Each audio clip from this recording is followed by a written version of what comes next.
This is Audible. Simon & Schuster Audio presents Rouge, a novel by Mona Awad, read by Sophie Amos. Because what is the face? What, finally, is the skin over the flesh? A cover, a disguise, rouge for the insupportable horror of our living nature. Elena Ferrante, The Days of Abandonment. For my mother. Prologue. She used to tell you fairy tales at night, remember? Once upon a time, when you were a sad, dreamy little girl. Each night you lay in your princess bed, surrounded by your glassy-eyed dolls, waiting for her like a wish. Tick, tick went the seconds on your snow-white clock. The moon rose whitely from the black clouds. And then, knock, knock, Mother whispered from your bedroom door. "Come in," you called in your child's voice. And she did. She came and sat right on the edge of your bed like a queen, didn't she? Cigarette between her white fingers, exuding her scent of violets and smoke. "All right," Mother said. "Which story do you want to hear tonight, Belle?" Belle, French for beautiful. It's what she called you, even though you were a beastly little thing, not at all like Mother. She was fair, slim, and smooth, remember? Like something out of a fairy tale. Like the dolls that lined the walls of your room. It was Mother who'd bought you those dolls. Positioned them in every corner, every nook, so no matter where you looked, you saw their glossy hair, their fair skin, those lips of red that were always sort of smiling at you, like they all had a secret between them.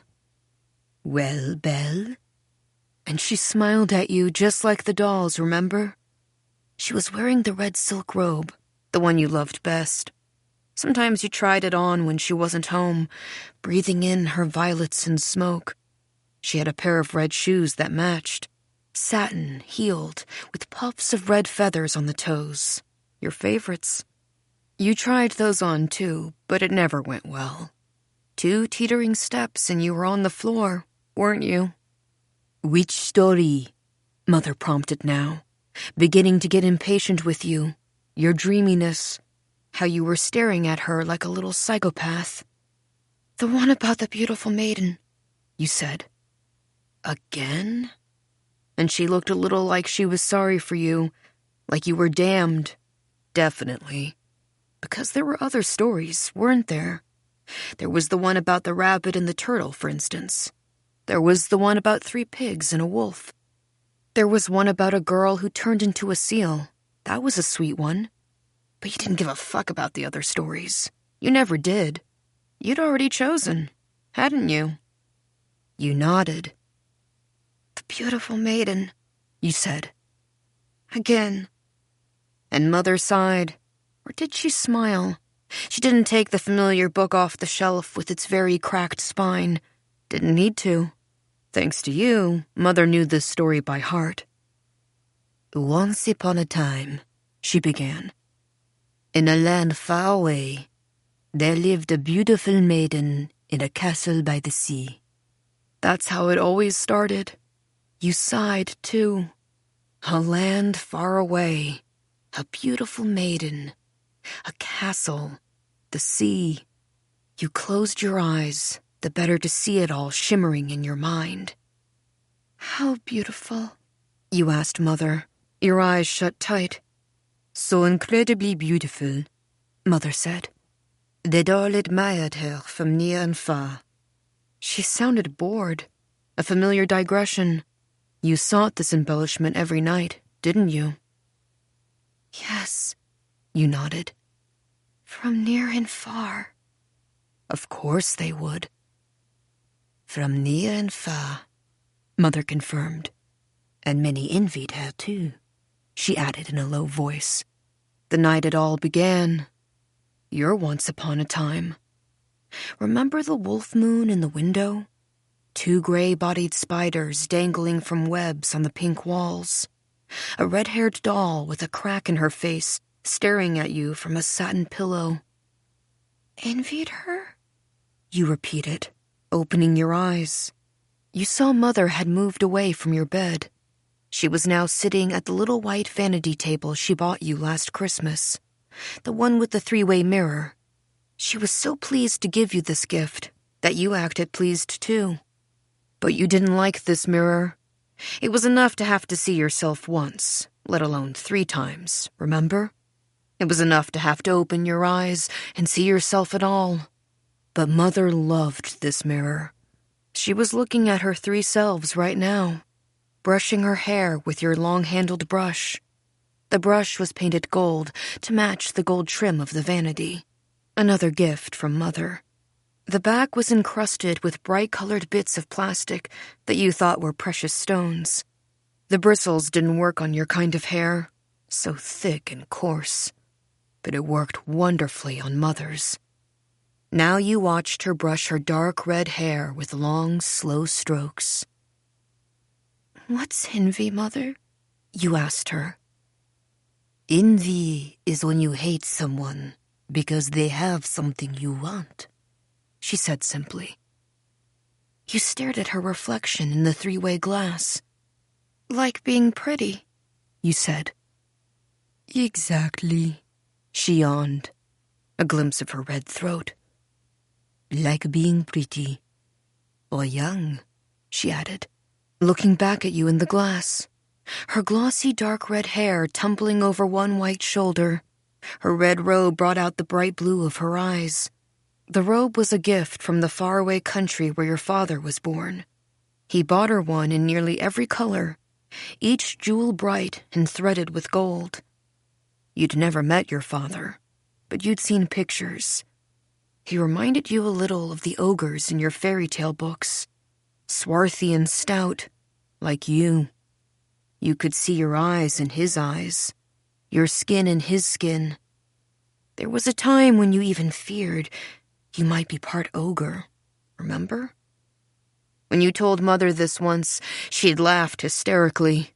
She'd thrown her head back and laughed until she'd cried. And then you cried too. You couldn't help it. So it was true. You were definitely part ogre, just as you'd feared. "Stop it," she said. And then she slapped you, right across the face. Tears instantly stung your eyes. "Listen to me," she hissed. "Listen." And the world grew very still, while she assured you with the softest voice that of course your father was not an ogre. Of course not. He was a lovely man, God rest his soul. Handsome even, many women thought so. He was just from a place where there happened to be more sun, that was all. And people in that place were darker and they were hairier. So you were darker and you were hairier. You were lovely. You were lucky, she'd said, putting her white hands on your shoulders, shaking them a little. Lucky, do you hear me? She wished she had your skin in your hair. Absolutely. Definitely.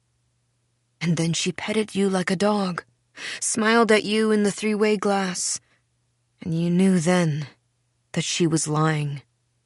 She didn't wish that. Not at all. Now you looked at her in the mirror until she looked away, took a drag of her cigarette, went back to brushing her hair with your gold toy brush. "Anyway," Mother said, "the beautiful maiden, she had this mirror, and the mirror talked to her."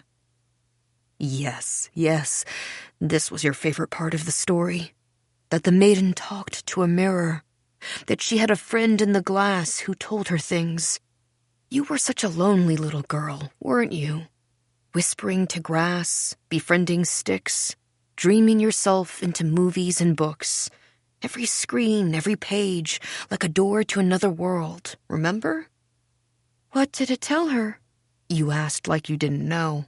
Like Mother hadn't already told you this part 1,000 times. "That she was beautiful," Mother said as if it was obvious. The most beautiful in all the land. You nodded. An ache opened up inside you. Deep, deep.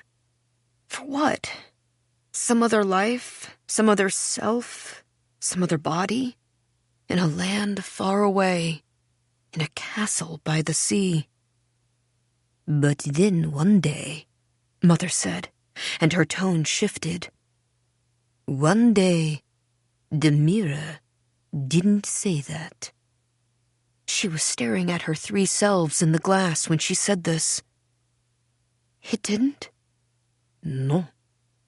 And in the mirror, you saw a shimmer, a sparkling something that wasn't there before. Mother? You whispered, your eyes on the shimmer. Not just a shimmer now, a shape. A darkly glimmering shape hovering in the mirror behind Mother's reflection. Mother shook her head at the mirror. She took another drag of her cigarette. She was staring at the shape too, like she wasn't at all surprised to see it there. It said something else, Mother whispered, her eyes on the shape. What sort of shape? Something or someone? Someone. A figure, staring at Mother. You could feel it staring, though it had no eyes you could see. Just a silhouette, remember? What did it say? Something terrible, Mother said, staring at the figure who stared back. Something inevitable. Something true. Like what? Like what? Mother shook her head again and again. She looked in the mirror like she was about to cry.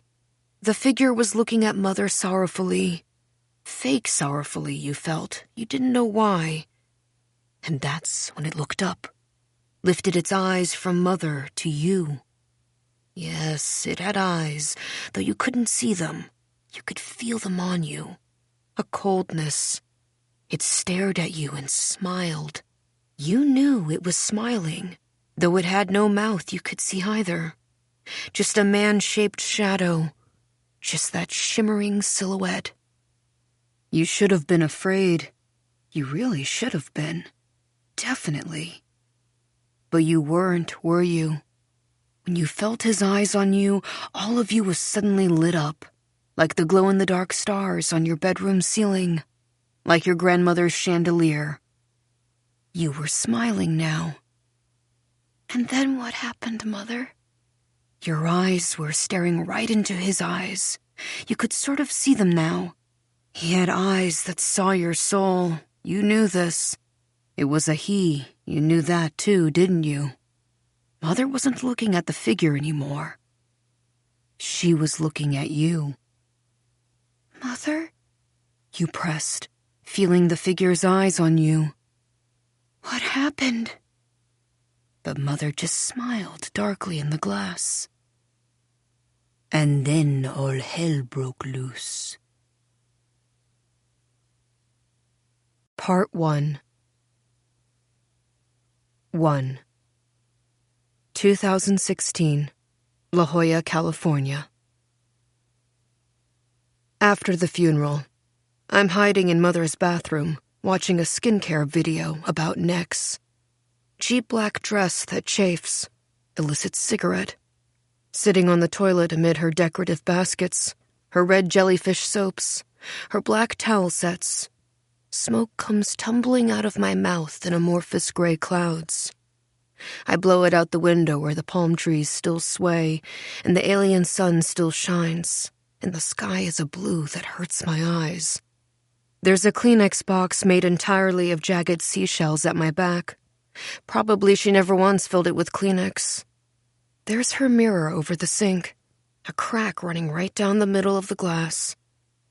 Whenever I look at myself in that mirror, I look broken, cleaved. There's the perfume she wore every day of her life on the marble counter, the Chanel Rouge Allure lipstick in its gold and black case, a little cluster of red jars and vials on a silver tray. For the face, dear, for the face. I can hear Mother saying to me. Need all the help we can get, am I right? Cynical smile of the beautiful who know they're on the downhill slope. Yes, Mother, I'd say. But not you. You don't need any help at all. I don't look closely at any of it. Instead, I stare at my phone, where the skin video plays. My eyes are dry and they are focused. Focused on Dr. Marva, who is telling me in her reassuring English accent all about my poor, poor neck. The video is actually called How to Save Your Own Neck. I've watched it before. It's one of my favorites. Dr. Marva's soft yet firm words fill my mother's bathroom. We don't take care of our necks, Dr. Marva is saying sadly. And she looks quite sad in her white silk blouse, as if she is grieving for us and our poor necks. They often get neglected, don't they? She looks right at me with her golden eyes. I find myself nodding as I always do. Yes, Marva, I whisper along. Yes, they do get neglected. Which is quite a tragedy, Marva observes, because the skin there is already so thin. Didn't Mother always tell me this? The neck never lies, Belle. The neck is truthful, deeply cruel, like a mirror of the soul. It reveals all, you see? And she'd point at her own throat. I'd look at Mother's throat and see nothing. Just an expanse of whiteness shot through with blue veins. I see, Mother, I always said. On my phone screen, Marva shakes her head as if this truth about necks is one she cannot bear to speak. What atrocities, she whispers, stroking her own neck. Might bloom here. Redness, of course, she intones. A brown pigment, perhaps. Thinning atrophied patches. Essentially, she adds with a laugh, a triumvirate of horror. As Marva says this, she tilts her head back to reveal an impossibly smooth white column of flesh. Untainted, unmarred, she strokes the skin softly with her red-nailed hands. As I watch her do this, I begin to stroke my own neck. I can't help it. A flash of Mother's throat appears again in my mind's eye. Smooth and pale, just like Marva's. Always some pendant to show off the hollows. Then toward the end, this sudden fondness for jewel-toned glass. Stones cut in the strangest shapes. An obsidian dagger. A warped, dark red heart. The way she'd clutch that heart with her fingers. Look at me on video calls like she was lost, and my face was a dark forest. A mirror in which she barely recognized herself. Dread fills my stomach now as I stroke my own neck. Not at the memory of Mother, I'm ashamed to say, but because I feel the skin tags, the unsightly bands here, and here, and here. Your poor, poor neck, Marva whispers, shaking her head again, as if she can actually see me. It could really use some tightening and brightening, couldn't it? Yes, Marva, it really could. Knock, knock. Sylvia. I can feel it. Her little knuckles rapping on the door. Then the saccharine tone I hear in my teeth roots. Mirabelle? She says. Mira, are you in there? Terrible to hear my name spoken by that voice. I think of my mother's voice. Rich, deep, accented with French. I was only ever Mirabelle when she was angry. She never once dignified Mira, though it's what I mostly go by these days. Belle, she always called me. Toward the end, though, she just stared at me confused. Who are you? She'd whisper. Who are you? Now I close my eyes as though I've been struck. The cigarette is ash in my hands. Another, more persistent knock from Sylvia. Hello? Are we in there? I can't ignore Sylvia. She'll try the door. I'll watch the crystal knob rattle. When she finds it locked, she'll take a screwdriver to the handle, a credit card to the lock. She might even kick it down with her little Gucci-soled foot, all under the smiling guise of concern. I opened the door, stepped back and smoothed my little black dress down. Is it a dress? More like a strangely cut sack. It hangs on me like it's deeply depressed. Maybe it is. It was Sylvia who loaned me this dress, of course. Brought it in from her and Mother's dress shop, Belle of the Ball, where I myself used to work years ago, before I left California and went back to Montreal. Left Mother's dress shop to work in another dress shop. Left me, Mother might say. "Here you are, my dear," Sylvia said yesterday, handing me the sad black shroud on its wooden hanger. My dear, she called me, and I felt my soul shudder. "In case you need something to wear for the party." That's what they call funerals here in California now, apparently. Parties. I looked at the black, shapeless shift, and I thought, since when did Mother start selling such grim fare in her shop? I wanted to boldly refuse. My firmest, coldest, no thank you. But I actually did need something to wear. I'd brought nothing with me on this trip. Ever since last week, I've been in a haze. That was when I got the phone call from the policeman at work. "Mirabelle Noor?" he said. "Yes? Are you the daughter of Noel Desjardins," I told him. It's French for "of the gardens." And as I said those words, "of the gardens," I knew. I knew exactly what the cop had called to tell me. An accident, apparently. Out for a walk late at night, by the ocean, by the cliff's edge. Fell onto the rocks below. Found dead on the beach this morning by a man walking his St. Bernard. Well, Mother loved St. Bernards, I said. I don't know why I said that. I have no idea how Mother felt about St. Bernards. Silence for a long time. My throat was like a fist tightening. I could feel the hydrating mist I had just applied to my face drying tackily. "No foul play," the cop said at last. "Of course not," I said. "How could there be?" I felt my body become another substance. I looked at the mirror on the wall. There I was in my black vintage dress, standing stiffly behind the shop counter, gripping the phone in my fist. I could have been talking to a customer. "I'm so sorry," the cop said.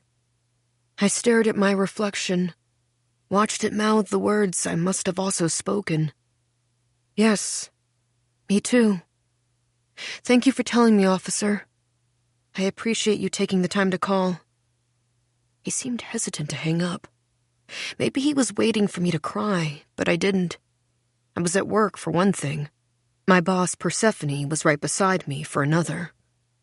"Mira," Persephone said after I put the phone down. "Everything all right?" She was dressed, as always, like she was about to go to a Gothic sock hop. Her powdered, too-pale face turned to me with something like concern. I stared at her foundation, cracking under the shop lights. "My mother died," I said, like I was reporting the weather. "She fell onto some rocks. She was found by St. Bernard. And then what? There was a chair placed behind me into which I fell. There was a bottle of Russian liqueur brought to my lips. It tasted like cold, bitter plums. A semicircle of saleswomen in vintage dresses, my co-workers, surrounded me, whispering to me in French that it was terrible, just terrible. So sorry they were, shaking their beehives and French twisted heads. All those sad, cat-lined eyes on me. I could feel them, waiting for me to cry, afraid that I might, right there in the middle of the dress shop. It's My Party was playing on the radio, almost giving me a kind of terrible permission. I apologized for their trouble. "So sorry about all this," I said to them, avoiding their eyes. "Mon Dieu, Mira, don't apologize to us," they murmured. A customer appeared in the shop doorway just then, looking nervously at our little huddle. "Can I help you find something?" I called out to them. "Anything. Please," I said, walking toward this customer like they were a light at the end of a very long tunnel. Please tell me what you're looking for." On the Uber ride back to my apartment, I bought the plane ticket for San Diego between swigs of the liqueur Persephone pressed into my hands. By the time I got home, I was out of it. Could barely make my way down the hall to drop off my cat, Lucifer, with my neighbor, Monsieur Lamb, whom he preferred to me anyway. Lucifer literally jumped from my arms and disappeared into Monsieur Lamb's hallway the moment Monsieur Lamb opened his door. "My mother died," I told him as he stood in the doorway, blinking. "Oh dear," he said, and scratched his face. Monsieur Lamb has excellent skin. Quite the glisten. I envy it. I often wonder about his secrets. Do they involve a fermented essence? Some sort of mushroom-root elixir? Though I've never dared to ask. "Would you like to come in for tea?" he offered. I could tell by his eyes that he would die inside if I said sure. Monsieur Lamb, like me, has manners, in spite of himself. "Oh, no," I said. "Thank you. I should get ready for tomorrow. Pack." He nodded. Of course I should. We both knew I would do no such thing. I would be watching Marva all night while I double-cleansed in the dark, then exfoliated, then applied my many skins of essence and serum, pressing each skin into my burning face with the palms of both hands. Monsieur Lamb would hear the videos, as he did every night. Only a thin wall separated our bedrooms, after all. The next day, when I opened my suitcase in the hotel in La Jolla, all I found in there was a French mystery novel, some underwear, and 7 Ziploc bags full of skin products. Apparently, I remembered the botanical resurrection serum and the diamond-infused revitalizing eye formula, and my 3 current favorite exfoliating acids. I remembered the collagen-boosting Orpheus flower peptide complex, and the green tea and chokeberry plumping essence, and the liquid gold. I remembered the dewy bioradiance snow mushroom mist, and the advanced luminicité snail slime, among many other Mars. Marva adamantly recommends. But not a single dress. Hence Sylvia to the rescue. Now here she is in the open door frame, her face full of terrible sympathy. "Are you all right, dear?" she says. Dear again. And again my soul shudders. Her voice is as spiky sweet as the lilies and birds of paradise perfuming the living room. She looks at me like I'm crying. I'm not, of course. Just the bright sky hurting my eyes, probably. Or my diamond-infused revitalizing eye formula. It's a potent powerhouse that lifts, firms, and lightens, and is sometimes known to run into the eyes, appearing to make them tear. So I could look like I'm crying. I might even feel actual tears slipping down my cheeks, leaving rivulets of dryness in their salty wake. I could look so much like I'm crying to the average person unfamiliar with the formula that they might feel compelled to say to me, "Are you okay?" But I never explain about the formula to such people. I always just say, "I'm fine." "I'm fine," I tell Sylvia. "Are you sure?" I know she's judging me for my escape from the funeral.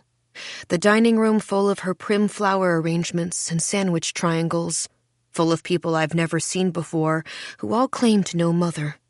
All of them offering platitudes of sympathy. "So sorry for your loss." "Well, she's in a better place now, isn't she?" "The soul lives on forever, doesn't it?" "Does it?" I asked. I really wanted to know. Silent blinking from these people. I should have just nodded my head gratefully and said, "She is. It does. Thank you for that." Instead, I just stared at them. "Does it?" I whispered again. And I took a sip of what I thought was champagne. It was apple cider. It was in a flute like it was champagne. "This isn't champagne," I heard myself say. "Appletizer," someone said. "Isn't it lovely? Sylvia thinks of just about everything." "She does," I agreed. And then I said, "I need a minute. Excuse me." And this is what I say to Sylvia now in the door. I say, "I needed a minute. Excuse me." I can feel her staring at me in that searching way I've always shied away from, like a too bright light. like she's hunting for some key to the closed door of my face. She looks at my phone on the counter. On the screen, Marva is paused in mid-stroke of her white throat. I quickly grab the phone and tuck it into my pocket. "I hope the party is all right," she says. "Wonderful, Sylvia," I lie, nodding. "Thank you. Thank you for putting it together. We could have had it at my apartment, of course, but your mother's view is just so much better than mine." And then she looks over my shoulder at the ocean view through the bathroom window. The ocean I haven't been able to look at since I arrived, though each night the sound of the waves keeps me thrashing in bed until I black out. Then it seeps into my dreams. I look at Sylvia smiling serenely at this ocean in which Mother met her end, seeing nothing but pretty waves, a beautiful view. Her view, if she plays her cards right. Possibly her own reflection beaming back at her. Suddenly an urge to throttle her thin little neck throbs in my fingers. It's a mottled neck, I notice. Not a serum or SPF user is Sylvia. "A beautiful view, don't you agree?" She looks at Mother's perfume on the counter, the lipstick, her red jars and vials, for the face. She really loved her products, didn't she? She did. Well, we all have our little pleasures. Mine are shoes. She beams at me, then down at her own small feet, encased in their boring designer flats. Of course, your mother loved those too. Yes. I light another cigarette in front of Sylvia. I can feel her judge me for it. She looks at me through the smoke, saying nothing. I'm the bereaved, after all. I have certain allowances, don't I? I'm tempted to exhale the smoke in her face, but of course I wave it away, apologizing. She smiles thinly. "So, how long will you be here?" I think of the transcontinental flight I took only 3 days ago. Was it only 3 days ago? How the pills and the airport wine, and then the plane wine, kept me slumped deep in the window seat. How the beauty videos I was trying to watch kept freezing on my phone, so I had no choice but to look at the sky. I kept my sunglasses on, even after it grew dark, even when there was nothing left of the view but one red light on the tip of the wing, flashing in the black night. I took a week or so off from work, I tell her. Work? She looks surprised that I do anything at all.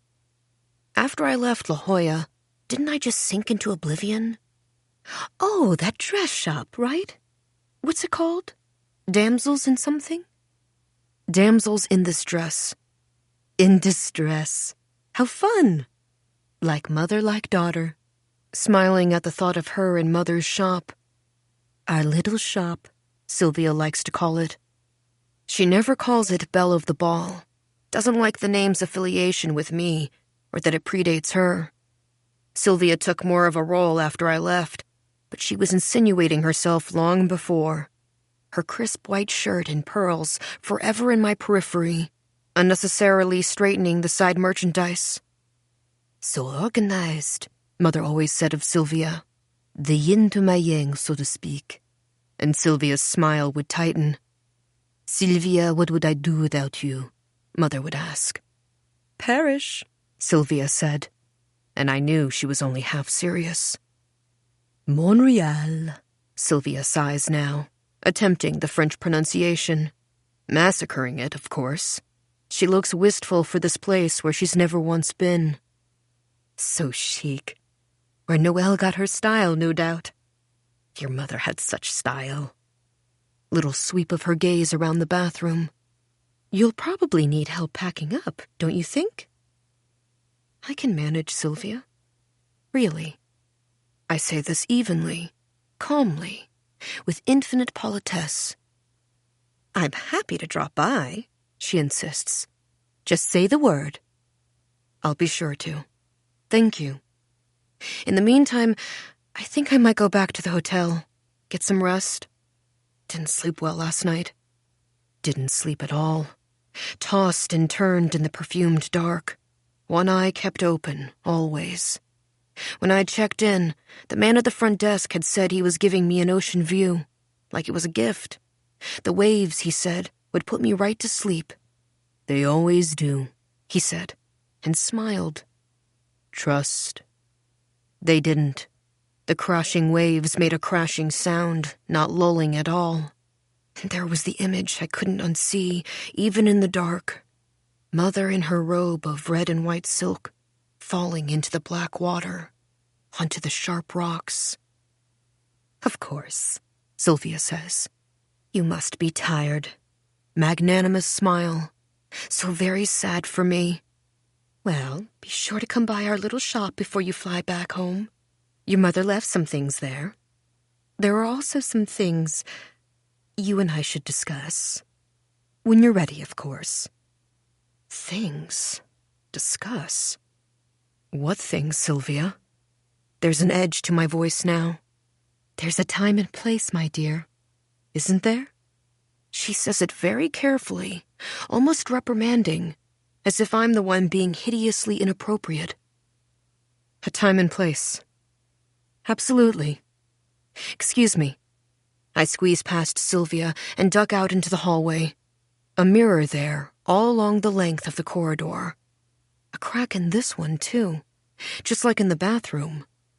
Another mirror, another crack. Like Mother took a sharp diamond to it and just swiped as she walked. Strange. A coldness whenever I look at these mirrors. More of them in the living room. So many shapes and sizes. A wall of cracked glass, each one in its own heavy black frame.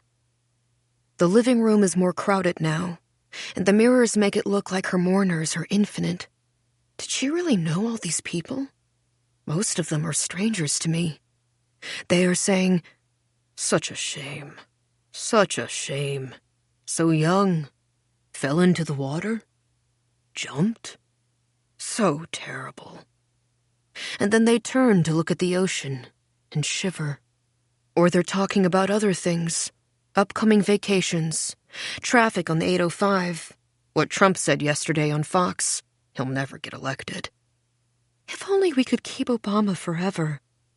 Everyone's holding glasses of Sylvia's fake champagne like it isn't fake at all. They smile sympathetically as I enter the living room. Whispers and soft words fill the air. The daughter, I think.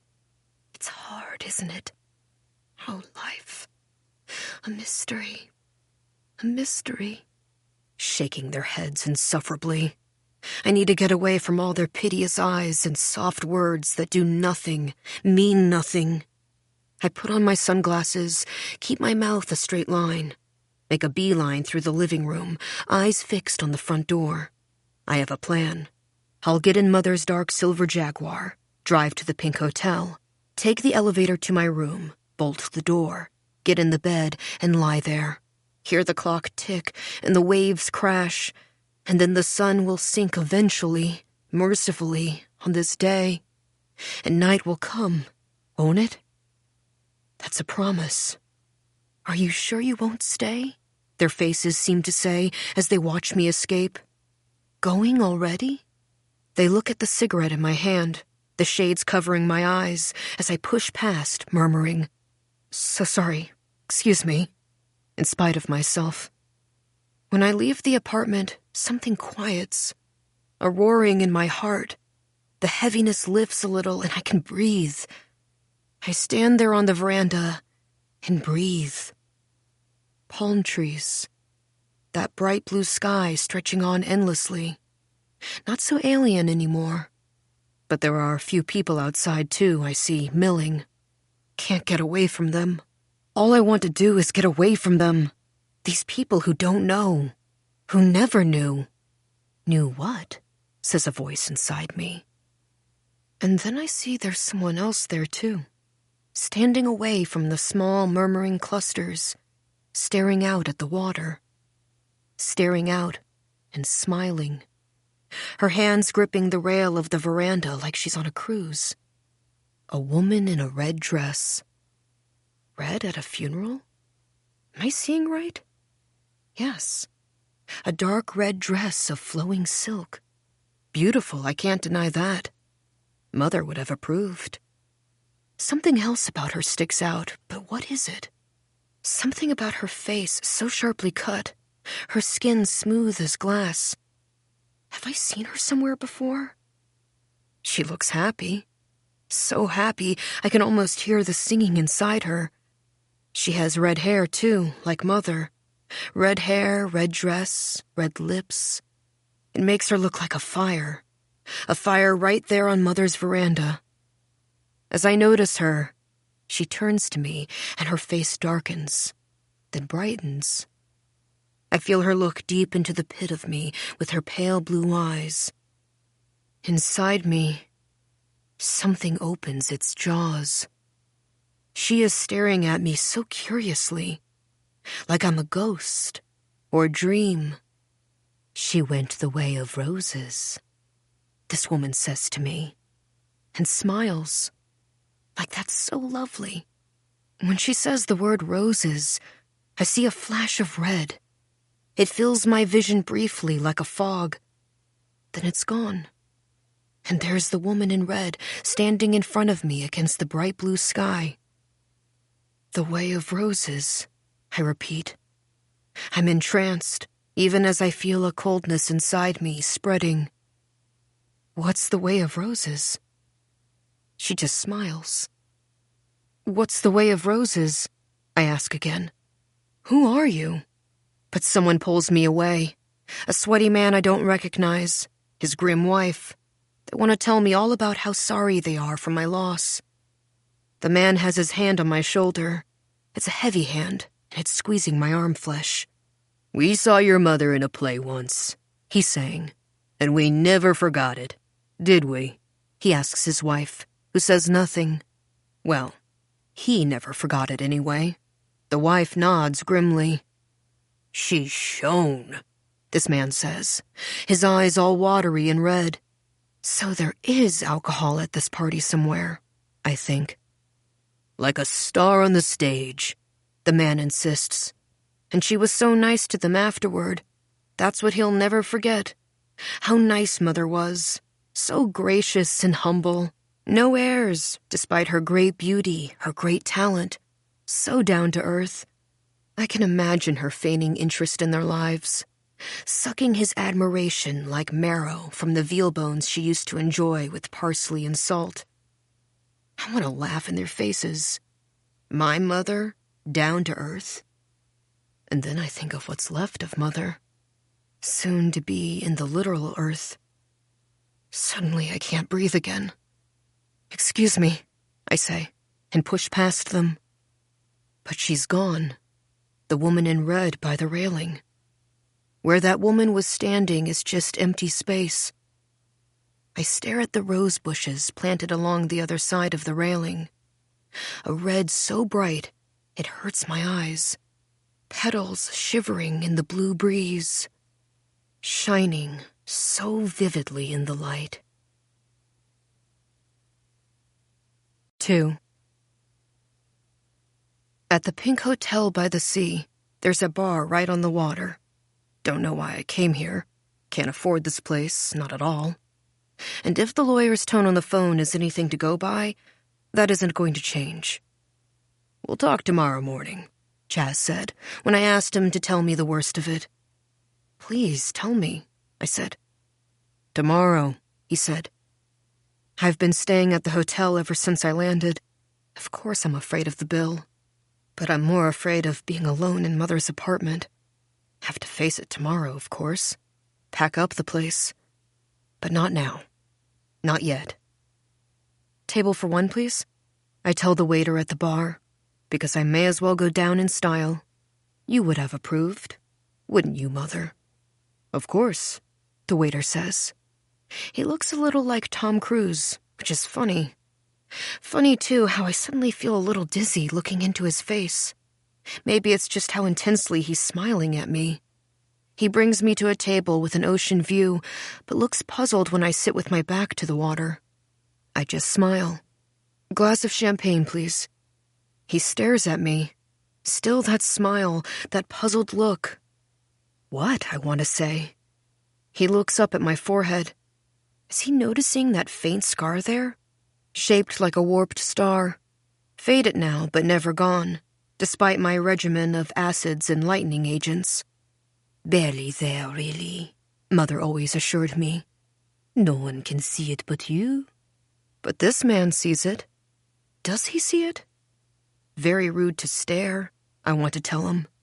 I think he's going to ask me about it, but instead he says, "Do you have ID?" My turn to stare now. Is he serious? He doesn't flinch. Oh yes, he's serious. I forgot this about America. How they card the very obviously over 30. I give him my driver's license, and he stares at it forever, squinting. My mother's dead, you know, I want to tell him. I just left her funeral. This drink, it's deeply important to me. My fingers begin to twitch to show him the birth date on the license. It's a Canadian license, so he probably has no idea where to look, and I should be patient. I should help. But I'm a little mesmerized by how long this is taking. How many times he looks at me, then at the license. Finally, he hands it back. "Miss?" "Miss?" "Yes?" I steel myself for his words. That he can't take this kind of international ID. Sorry. He'll need to see my passport, please. But he just looks at my face, sort of dreamily. "Whatever you're doing," he says in a low voice, "it's working." A smile in spite of myself.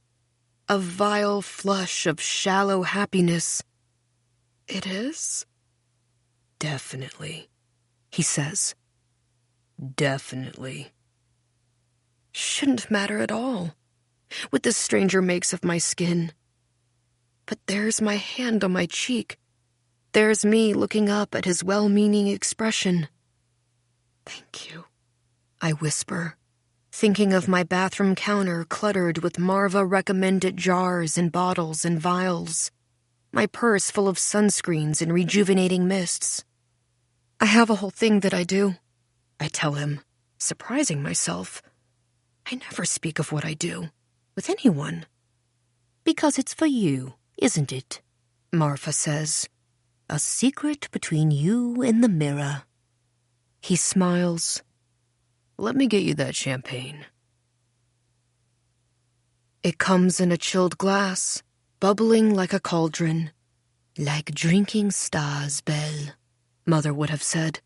I always rolled my eyes when she said that, but now look at me with my glass. Marva says alcohol is a collagen destroyer. Dries you up, dries you out. "If you want good skin, you must stop drinking immediately," she says sternly. And when I watch Marva say this, I usually have a coffee cup full of champagne in my hand, sometimes a cigarette in the other, also verboten by Marva. And I feel scolded, hideous, guilty. But Marva also says, "We are human, aren't we? We all have our little fixes, our little indulgences, balms to this mortal coil, don't we?" "We do," I agree. And there are tears in my eyes at Marva's compassion, her understanding of the paradoxes. "You should be kinder to yourself," she says to me softly, her eyes staring right into my eyes, like they know. They know exactly how cruel I can be. First one glass, then another. Not going back up to the hotel room to start my evening routine, though I can feel the grit and dust and debris on my face. The many free radicals that are burrowing their way through my skin barrier, oxidizing my flesh as we speak. I'm in desperate need of a clarifying cleanse, followed by a regenerating cleanse, followed by a triple exfoliation, after which I'll likely baste my face in some barrier-repairing zinc. But not just yet. The sky is an unholy pink fire, the palm trees blackening. I feel the waves roaring at my back. Not too many people at the bar tonight. Just a man nearby staring hard at his laptop, clicking away. Working late, I guess. A breeze blows through the terrace. Warm, gentle. I forgot that about California. How even the breeze is a dream. Where would I be right now if I were back in Montreal? Working late too, probably. Staring at the checkered black and white store floor, avoiding the mirrors on the walls, not wanting to see my face ravaged by a day of smiling falsely under bright lights. Smiling still, just in case anyone should push through the doors at the last minute. That ring of the little silver bell, I hear it in my dreams. I hear it now. People coming into the dress shop so hopeful. Wanting what? Never just a dress. Mother taught me that. What they want, she said, is an experience. A transformation. A touch of magic. Can't happen, I want to say to them. You are who you are, who you are. Trust me, I know. There's no escape. In my dreams, I tell them this. I tell them all the awful truth. But in reality, I just smile. I say, it looks wonderful, even when it looks hideous. Wow, I say. And if you paired it with this blazer, it would really finish the look. And I'm lying. There is no look. The blazer will finish nothing. But they always believe me. They thank me, still frowning at themselves in the mirror. And I stand beside it, another mirror, smiling, my hands folded over my crotch, waiting for them to look at me instead. At this time of night, in the empty shop, the mask that is my face would be coming off. My smile would be slipping. I'd be playing music for myself and not the customers. Something dreamy and dark, with distortion. Something I could close my eyes and drown in beautifully. Mother used to describe my music tastes as otherworldly funeral, or bleakest party. Can you please turn down bleakest party, darling? Some of us have chosen to embrace life. It's the hour when all the shop mannequins conspire to look menacing, when they all appear to be smirking a little, reminding me, with their flawless whiteness, of Mother. I might even have called her out of guilt, or because I missed her. Those last times we talked, she'd sounded strange. Hello? Hello? She'd called into the phone, like she was calling out into a dark night with no idea where she was. Mother, I said, staring at a mannequin. Who is this? Your daughter. Pause. Who? Belle. Your daughter. Mother, what's... Oh, Belle of the Ball. Sunshine, yes, of course. Sunshine was her nickname for me. Sunshine because I was such a rain cloud, according to her. A glum drop. Sunshine to spite me. You know, it's 72 degrees and sunny here. The sky is so blue and lonely, Belle. You should see it. Lonely? Did I say lonely? I meant lovely, of course. You should see it. I've seen it, Mother. Are you okay? You seem a little... I'm roses. I'm wearing a dress made of stars. The question is, how are you, Sunshine? Are you still exfoliating your face off? No, I said, though of course I was. I had 7 different kinds of acid on rotation, each one for what Marva called a different skin predicament. I had the universal brightening peel pads and the overnight glycolic resurfacing matrix, and of course, the triple exfoliating lotion Magique, a cult French elixir that's still illegal in some countries. The one with the banned ingredient that reeks of sulfur and numbs your face. I also had the infamous blood-colored eradicating ambrosia, which smells like turpentine and looks like fresh goat placenta. Each night I rub 1 or more on my face with a cotton pad, and my skin screams beautifully. Goes an unholy red. I watch it burn in the mirror while an animal scent, a smell of sacrifice, fills the bathroom like smoke. I'm not, I lied to Mother. And Mother tisked. You know those cells turn over all by themselves, Belle. Your sin's beautiful on its own. My sin? Skin, of course. Why would I say sin? So funny. Anyway, the point is, Mother Nature is a fucking wonder. Is she? And I stared at the mannequin. Little sideways smirk, little slant of her gleaming eye. Mother said nothing. Silence filled the connection as it often did between us. I could hear the waves crashing on her end of the line, chiding me. That I should have stayed in California, been happy, sunnier of soul and mind. But no, I had to choose darkness, didn't I? I had to skulk back to our bleak homeland of snow and ice. To look after Grandmama, I always interjected. But then Grandmama died, didn't she? And I still didn't come back. No, I felt compelled to stay and brood in the Montreal shadows, working in a dress shop no less. Talk about a slap. When she herself had a dress shop in Paradise where I could work right alongside her, didn't she? And then there was our last phone call a couple of weeks ago. An evening shift at Damsel's, no customers. I could see snow falling outside through the window, slow and fat. I remember the way the mannequins shone under the track lights, how they seemed to smile more broadly that night. Mother was speaking so quickly, so breathlessly. She kept slipping into French the way she did only when she was extremely distraught. "Mother, please," I said. "What are you saying?" "I'm wearing a dread of liquid gold that burns like the sun. I'm wearing shoes of reddest blood. The mirrors are cracking all around me. The waves are saying, Entrez, entrez." "What? Mother, you're scaring me." "Belle, do you ever look in the mirror and see?" She trailed off. I could hear her breath quickening on the line. I thought I could hear her heart beating. Or was it my own heart I was hearing pounding in my ear? "Mother, what are you seeing?" "I'm going the way of the roses, Belle," she said at last, dreamily.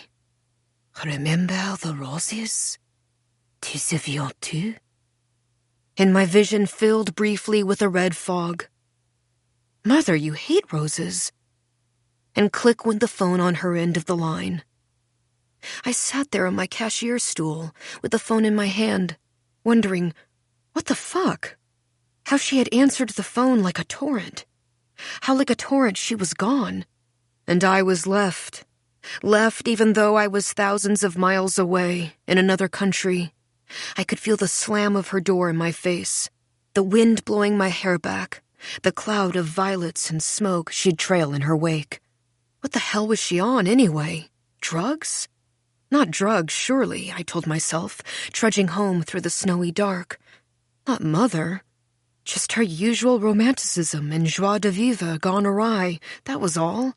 Getting stranger in her older age. A little more lost in her own world, her own reflection. I'd have to be careful about that. Wasn't I going down the same road? I was. Oh, God. Could it be early onset dementia? I made a mental note to call Sylvia about it, to check in with Mother again the next day. If not the next day, I told myself then soon. I'd go and visit soon, too. I'd take her to a doctor myself. It was the last time I'd ever talked to her. Now I stare at my phone, its blank face. For a moment I glimpse the void. I see it gapping, black, bottomless. She went the way of roses, that woman at the funeral said, and smiled, like that was so wonderful. Her blue eyes lit up. "What's the way of roses?" I ask aloud. Just then, my phone buzzes. I brace myself. Some vapid sympathy note from a coworker, maybe. Or Sylvia, just dropping a line to remind me to come by our little shop tomorrow. Or Persephone checking in to see when I'd be coming back to Damsel's. "Take all the time you need," she lied, patting my hand. But I could hear the clock already ticking in her voice. When I look, I see a notification from a name I don't recognize. Rouge. Who's Rouge? There's an icon of a wide-open eye inside an oval mirror. staring at me. Is grief afflicting your skin barrier? Tap to go live, it reads beside the eye. Something about this eye. I shiver as though I'm being watched. I look around the terrace. Just the sun sinking bloodily over the waves. Just the palm trees still blackening, swaying in the warm breeze. Just Tom Cruise making napkin swans at his station and whistling. An unease, cold and slippery, moves through me. I see the man sitting a few tables away, still clicking at his laptop. I look back at the eye in the mirror. Fuck you, I think.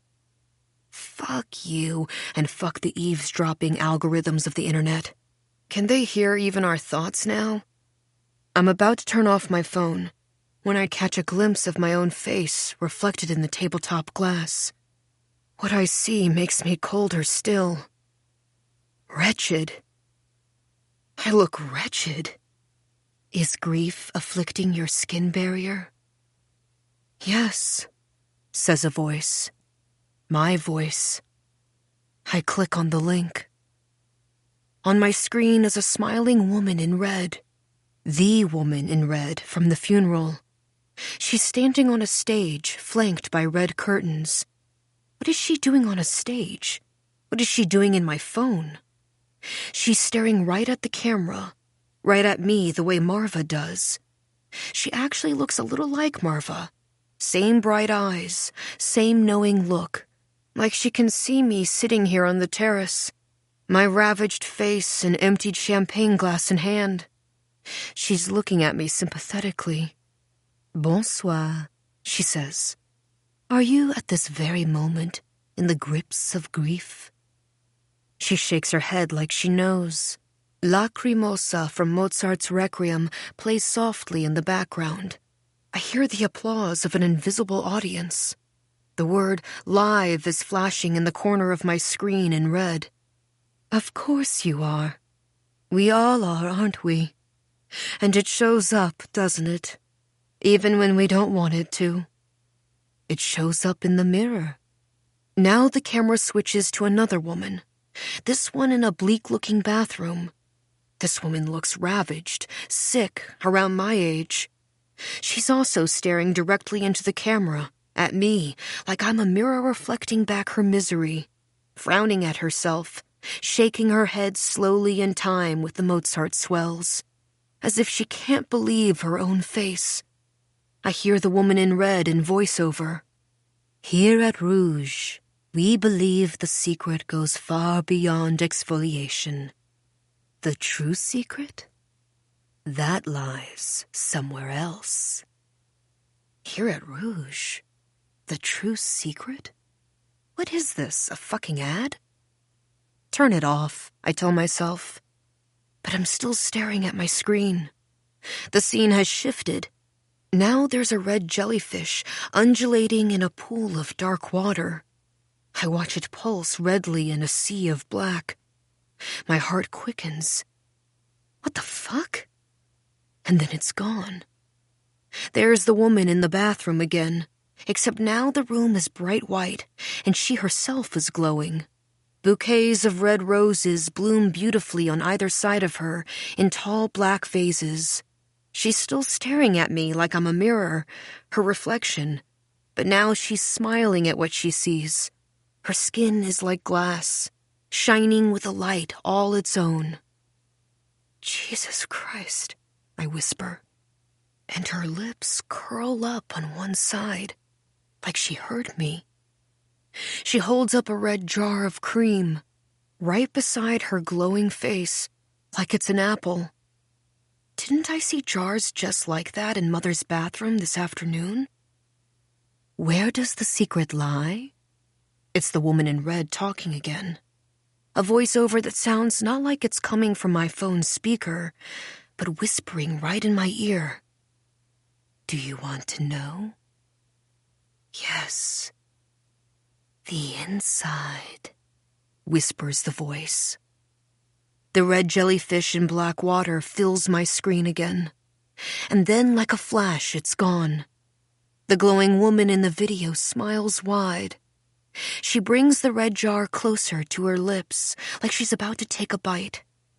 Something about the look in her shining eyes, as if she too can actually see me sitting here with my back to the water. The future a void, and I'm standing at the black mouth looking down. She sees all that. Sees and knows. Not just the truth of my face, but what lies beneath. The human soul, of course, says the voice. I turn off the video, put my phone down, but it continues to play, because I hear, "And if you choose the way of roses, you'll see for yourself." What? Where's the sound still coming from? My eyes rest on that man with the laptop sitting a few tables away. Dark blue suit, red handkerchief blooming from his pocket. He's staring at his screen like I was just a moment ago, transfixed. This man? Watching the same Skin video? He must be. I still hear the Mozart. He looks up now. The sound changed for him too, of course, when I turned my video off. Why did it change? Is a question all over his face. A handsome face, I can't help but notice. Tan, angular, sharp, very well hydrated. His brimmed hat and his suit remind me of old movies. The sort Mother liked us to watch together. Mostly French New Wave and Hollywood noirs. A certain kind of man in those movies she loved. Mysteriously broken. Beautiful, but something off. Forever moving to a minor key. Always in the process of lighting a cigarette. Always half smiling through the smoke. Sort of like this man is now. "That's Monty Clift," Mother might sigh, pointing at the screen. "That's Alain," she'd whisper reverently, meaning Alain Delon. "Oh, Paul Newman. Love Paul," she murmured. "So much." She talked about these men like they were her personal friends. Now this man suddenly locks eyes with me, my phone hot in my hand. I feel myself instantly redden, blotches blooming hideously all over my face. Look away, I tell myself, but I can't look away. My eyes are locked with his, cold and pale against his olive skin. He looks angry, maybe, like he's been caught at something, or like he caught me at something shameful. But then he sort of softens, smiles almost, snaps his laptop shut, raises his champagne glass to me, then drains it in one gulp, eyes on me the whole time. "That's Monty," Mother might say. "That's Alain. That's Paul." He drops some money on the table and gets up, tipping his hat to me. Whether he's greeting me or simply adjusting the brim is hard to say. He saunters away, whistling Mozart. And I sit there watching him go, my skin prickling at the sound, my phone still hot in my hand. 3. Dreaded breakfast with Mother's lawyer. When I get to the hotel dining room the next morning, Chaz is waving at me from a table by the window. "Mirabelle," Chaz says. "Been a long time." It has, I agree. Yet Chaz hasn't changed.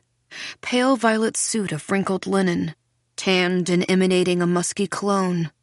Still standing on ceremony, like someone in a French court. Which I suppose he sort of is, being Mother's lawyer. When I was younger, he reminded me a little of a perverted Rumpelstiltskin. I'd watch him ogle Mother, take her in with a twinkly-eyed delight I found obscene, like she was a bowl of bright erotic candy. "Aye," Chaz would say to me, and I'd grip her hand tighter. "Shy," Mother would say, and he'd nod sympathetically, though he was obviously annoyed. What did Chaz always say? "I'm your mother's gentleman friend." Now he looks me up and down as he used to when I was a teenager. Takes me in, so to speak. His face says I've made an impression on him, On his dick. Good for you. He nods a little. Good work. Impressive. Though, of course, I'm not Mother. So good to see you again, he says, giving me what he believes to be the gift of his grin. Got us a table by the water. He gestures graciously to the seat facing the waves. I take the seat with my back to the ocean and stare at Chaz. I don't say it's good to see him. Mother would have smacked me for this. Manners, she would have snapped. Probably even now. But it isn't good to see Chaz. At all. If he looked troll-like to my young eyes, he looks more so now. A hobgoblin with a fake tan, conspicuously brown glossy hair. Though he does seem to be exfoliating. I ordered coffee, Chaz says, as if offering condolences. There's a basket of pastries coming, too. Croissants. He tries for a wink. Because I'm from Montreal. And being from Montreal, I love croissants, don't I? Most mornings, I have what Mother called my skin sludge. A blueberry and spirulina smoothie into which I pour copious amounts of collagen. The smoothie is really just a vessel for the collagen. But I enjoy the ritual. Watching the powder dissolve into the blue-green mulch. You drink that? Mother said the last time I visited. I was making one in her kitchen. She watched, looking disgusted, but also curious. What's all that white powder you're putting into it there? Just a little cocaine. Well, now I'm interested. I'm not hungry, thanks, I tell Chaz. And then his face changes to a performance of recognition. Grief. Ah, yes, of course I'm not hungry. How could I be? He watches me pour myself some coffee. How are you holding up? Trying for softness. Though I know he doesn't care, his tone does something to me in spite of myself. I feel I could crack like an egg. But I won't. This morning I applied 3 layers of an antioxidant serum enriched with Fermacell, followed by 7 skins of a roaring water kelp essence, followed by the isoplacenta shield to smooth and tighten, then the white pearl pigment perfector, mixed with the brightening caviar for radiance. Then, of course, the diamond-infused revitalizing eye formula, the Super Defense Multi-Correction Moisturizing Cloud Jelly, and 2 layers of broad-spectrum glow screen, physical and chemical. I did this in the half-dark of the hotel bathroom, while Marva played on the counter, talking softly to me about the benefits of moisturizing cloud jellies. I think about the many layers, the many ingredients, the many sophisticated formulas right now, shielding me from oxidizing free radicals, while also keeping me hydrated. I shrug and stare at Chaz through Mother's sunglasses. They're huge and dark, that Jackie O style she loved. For those days, she said, when the truth is laid bare. Or for when the revitalizing eye formula goes rogue and bleeds, creating a teary effect. I won't lay the truth bare for Chaz. It's hard, Chaz offers. I'm fine, I say. And then he smiles at me with something like understanding, reaches out and puts his hand on mine. There, he says awkwardly. I look down at his Apple Watch, nestled there in his hairy wrist, 2 fat gold rings on his pudgy fingers, one of which has an insignia of an S. His hand feels heavy on mine, smothering. A waiter arrives bearing a tray. Eggs Benedict with smoked salmon? Pastries? Perfect, Chaz says. I watch him ravage his eggs, making vapid observations about Mother's death as he chews. So sudden, he says, shaking his head. I'm as shocked as you must be, honestly. Respectful silence, or is he just swallowing? And so young, too. Well, maybe not so young. She looked it, though, that's for sure. Younger looking every time I saw her. Almost like she was moving backward in time rather than forward, you know? Not like us mere mortals, right? I guess so.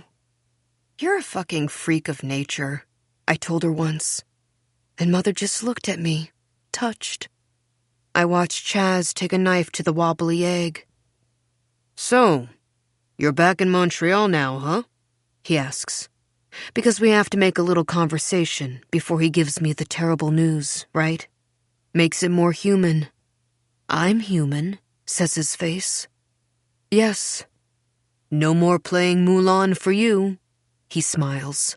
See how he remembers that I used to work at Disney while I was in college? He got the princess wrong, of course, but he remembered she was ethnic. Because I'm ethnic, aren't I? Something other than Mother, anyway. He forgets what exactly. Somewhere from the south and the east. I was Princess Jasmine, I could tell him. The Arab one. Like the father I barely knew. Died of a heart attack when I was 5, before I could form a memory beyond the smallest fragments. The closest I ever got to him was lining my eyes with coal, talking to little kids about how I flew here on my magic carpet. But I just smile at Chaz. No more Mulan for me. "And how is Montreal anyway?" he asks, like he wants to know. How much did Mother tell him, I wonder, about my leaving here? "My daughter deserted me, didn't you know? Barely visits her poor mother except when I beg." Chaz would shake his head at my mother with infinite pity. How terrible. I could tell Chaz that this was only a distorted sliver of the story. That Mother deserted me too once, but he'd never hear me over the fact of his undying lust. "Well, you know me, Chaz. I love the cold." He smiles. Of course I would love the cold. "I haven't visited Montreal since the 80s, you know. The old days." A shiver runs through me. The old days. My childhood days in Montreal. So many I can't remember. So many behind a veil. Fragments until I was 9. And then at the age of 10, a blank. And then, suddenly I don't live with Mother anymore. I'm living in Grandmama's place, and Mother's moved away to California. "Soon you'll join her there," Grandmama said. "But not now. Not yet." 5 years go by in the flash of an eye. Then I'm 15 and on a plane out west. I'm blinking under an alien sun beneath a bright blue sky. There are palm trees swaying in my peripheral vision. "Aren't they pretty?" Mother said, taking my hand, her hair now short and dyed a Hitchcock blonde. "Isn't this just the life?" "Who needs the dark and the cold when you have all this, am I right?" And here Chaz gestures to the view of the sea Mother drowned in. "You know they shot Top Gun here? Tom Cruise and all that." Trying to smile. Make this a bit of a nice breakfast. Not just about Mother's finances. We're old friends, too, aren't we? Catching up. I stare at him. "Look," he says, and I know what's coming. Know what he's going to say. It was when the eggs came that I knew. Hearing him talk is like having déjà vu. "She had some serious debt." Braiding his hairy hands together, rings gleaming in the light. "What do you mean?" I say, though of course I know what he means. I think of Mother's voice on the phone lately, giddy like a leg jiggling under the table. "She took out 3 loans over the past year," Chaz says, pouring himself more coffee. 3? For how much? Chaz takes out a gold pen and dramatically clicks. I watch him scrawl a number onto the back of a bone-white business card and slide it over to me with a somber expression. I look down at the number. All those zeros stopping my heart. In total? Each. My stomach sinks, heart pounding now. I stare at Chaz, who stares back at me impassively. Just the messenger here. Don't shoot. But I do want to shoot. I want to take aim at something and fire. I have a memory of Mother from about 3 months ago, the last time I visited, waiting for her to pick me up at the San Diego airport, staring at the palm trees swaying in the dark and thinking, Shouldn't have come. The night air was warm like a bath. I was smoking to the performed disapproval of all the people nearby. And then Mother rolled up in a silver Jaguar. The new car didn't surprise me too much. She'd always had her patrons, men who bought toys for their toy.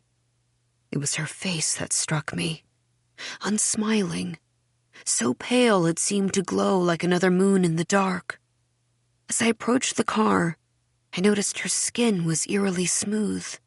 She looked like she belonged in one of those old Hollywood films she loved, where the actresses' faces are made preternaturally flawless by Vaseline smeared on the camera lens. But more than her face, it was her eyes, shining and blank. How they looked at me like they didn't know me. "Mother," I felt compelled to say. "It's me." And Mother just stared at me through the passenger side window. "Of course it is," she said in a voice I didn't recognize. "Get in." But I just stood there staring at her through the window. "Mother, you look—" "What?" And her tone was suddenly terribly eager. Hungry. "Strange," I should have said. "Empty. What's with your face? Your eyes?" But I said, "Beautiful. As I always had. All my life." She seemed to smile then. Some warmth or recognition bloomed in her face, like her soul had risen to the surface of her skin and made a light shine there briefly. Her eyes filled with tears. She looked into the ever-kind and gentle mirror of me. "I'm so happy you're here," she said, and then we roared off into the dark. I never asked about the car. What were the loans for? I asked Chaz now. "Window renovation, apparently." Window renovation? Well, how much could that cost? "Can't say," Chaz says. "But it does look like she spent it all." He shrugs, stirs his coffee. It happens. People take out a loan for one thing, then spend it on other stuff. Suddenly I can't breathe. I need a cigarette, a shot of something, anything. Chaz keeps stirring his coffee with a little spoon. He's loving this. I can feel it. My helplessness, my sudden breathlessness, my flushed face, all of it giving him a hard-on. "I'd advise you to sell the condo. Use the equity to pay off the loans. You might barely break even if you do that." "I might break even?" I shout this. Everyone's looking at us now. The waiters, the rich couple at the next table, roused from their passion fruit and champagne brunch. I think of my studio apartment in Montreal, barely decorated but for the skin products lining the walls of my single room. Closet bursting with dresses from work that I never wear. Every day the same black shift. Yet I was content in this little life I was. In the back of my mind, did I think Mother would somehow save me? "Well, there's the Jaguar," Chaz offers. "You could sell it, although it's unlikely to be worth much since she dinged it up a bit." "Dinged it up?" "Just in a few places. A few little fender kisses here and there. Some scratches." He grins as if recalling some past intimacy. "You know your mother." Do I? I think of Mother behind the wheel in her dark glasses, staring at me through the windshield, neither grinning nor frowning because she didn't want to disrupt the planes of her face. "Fixing it is going to cost a pretty penny, of course. Vintage Jaguars don't grow on trees." He looks at me sadly. "But you might get a buyer as is. Men do love their toys, especially fixer-uppers." I think of her entourage of rich, smiling ghouls. "As for the condo, I can put you in touch with a real estate agent," Chaz is saying. "But you'll want to fix the place up a bit, too, so you can sell it. It seemed a bit run down last time I visited." He laughs a little. I picture Chaz visiting Mother, rolling up in his rolls, rocking on his elevated heels at her front door. Mother answering with a cigarette between her fingers, donning a black silk shift, or maybe one of her white suits, that pendant of a warped red heart shimmering darkly on her chest, smilingly entreating, "Entrez, entrez." She'd never let him fuck her, would she? "Anyway," he signals to the waiter, "a lot to think about." He looks at his watch and smiles. He's so sorry he doesn't have better news. I hear the rich couple toast each other with a clink of their flutes, their easy laughter. What am I doing here in this place I can't afford? In my borrowed sack dress? "From our little shop," Sylvia said when she handed it to me. "I'll always think of it as ours, Belle." Then I remember. The shop.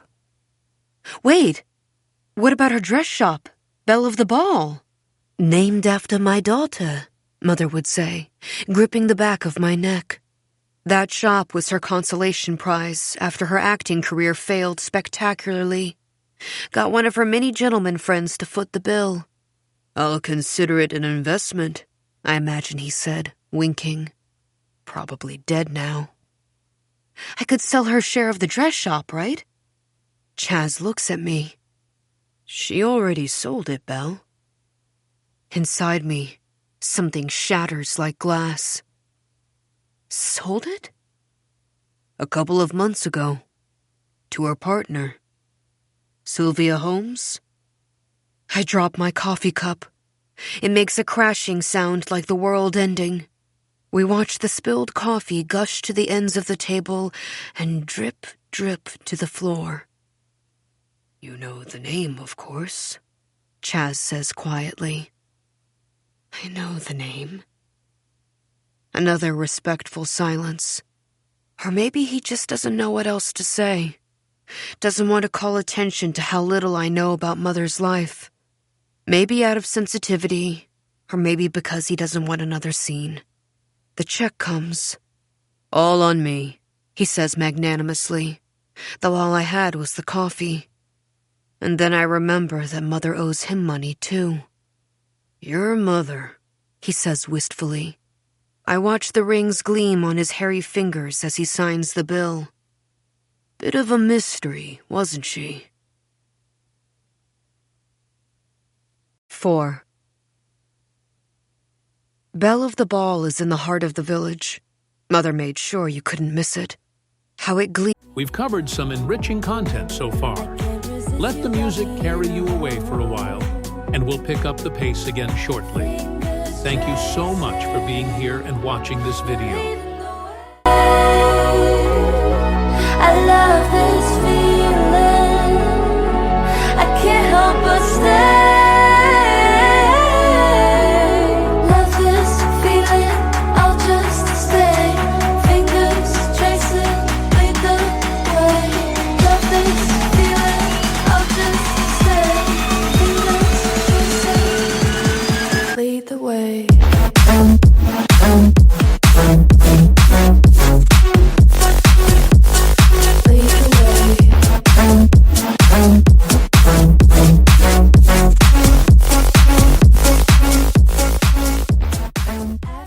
There redly on the street full of shops, flanked by palm trees.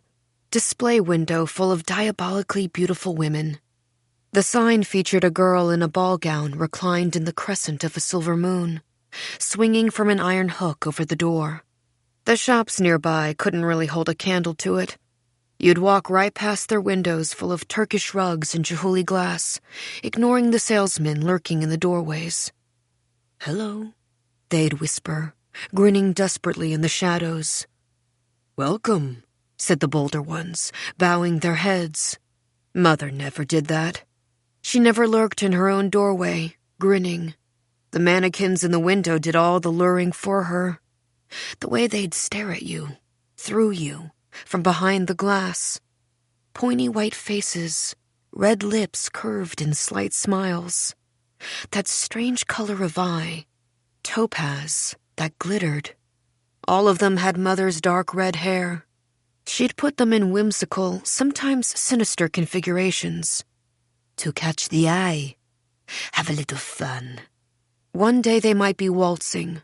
Another day they might be throttling one another, or sitting for afternoon tea.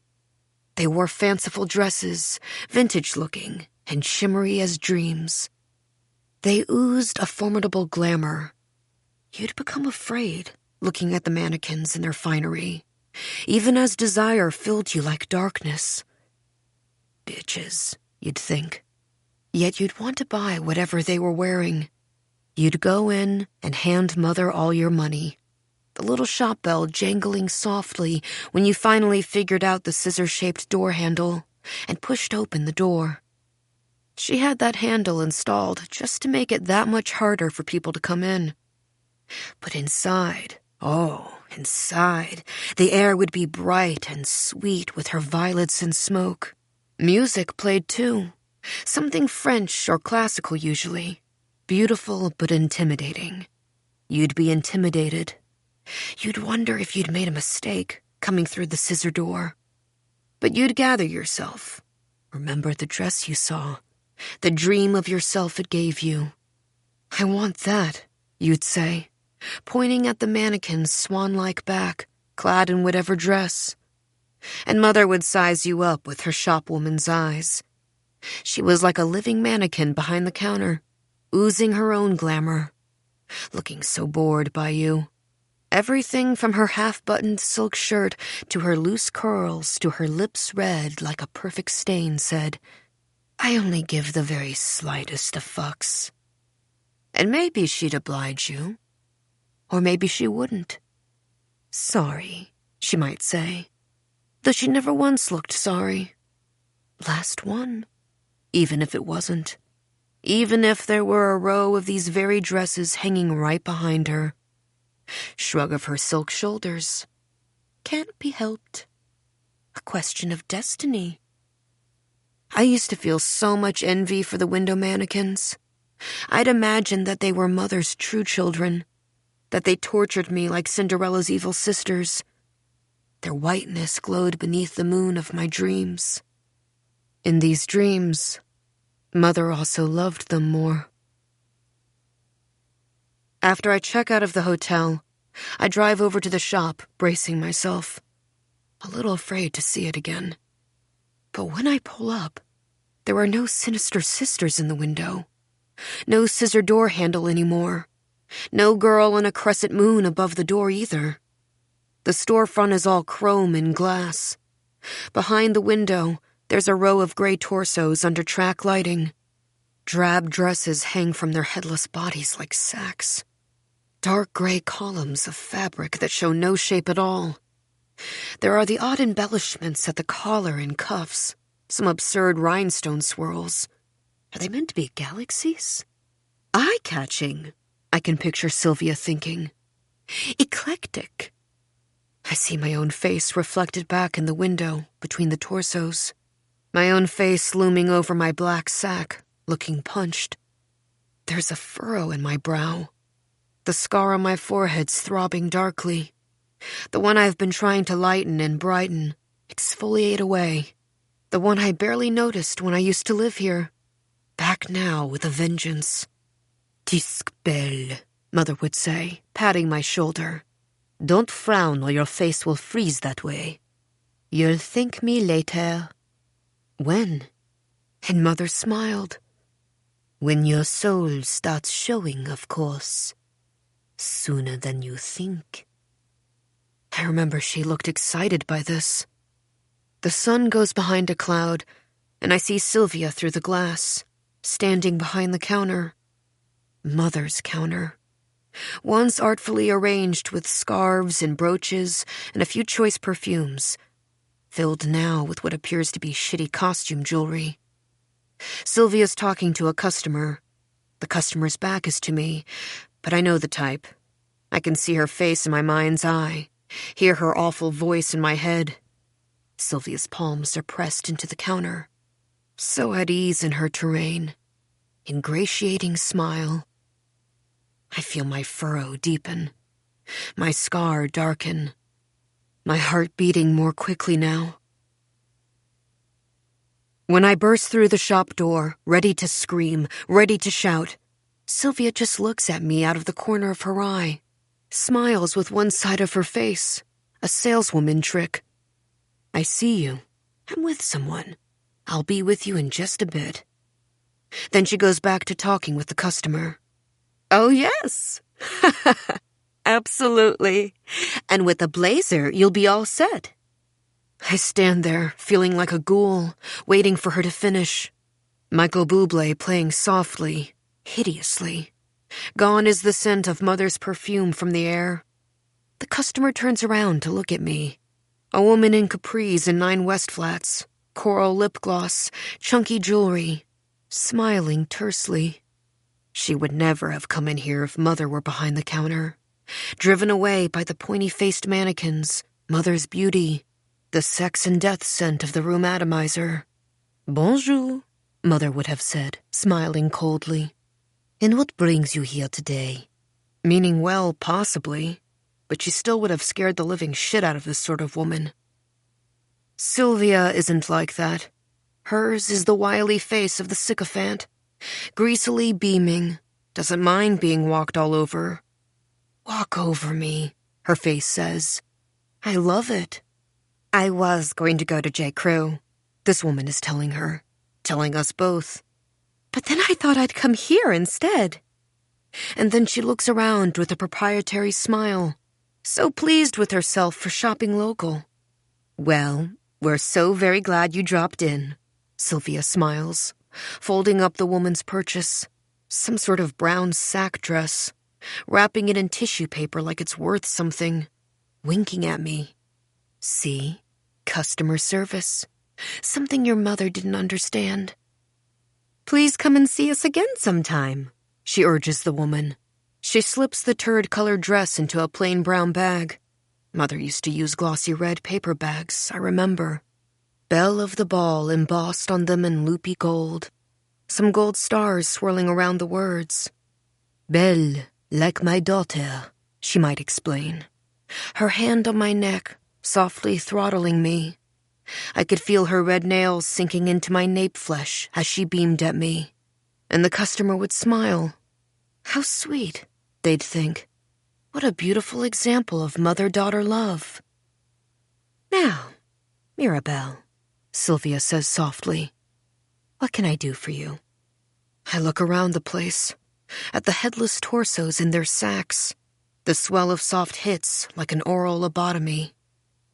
You stole Mother's shop, I hear myself say.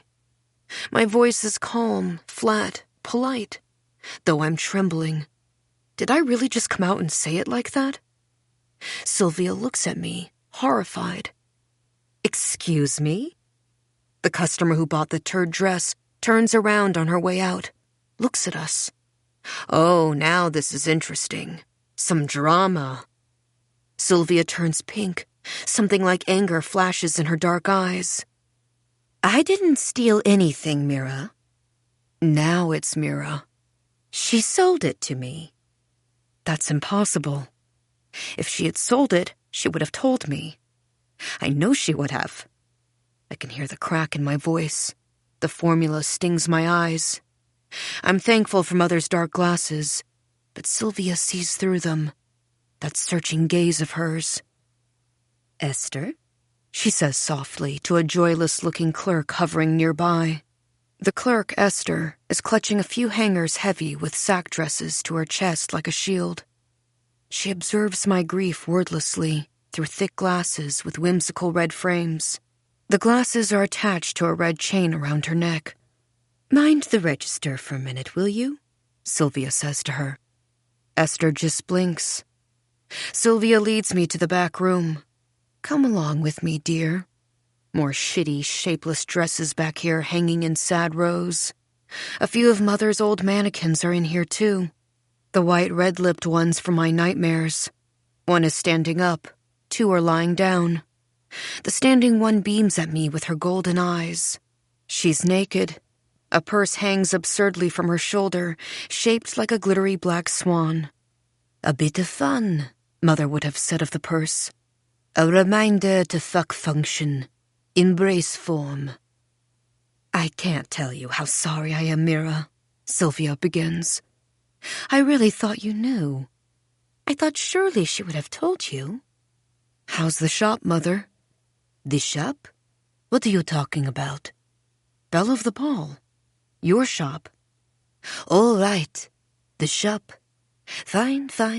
Ça marche. To be honest, she left me in a bit of a lurch too doing that, Sylvia says. But I wanted to help. I wanted to be a friend. I'm honestly very surprised she didn't share her decision with you. There's an accusation in there. Estranged from each other toward the end, weren't you? Not so terribly close after you moved away. If you ever were. Whose fault is that? Behind Mother's glasses, my vision goes swimmy. The formula has gone rogue, I guess. I find myself telling Sylvia everything about the meeting with Chaz. Mother's multiple loans to repair God knows what. It all comes gushing out of me like the tears I don't shed. I can't stop the tide of words. All that money, I whisper, sinking to my knees. Where did she spend it? Where did it go? As I say this, I flash to her bathroom full of red bottles and jars.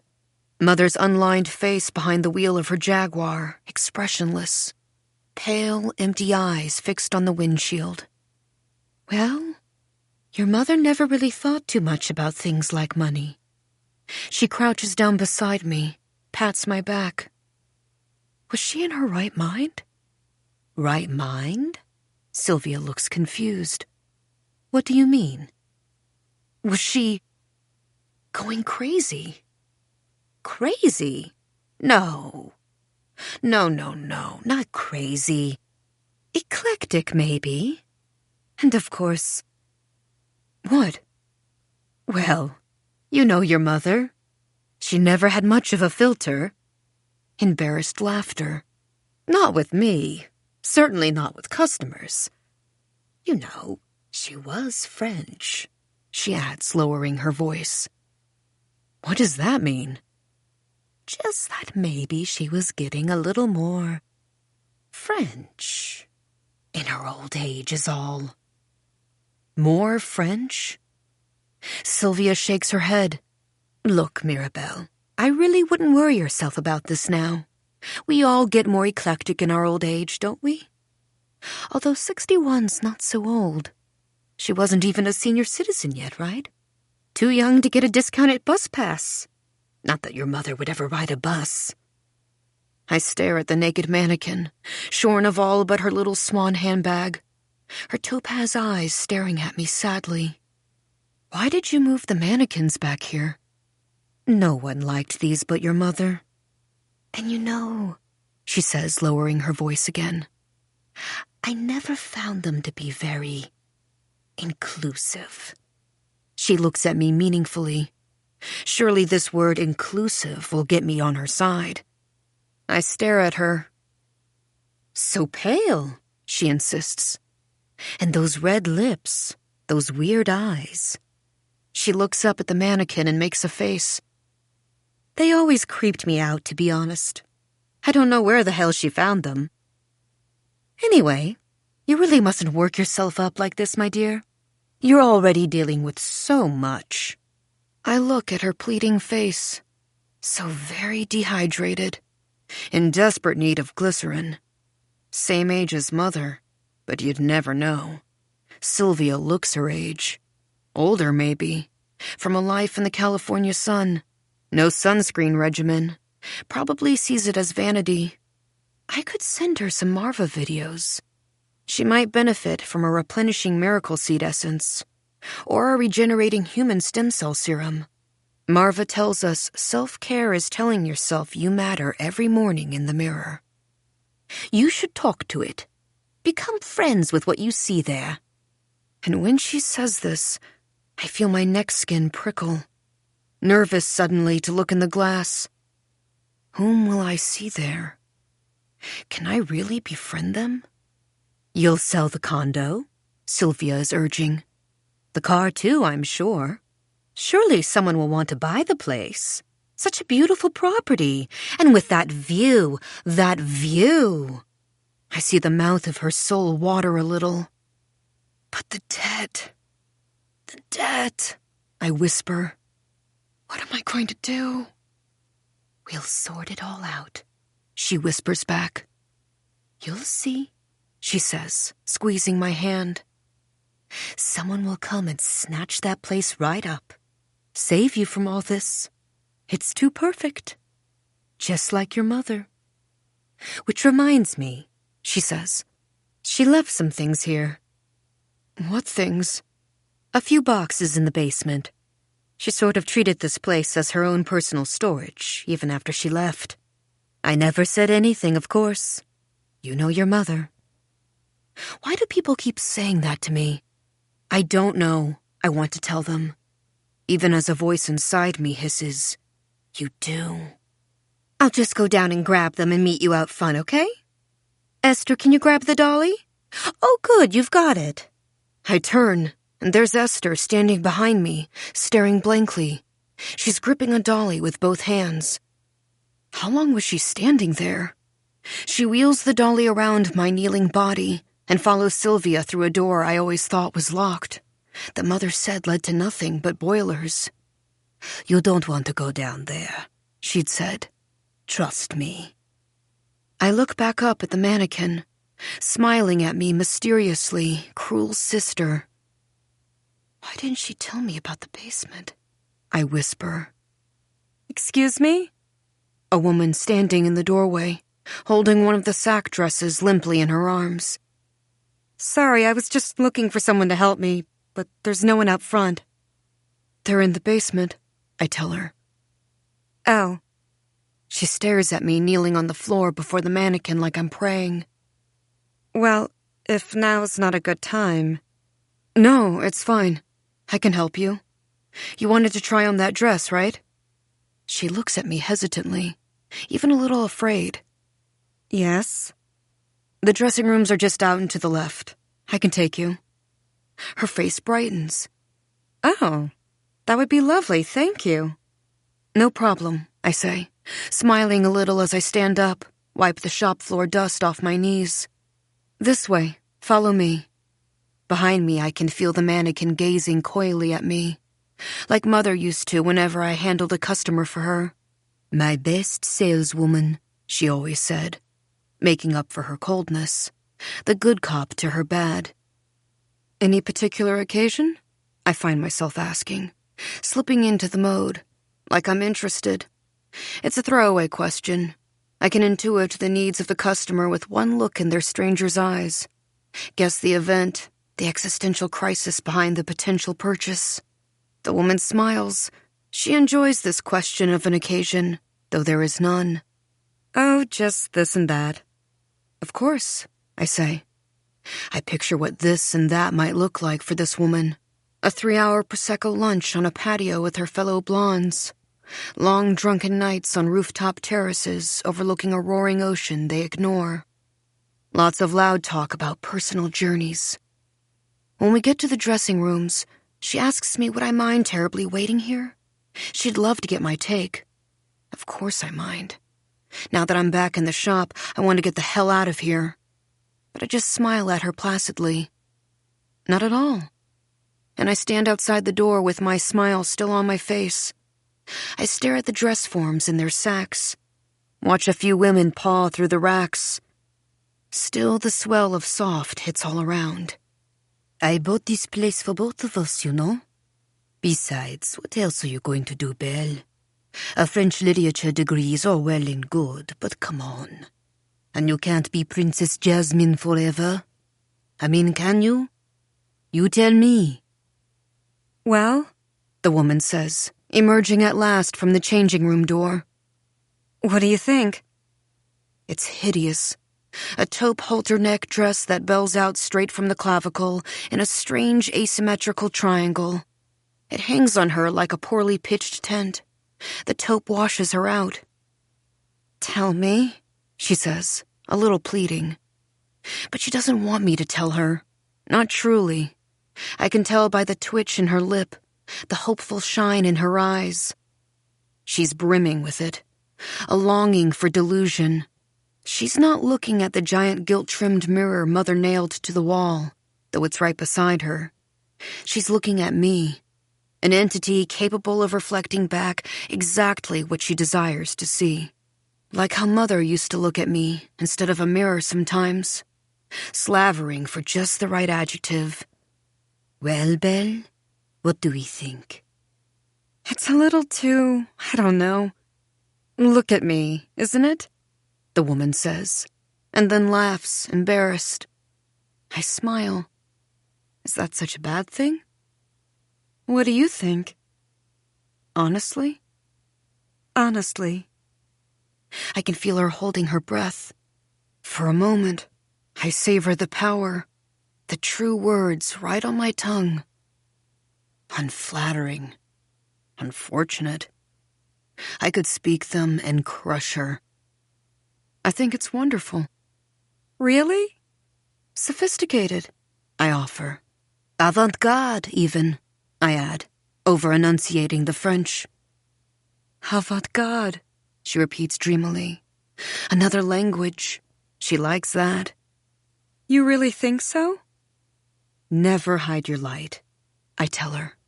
She smiles. She's prone to hiding her light, her eyes say. She looks at herself in the mirror. Now it's safe. Her face brightens at what she sees. It is sort of elegant, isn't it? Cutting edge, even. I nod. Absolutely. It could be those things if she likes. And versatile, I add. A daytime sharpness that could translate easily into a nighttime chic. Where are these words coming from? My lips, apparently. It always comes so easily, telling people what they want to hear, divining the perfect words with one look at their waiting faces, giving them their dream of themselves. I did it in a spangled bra for 10 years beneath the arch of Sleeping Beauty Castle. Aren't you as pretty as a princess? I'd say, even to the homely ones, especially to the homely ones. I do it now at damsels in my dark high-necked dress. And, of course, I did it for Mother. In this shop, and all my life, I'd have my slew of words ready to hand out like candy. You always have the magic words, Mother said, grateful but also suspicious. How do you always know exactly what to say? The woman smiles more broadly. I should take you with me everywhere. Normally I shop with my daughter. She's very cruel. She calls it being honest, of course. Laughter. I smile. Of course. And how are we doing here? Sylvia says, suddenly appearing at my side out of nowhere. Oh my, that looks fantastic. Aren't these halternecks just the cutest things? Just got them in from Sweden. It has the ring of falsehood, of too much. The woman smiles tightly. Your saleswoman was just helping me. Was she? And Sylvia's face darkens, looking at me. I see. How wonderful. Thanks so much, Mira. I'll take it from here. She pats my shoulder and leans in. I catch the scent of her, an insidious freshness spiked with citrus. She whispers hotly, We left the box by the car. Just the one in the end. Prim smile. I'll come by and visit later, okay? See how you're getting on. She turns her attention to the woman in the taupe tent. Time to reel her in. Now, are you looking for a little bolero or blazer to go with, or... I walk quickly away toward the door. The sound of Sylvia's voice, a pitch too high, ringing in my ears, along with the insipid adult contemporary. The store is an alien landscape, nothing of Mother remaining. Just the mannequins, alone in the dusty back room, smiling mysteriously in the dark. 5. Afternoon, a reapplication of sunscreen, physical and chemical, which I can already feel melting in the light. I'm standing outside Mother's apartment, gripping the basement box, staring at her doormat, which reads, Wipe your paws. On either side of her front door, pots of spiky plants and flowers assail my eyes with their bright shades. Don't want to go in. Want to check back into the pink hotel. Lie down in a dark room watching Marva videos until I fly back to Montreal. 3 days from now. But the flowers need to be watered, don't they? And her cat, Angelica, needs to be fed. Her things need to be sorted through, packed. The place needs to be cleaned up, fixed up, Chaz said, before I can sell it and get out of here. Never come back again to this sunny place she loved, despite her enmity for the sun. Took me a while to get out of the Jaguar. Stared through the windshield at the chrome cat on the hood in mid-pounce, practically ablaze in the light. "What happened to you, Mother?" I asked the cat. "Did you fall down some well of madness? Am I following you now into the dark?" The cat just shone there quietly like a sphinx. From outside, the apartment looks impeccable, like Mother herself. Windows sparkling, flowers bright. The place seems alive, awake even. Like she might still be in there. She never fell from the cliff. Can't I picture her inside, singing to herself right now? At her vanity table, maybe, before her 3-paneled mirror, smiling as she powders her face with her little white puff. Strangely, I hear music then, coming from inside Mother's place. Doesn't sound like Mother's music, though. Not the Edith Piaf variety. This is heavy, loud, psychedelic sounding. And then I notice that the plants have already been watered. The soil in which the roses grow is black and damp and slick. The pots are going drip, drip onto the concrete floor of the veranda. I put down the box and grab one of them, a heavy pot, just in case, and open the door, already unlocked. Oh, I'm awake now. Heart beginning to pound, potted plant raised. Inside, the music's so loud, Mother's windows seem to tremble. No one in the bright living room, apart from Angelica on the couch, licking her paws. When I get to the kitchen, I scream. There by the sink stands a man with his shirt off, bobbing his head to the earthquake of sound. For a minute I watch him, transfixed. The pot must have slipped from my hands because there is a crashing sound. He sees me standing there in the shattered clay. He smiles, lowers the volume on a little speaker on the table. "Hey," he says. "You must be Belle. Nice to meet you." I just stare at him. "I'm sorry for your loss," this man says. He reaches out his hand. I stare at that, too. On his wrist is some sort of braided leather bracelet. 2 black twisting cords.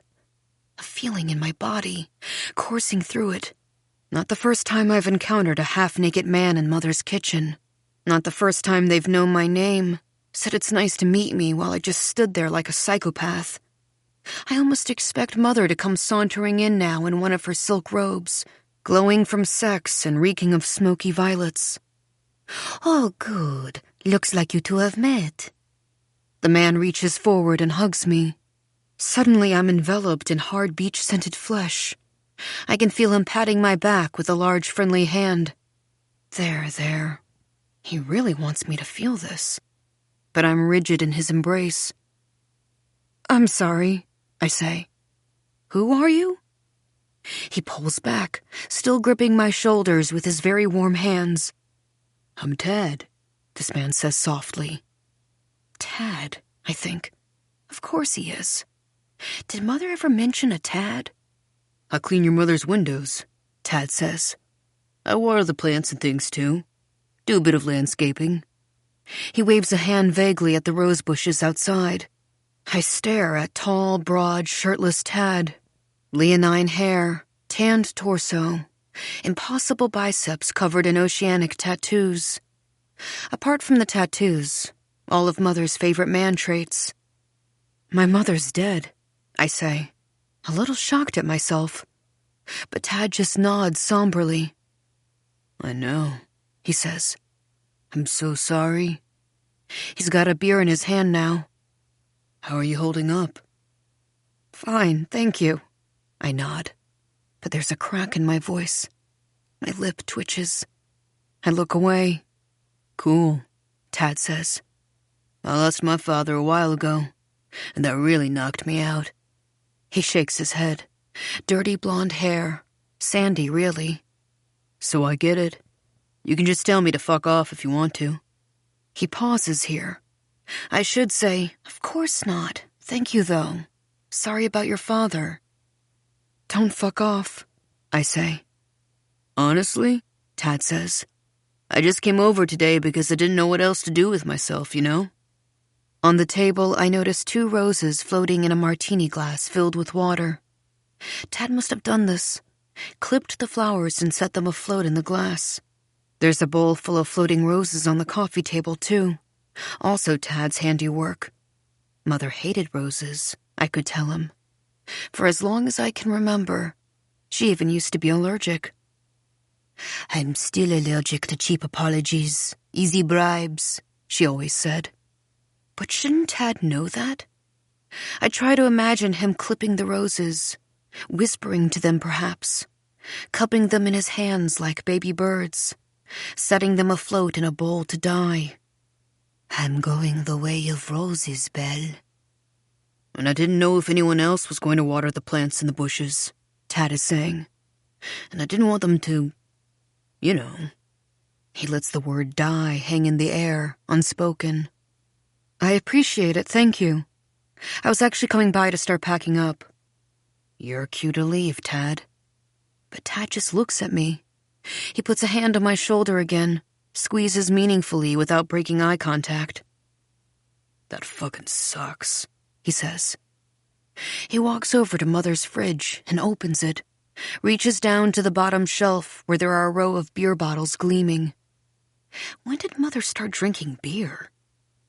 Beer, she'd mutter if it was offered, making a face. I just don't get it. He opens a kitchen drawer. He knows which drawer, I notice, and grabs the bottle opener. I watch his biceps come into relief as he cracks open the bottle. Some faint stirring of lust visits me briefly like a ghost. He hands me the beer, clinks his bottle against mine. To Noelle, he says. The sound of Mother's name in his mouth conjures her up briefly again, silk-robed and smiling in a light that loved her.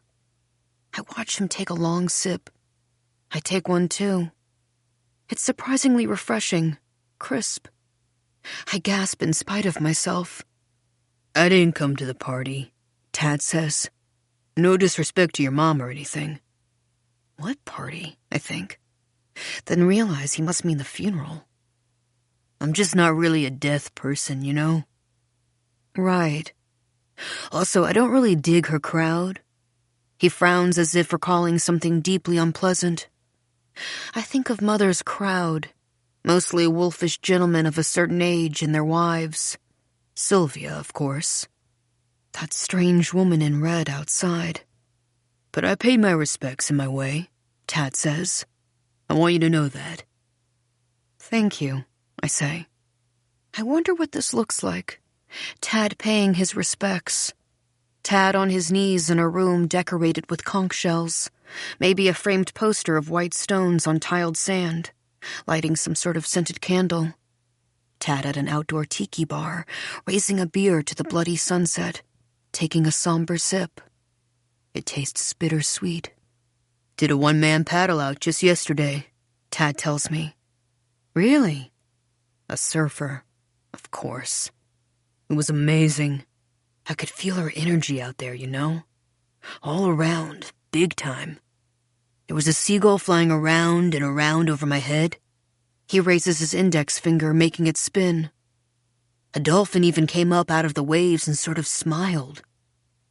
Now his hand is a dolphin's beak, rising out of the imaginary waves.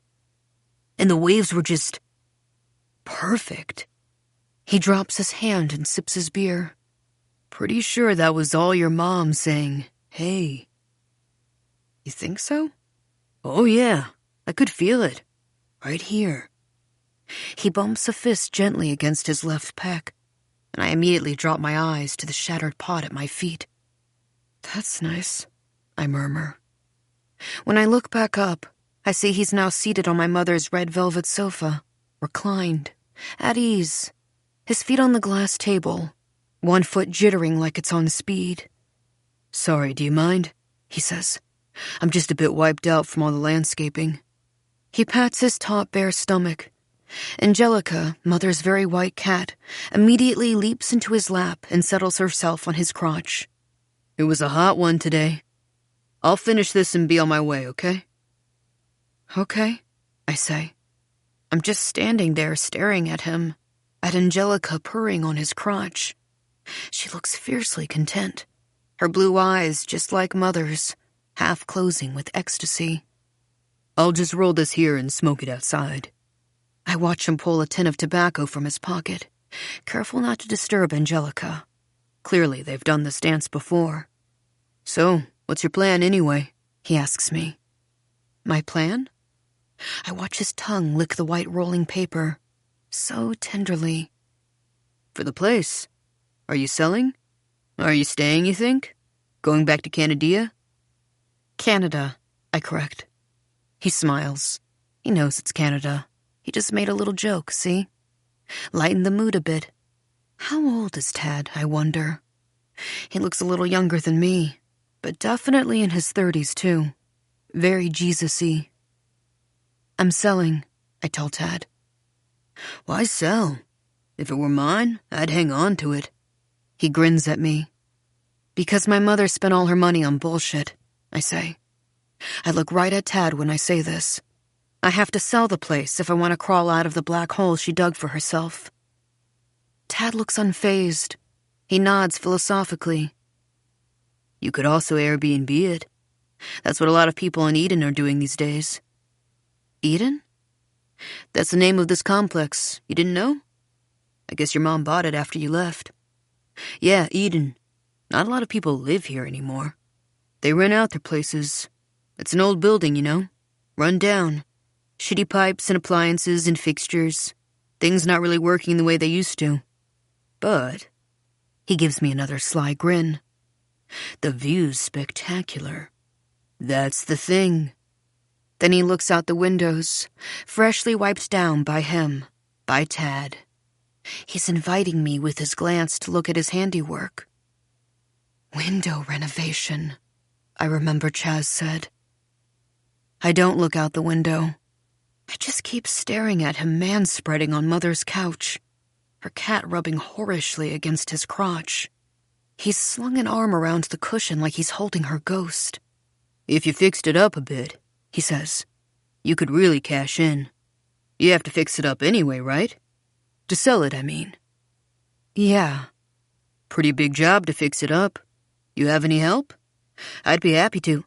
"I don't need help," I blurt out. "I mean, I appreciate it. Thank you, Tad." Even his name on my tongue sounds like it's mocking me. But I can manage. I hate the way I sound, prim as my borrowed sack dress, a theme park princess talking to a troublesome guest, a shop girl dealing with the FedEx guy. There's a little curtsy in my voice, a clicking shut of a door, a drawing down of a shade over my life, my soul. He smiles at me slowly. "What?"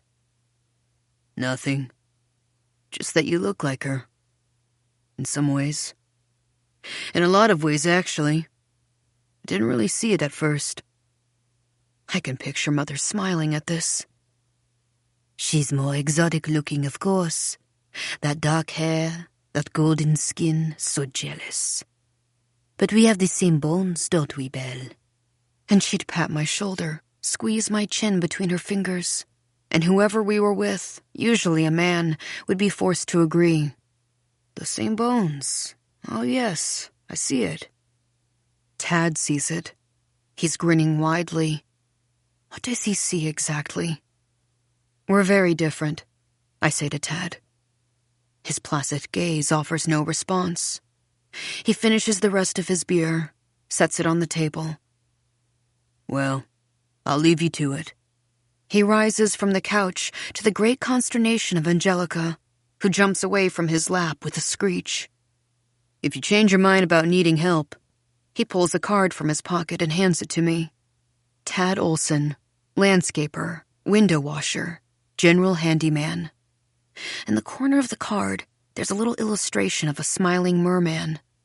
He's holding a squeegee in one hand and a pair of gardening shears in another. The merman has chin-length hair like Tad. I watch him walk to the front door. Suddenly I feel afraid. I don't want to be alone in Mother's place. "Tad?" I say. And again I hate the way my voice sounds, this time like a hand reaching out, grasping for something solid in the dark. "Yeah?" He stands at the door and looks at me questioningly, waiting. Ridiculous to ask him to stay. This man I don't even know. But something about his eyes, the way he's looking at me, it takes me back to my 9-year-old body, standing in the dark hallway of our old Montreal apartment, watching from the shadows as Mother entertained whatever man in the living room. Men who looked like Tad. Sometimes they'd notice me standing there in the hall. Their eyes would meet mine, and my body would freeze. I'd catch fire. Usually they'd turn right back to Mother after that. But sometimes they'd keep looking at me, curiously, even kindly. Some might even wave. "That your daughter?" they'd ask Mother. And Mother would frown. "Belle, go back to bed." "Don't be silly," the man might say. "Let her come out and say hello." And he'd smile at me, standing there in the dark. "Hi." And I'd fill with warmth. My heart would open stupidly, only to be broken later. "Hi." Tad will be one of those. He'll be a waver. He'll be a smiler. He's smiling at me now. "Yes, Belle?" Then I noticed the mirror behind Tad, on the wall above Mother's couch. A crack right down the middle. Just like the one in the bathroom. Just like the one down the hall. And in this mirror above the couch, I see the wall of them behind me, each one with a crack in its face. "What's up with the mirrors?" I ask. "What do you mean?" "The cracks. The cracks all down the middle." And for a second, I feel crazy. Like maybe I'm the only one who sees them. "Oh, those," Tad says. "Yeah, I kept trying to replace them, but your mother said it was no use. I still tried one time when she was away, but the crack was back the next time I came, like I hadn't done anything. Weird. Something to do with the air? The building settling, maybe?" "The building settling?" "Sure. All buildings have energies, you know. This one has some energy, let me tell you. In fact, I think it was having a bit of an effect on her. Your mother." My heart skips. An effect on her? What do you mean? It's hard to verbalize it. Language feels so meager, you know, in the face of certain things. For a moment, I picture him gripping a tambourine. "Can you try?" He shakes his head. "Oh, man, listen to me talking my shit. Energy. What do I know, right? About life or death? About anything, really." He tucks the rolled cigarette behind his ear and smiles. "I'll get out of your hair now." And in spite of myself, I picture Tad's fingers combing through Mother's dark red hair. "Oh, hey," he says in the open front doorway. "Thought you were moving out." "I am." He points to the box outside. I forgot about it when I heard the noise, which I thought was an intruder, which turned out to be Tad, grinning at me now. "Looks like you're moving in." 6. After Tad goes, taking his music and his beachy scent with him, the place is quiet. Just me on the floor with Tad's beer in my hand, watching the sky darken through Mother's immense windows. Tad offered to stay, but I said, "I'm fine, thank you, Tad." And again his name mocked me. I am fine. Really. Just an apartment. Just Mother's apartment, filled with her furniture, all of it sharp-edged and winking in the light. Shouldn't be afraid. It's silly. If Mother knew I was afraid, she'd laugh and laugh. She'd say, "Ridiculous." I stare at the wall of cracked mirrors and their heavy frames. Were there always this many, Mother? Angelica has disappeared, slithered whitely away. A clock somewhere ticks and ticks. Didn't know Mother had a clock like that. Tick, tick, telling me I should move along. All I've done so far is unpack the box Sylvia gave me from the shop basement. Disappointing. Mostly old dolls. My childhood dolls, I guess. They all looked exactly alike. Like Mother, in fact. Pale skin, blue eyes of glass that stared up at me, unblinking. There was an old clock in there, too, with a picture of Snow White and the 7 dwarves on the face. Funny, I don't remember owning a clock like that. There was a red diary, locked, no key. A picture book of what looked like a Snow White story. The Beautiful Maiden, it was called.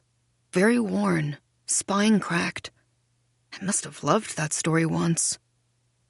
The shoebox was a little curious, I guess. I thought it was just the dolls, the clock, and the books in the box at first. But something told me, put your hand in deeper. And there was the shoebox at the very bottom. Taped up just like the box itself had been. Taped tighter than the box. Someone had wrapped the tape around and around. I had to take a knife to all sides to get it open. Then what? I held my breath a little. Maybe this would be something. What was I looking for? But it was nothing, really. Just an old torn poster of Tom Cruise in Top Gun. Some magazine clippings, mostly of Tom Cruise, too, it looked like. All of Tom Cruise, it turned out. Each one carefully folded. I stared at page after torn page of his glossy face, the cracked mirrors shining in my eye corners. Dizzy, I felt then. Cold suddenly in the very white room. Who ripped these out, I wondered. But I knew. I knew before I even saw the childish handwriting scrawled across one of the clippings. Tom smiling in his sunglasses in risky business. "I'm yours," I had written in tiny red letters. How funny. I'd even drawn a heart. How very funny. Right around Tom's face in red ink. I looked back at the torn Top Gun poster. Half was missing. Kelly McGillis, his co-star, torn out so it was just Tom alone on his motorcycle. I looked at Tom's face, the mirrors nearly blinding me now with the light of the dying sun. His eyes were in shadow, so they looked like black holes. I must have had a crush or something at some point. Now I stare at the open box brimming with dolls, the clippings, that worn little picture book. Just more shit to pack up, really. "Are you moving in or moving out?" Tad joked again as he was leaving. "Moving out, Tad. Moving out." "So get going," I tell myself. "At least now you have a box. Her books, her clothes, dishes. Just fucking pick something." Beer in hand, I wander the apartment, my footsteps clicking along the floor. "Belle," Mother would snap. "Shoes!" But I keep them on. As I go from room to room, my heart sinks like a stone. Because her hobgoblin lawyer was right. Her place is in terrible shape. The more closely I look, the more I see. Cracks in the white walls. Water stains on the ceilings like ink blots. Paint peeling everywhere. In the bathroom, where I hid away yesterday watching Marva, I notice chips in the sink now. Decaying grout around the rim. When I pull back the flowery shower curtain, I see the tubs filled with cracks. The showerhead yields nothing but a thin stream of rusty water. I try to turn off the tap, but it comes off in my hand. The kitchen is a disaster. Ancient stove. I can't see the numbers around the dials anymore. Fridge that hums. That's the humming noise I was hearing during the memorial. I thought it was Sylvia playing some Gregorian chants. I take a long swig of beer. This is bad. Mother, did you really live like this? And the jars. Red jars and bottles in every room. How did I not notice them all before? Lining the walls of her bedroom, cluttering her countertops. She really loved her products, didn't she? Sylvia said. I think of the video. The glowing girl in the bright bathroom, holding a jar up to her face like an apple. Red glass, just like this. It feels heavy in my hand. Gold slanted characters like runes are etched across it. Rouge, it reads. And nothing else. No ingredients list. No instructions. Oh, I have my secret spell. We all have our beauty secrets, don't we? I opened the jar. More than empty. Like it's been licked clean by the cat. There's a faint scent of ocean and roses that rises up like a ghost. I look in the cracked mirror. Mother, I whisper. What the fuck is all of this? Belle, do you ever look in the mirror and hate? She asked me once on the phone. Hate? I stared at the silhouette of my reflection in the dark. Yes, I thought. Of course. All the fucking time. But I said, hate what, Mother? I could picture her sitting alone in the dark like I was, staring at herself in the mirror. Ce que tu vois, Mother whispered, a crack in her voice. She sounded lost and sad and afraid. What were you afraid of, Mother? Now in the mirror, I see a shimmer of something. A shape. My heart pounds. Oh, God, what? But it's just the cat sitting by the front door, staring at me with her eyes pale and sharp as Mother's. She blinks at me slowly and slinks away. A pair of red shoes come winking into focus, shining by the open box behind me. I turn around, and there they are for real, gleaming between the dolls and the shoebox full of Tom Cruise clippings. Like they were always there, like they could have come out of the box. Maybe they did, and I just didn't notice them in the sea of dolls. Pretty, I think, walking over to them. So very red. Mother's, they have to be. Funny, I don't remember her having a pair like this. And yet, there's something familiar about the worn thin heel, the sharply pointed toe with the feathers, this red web of straps. The clock. That clock I didn't know she had ticks louder somewhere. Quicker? Maybe quicker, too. Try me. Try me, the red shoes seem to say. Almost like they're speaking to me. I shake my head. Mother's shoes would never fit me. I think of her little white feet with their painted red toes. Nothing at all like my freak shows. What are we going to do with you? She used to say when she took me shoe shopping as a teenager, shaking her head at my huge misshapen feet and their scuffed black Doc Martens, the only shoes we could find that fit. I don't know, Mother, I said. Put me in a sack? Drown me? I'm hopeless. And she'd frown as I smiled. Holding the shoes, I feel a strange charge in my hands, light as feathers, giving off a faint scent of flesh. Her flesh. I close my eyes. It's funny how Mother's shoes make me feel silly, sort of ashamed, like a stupid, sad child again. Just then a memory hits like a cold, crashing wave. My childish feet in red shoes. I'm looking in a mirror, but it isn't myself I see there. Someone else is in the glass. A man. I can't see his face, but I feel him smiling at me. I'm smiling too. Then all goes black. I open my eyes. I'm a grown woman again, lying on the floor of my dead mother's living room. Angelica's licking my face with her rough little tongue. thought she hated me. Maybe she still does and just wants food. It's dark now. No more blood-colored sun. No more blackening trees. Now a moon shines whitely through the curtains, which lifts in the black breeze. How did it become night? Clocks ticking quick. Fridge humming its Gregorian chant.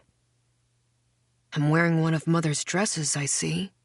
The silk silver one that falls like such luxe water. Pretty. But how did that happen? When did I take off my plain black dress and put this one on? The red shoes are on my feet now, too, gleaming in the dark. I was about to try them on when I went down some sort of memory hole. When something unbidden just floated up and sucked me in. What? Can't remember now. I stare at the red shoes shining on my feet. They fit. Look at that. Suddenly I feel like going for a walk. Why not? On a night like this, so black and windy and warm, why not? The air is calling to me. There's a song in it, it sounds like. I feed the cat, then hurry out the door. I'll pack later. Outside, the roses are swaying in the breeze. So alive. They seem to be breathing, like each one has a little gulping mouth. Can't see the ocean, but I can hear it. The roar, the crash against the sharp black rocks. So long as I can't see the water, it's pleasant, the sound. A kind of music. I'm walking the coastline, snaking right along the winding path beside the beach. The same one I used to walk late at night as a teenager. It's black as pitch, but I'm not afraid. Just like I wasn't afraid then. Back then, we lived farther from the beach, but I'd come here all the time. Knew every turn and groove in the path. Still do, it seems. I guess feet never forget. I'm walking quickly like I'm late for something. Like I'm going somewhere. Funny, because how could I be late for anything? How could I be going anywhere? Nowhere to go at this hour. Just a night stroll I'm taking along the beach in these pretty red shoes. So surprisingly comfortable, despite the high, narrow heel. Feels like I'm wearing nothing at all, really. Like I'm floating. And yet there's a pull to my steps, as though something's carrying me. The click of my heels gets faster, though in my mind I'm walking slowly. Maybe just the wind. Yes, that has to be all it is. I've reached the other side of the cove now, where the seals congregate on the rocks and stink up the air. I used to visit them, talk to them. Funny to think of myself back then. Lonely teen in black, with buds in her ears, blasting dark wave.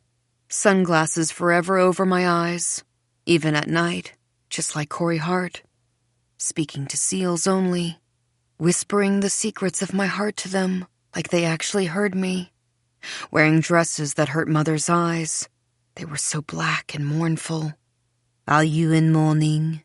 she'd ask me. "Always," I'd say. The path beneath my feet is dirt now, not sidewalk. I'm on the dirt path that rims the cliff. I'm on the cliff's edge. On one side of me are trees, shrubs, tall grass, flowers. On the other side, nothing at all. Just air, and at the very bottom, the dark, whirling ocean. Where Mother must have walked. Must have fallen. Don't think about Mother falling. Keep walking. One foot in front of the other, though it's so dark I can't see a thing. Just black. And yet my feet still seem to know where to go. My feet or my shoes. As I turn a corner, something lights up the dark. Houses on the side of the cliff, nested deep into the greenery. Not houses, mansions really, glowing with money and architecture. I used to wonder about these places. Who was rich enough to live here? There's a house I've never seen before on the very edge of the cliff. All curved glass and extravagant geometry, black polished concrete that shines in the dark. What I really notice is the red light. glowing from the dramatically contoured floor-to-ceiling windows. I'm heading for this house, like I was heading there all along. A soft, airy music's coming from the place, like an exhalation, filling my ears so pleasantly. I'm smiling in the dark in my red shoes as I walk toward the light and the sound. As I approach the iron gates, they open. Look at that. Like they knew I was coming, knew I would walk the tree-lined path to this front door. The eucalyptus trees look red from the red light of the house. There are roses growing on either side of the path, tall and red too. So pretty. What a very impressive structure this is all around, I think.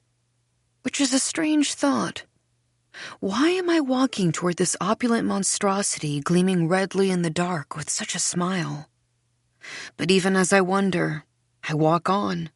Just a night stroll to a strange house I've never seen before.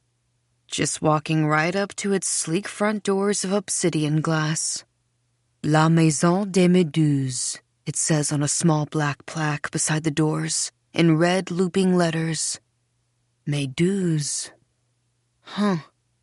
Next to it there's a symbol. Some kind of squid, it looks like. Or maybe a flower? The doors open. A woman standing there in the doorway, smiling like she's expected me. Bonsoir, she says. Bonsoir. But I say, bonsoir, to her too. She's beautiful in a way that destroys me a little. It's a lot of things about her. Little things that add up. Hair sheen, eye gleam. Mostly it's her skin. Not a hair or a line or a blemish. Like actual glass. So very white. She glows, moon-like, mother-like, against the tall black doors, wearing a long silver dress like I am, though hers falls like a literal dream. Eyes clouded in glittering smoke. The reddest, ripest lips I've ever seen. She could be wearing a very rich lipstick. She could have eaten a bowl of overripe cherries. Bonsoir, bienvenue, she says, in a voice that could only come from that kind of mouth. Impeccable accent. I'm wondering if she's actually French when she says, "You're just in time." American accent. Equally flawless. Just in time? I hear myself repeat. Oh, good. In time for what exactly? But something about how this woman's smiling at me keeps my mouth shut tight. I smile too, like I know what she's talking about. She looks me up and down, her eyes lingering on my face. I become painfully aware of my own abominations. My many layers of corrective, protective product suddenly sitting so heavily on my skin. Yet she looks delighted by what she sees. When her eyes meet mine again, she beams brightly, opens the door wider and says, "Entrez." And I go right in, don't I? Is there a moment where I wonder if I should enter this stranger's house on the edge of the cliff? No. When I look back at this moment of going through the spiked black gates, down the path flanked by roses, through the wide-open doors of Les Maisons des Méduses, everything awash in red light, I'll remember no hesitation at all. 7. Music, laughter, soft voices. Where am I? Some sort of living room? No, too grand for that. More like a hall. Giant, coiling staircase. Tall, curving walls of glass all around. No actual ceiling I can see, though there must be one, because a mass of red chandeliers dangling down. A million tiny red lights burning. Beneath it, people in the most elegant suits and dresses swan around in shimmering clusters. A party must be. A party for the very beautiful and very rich. Not the typical California rich, looks like. No rumpled linen or slapping sandals. No jumpsuits or zombie eyes. This is what Mother would call another fucking level. What she might even call style. Everyone seems to be dressed in black or red or white, all quite pale-faced. That woman at the door probably mistook me for someone else. There's a drink in my hand now. Where did that come from? It looks like champagne, except red. La Maison des Méduses, etched on the flute in gold. I take a very long sip. Cold, bright bubbles go singing down my throat. Wow. Like drinking stars, Mother, I think. Like drinking stars, I hear someone behind me whisper dreamily. I freeze, turn around. Mother? A young-looking couple, both luminous, both decadently dressed. They stare at me with eyes like the sky, dripping their dark silks. Sorry, I say. I thought I recognized someone. A side effect of the journey, perhaps. One of them offers in a zen voice. Perhaps, I echo. I have no idea what they're talking about. They smile slightly. Bon voyage, they murmur, raising their fizzing flutes and sauntering away. Bon voyage, I agree. Bon voyage. Au recommencement, another woman says to me mysteriously as she passes. Also exquisitely dressed, also radiant. I'm sorry? To new beginnings, she mutters over her white shoulder, like I've ruined something. Oh yes, new beginnings. I raise my glass to her. Thank you. Merci. What the hell is this place? The music is louder now, a celestial drone full of airy chimes, sort of like what you might hear in a spa. Just then, I noticed the signs in the arches above each corridor flanking the grand staircase. Signature Rituals, reads one. Voyages Merveilleux, reads the other. Up on the wall, there's a screen playing a video of a very white woman with her eyes closed. She has small black discs on either side of her head. She looks to be in absolute bliss. Superimposed over her pale face are lapping ocean waves. A rendezvous with yourself, it reads, in red looping letters by her high, plump cheek. I smile. A spa, of course. There's even what looks like a little boutique in that corner over there. Tall glass cabinets full of red bottles and jars. Each cabinet backlit like the products within are works of art. The red jars are just like the ones in Mother's apartment. She must have come here for treatments. Now I'm really smiling. So this was it, Mother. Your secret place. Probably you loved the little French touches, the old Hollywood fashion. Sipping red stars. I take a long sip from my flute. In the boutique, I see an older woman in a white suit. A customer must be, ransacking one of the cabinets. I watch her greedily gather all the bottles and jars she can into her arms, then dump them into her large, glittery purse. She catches me watching her and frowns, marches over to me briskly, her purse brimming with jars. So, she says, looking me up and down. You've done it. She smiles a little warily, probably around Mother's age. Unlike Mother, this woman looks it. Her skin has that preserved, almost pickled quality, suggesting a complex system, a rigid methodology that might be failing her. Still beautiful, though. Done it? I ask her. She laughs like I've just said something funny and painful. All right, then. Good for you, she says dryly. Bravo. She doesn't look like it's good for me at all. I notice she's wearing a thick ruby choker around her neck. It makes her look like she's bleeding from the throat. Did you get a tan or something? She asks me. Excuse me? Shouldn't do that on your journey, they said. Compromises the result. I'm sorry. Have we even met before? She smiles with a kind of pity. Was it painful? Painful? Or was it beautiful? I've heard it's a little of both. She looks wistful. Then suddenly, she reaches out and grips my shoulder, drawing me close to her. Her face, I see now, looks very old. Her eyes are wild, yellowed in the corners. Tell me, she says.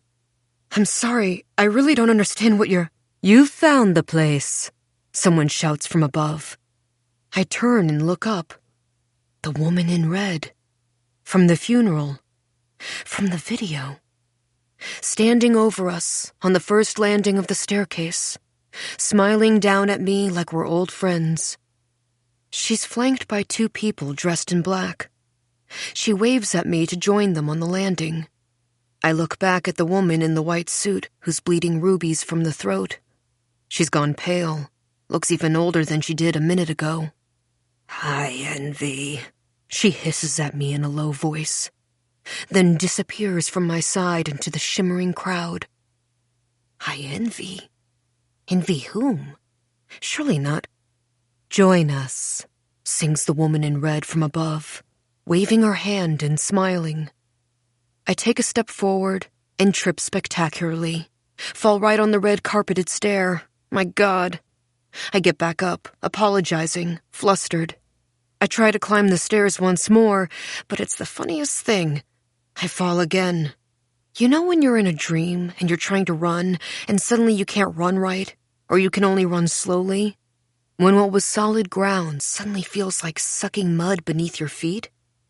That's how it feels to go up these stairs. I keep tripping on my feet, which keep feeling like they're sinking beneath me. I have to grip the banister with all my might, like I'm climbing a rope. From above, they watch me wrestle with myself. They wait patiently, sip their drinks. So wonderful, says the woman in red. At last, when I reach the landing, frazzled and out of breath, they smile. The woman in red does, anyway. The strangers on either side of her do not. They're both wearing black veils over their faces. I can only just see their solemn expressions through the black netting. They look like they might be twins. So glad you could join us, the woman in red says. The veiled people on either side of her nod slightly. Me too, I say, even as I think, who are these people? What is this place? But it's true. I am glad to be here. I'm very glad to be here instead of Mother's apartment, among the long shadows. To be at a party. When was the last time I was at a party? To be at a spa? Is this a spa? Of course it is. Mother's secret spa, no less. What else could it possibly be? I watched the woman pour me some more of the red stars. Sorry, I say, for my clumsiness just now, on the stairs. Sometimes the first steps in our journey are the most trying, are they not? She lets out a laugh like a bark. The veiled people say nothing. The most trying and yet the most crucial. I look up at her face, beaming so brightly at me. Aren't they, Mirabelle? It strikes me again that she really does look like Marva. Same dreamy smile, same ageless white skin, same pale knowing eyes that seem to look through me, right into my twisted, palpitating heart. You remember me? I ask her. Remember, she repeats, and smiles like she's amused by the word. How could I forget? The way she says it has an air of tragedy, of knowledge. Perhaps she was a friend of Mother's. Maybe that's why I was drawn here. Somehow I knew that. Did you have any trouble finding us? She asks me now, Mother's friend. She looks so deeply concerned for my well-being. I shake my head. No, I say. No trouble at all. In fact, this is going to sound funny, but they all laugh now in anticipation. I wait for them to quiet and say, I was actually led here by my shoes. They look down at my shoes. The veiled people hiss. Do they hiss? No, impossible. Surely I'm imagining that. What kind of person hisses? The woman in red smiles. Interesting. A light in her eyes like the girl at the door. I'm glad there was no trouble. There's already enough trouble out there, isn't there? In the world? Yes, I nod. Why am I nodding? Tragedy likes to leave its mark, doesn't it? Her eyes flit up to my forehead scar. Immediately I flush. Accident, Mother said whenever I asked her about it. You fell. How did I fall? You were a kid. Kids fall. End of story, okay? She's still staring at my forehead. Quite the mark it likes to leave. She reaches out with a hand and strokes my cheek. Shocking, her sudden touch, but I don't pull away. Maybe she's the spa manager or something. She's assessing my skin to divine the depth of my need for self-care. I close my eyes. Her touch feels strange, soft and slightly sticky. My heart begins to beat more quickly. I feel her reach up and trace my scar. My eyes fly open. She's smiling at me, and so are the people in black. Their black veils have been pulled aside like curtains, so I see their twin faces. One male, one female, both impossibly exquisite. I remember the childhood dolls I found in the basement box, staring at me with their glassy eyes. Quite the mark, the male twin agrees. Quite, the female twin murmurs. Their voices are low and deep and rich. They gaze reverentially at my forehead, which feels like it's on fire now. I swallow more red stars. I should say something. What are you staring at? But I'm speechless before their luminous faces, dazzled by how fucking beautiful they are. Maybe they're managers too. They seem more like owners than managers somehow with their black veils. They look, in fact, a little like the goth twins I slept with in college, Christine and Sebastian White. I met them one afternoon when I was skipping my French literature class, trying to have a cigarette in the campus shade. They were smoking and reading Kafka side by side. Christine the letters, Sebastian the trial. As I tried to spark up my lighter, they watched me with their black-lined green eyes. Hi, they said. Hi, I said. They were my first loves, my best friends. It was Christine who got me the Disney job. She worked there playing Snow White, for whom she was a dead ringer. Not because she loved it. No, she was doing it to fuck shit up, she said. Mess with the mouse from the inside. You're pretty, Christine said to me, as if it were a curse. In that Disney does exotic way. Isn't she, brother? That's what she called Sebastian, brother. He worked at Disney too, playing all the princes. Also, supposedly, to fuck shit up. I slept with Christine first, and then later Sebastian, and then Christine again. But then she found she just couldn't anymore after she'd learned I'd been with Sebastian. You're tainted now, she told me, confronting me in the park in her Snow White costume. You're tainted in my eyes forever. I stood there contrite and sweating in my jasmine costume, feeling like a whore in a cheap spangled bra. I looked into her eyes, where I was tainted. They were a green I'd never seen before, and have never seen since. Sebastian's were like that too. These twins in black, they have eyes just like that. Fortuitous, isn't it? They whisper to me now. You're coming here tonight. Still staring in a way that makes me burn with shame. That makes me almost whisper, am I really tainted, Christine? Am I tainted forever?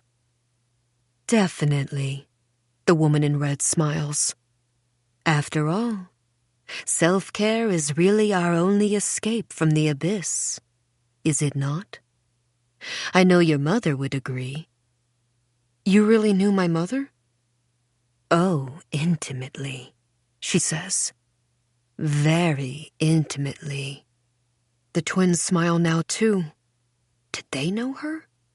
Can I imagine my mother having a cigarette with these doll people who so resemble my teen lovers? Clinking flutes with the woman in red? And you, we know so much about you, daughter of Noel, offers the male twin. I feel his voice in my vertebra. He reaches out and strokes my cheek.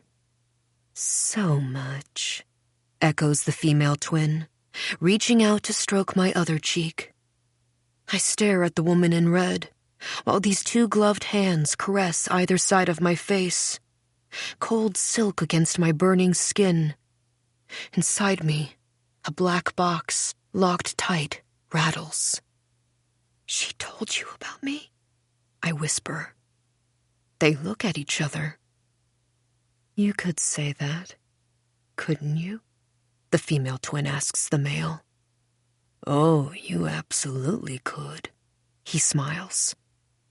In a manner of speaking, yes. What did she tell you? We're very happy to have you, daughter, the male twin says, eyes still on my forehead, gloved hands still stroking my face. Très heureux, the female twin agrees, also still stroking my face. So many soft silk fingers. Must be a communal assessment of some kind. They must take assessments very seriously here. I should probably tell them I can't afford this sort of spa. Can't afford any spa ever again, thanks to Mother. But their pale eyes and silk hands on me are like a bit of a dreamy drug. I'm happy to, I murmur. And we hope you'll come back, the woman in red says. There's someone whom we'd like you to meet. Who? Someone important. Very important to your mother, the woman in red says. You'd like that, wouldn't you, daughter? In this time of grieving? I picture another pale stranger stroking my face with a gloved hand. Yes, I whisper. What am I saying? I mean, no. Their smiles fade. I mean, I'd love to, of course, I say. But sadly, I have to get back. They look like they don't understand my words. Get back?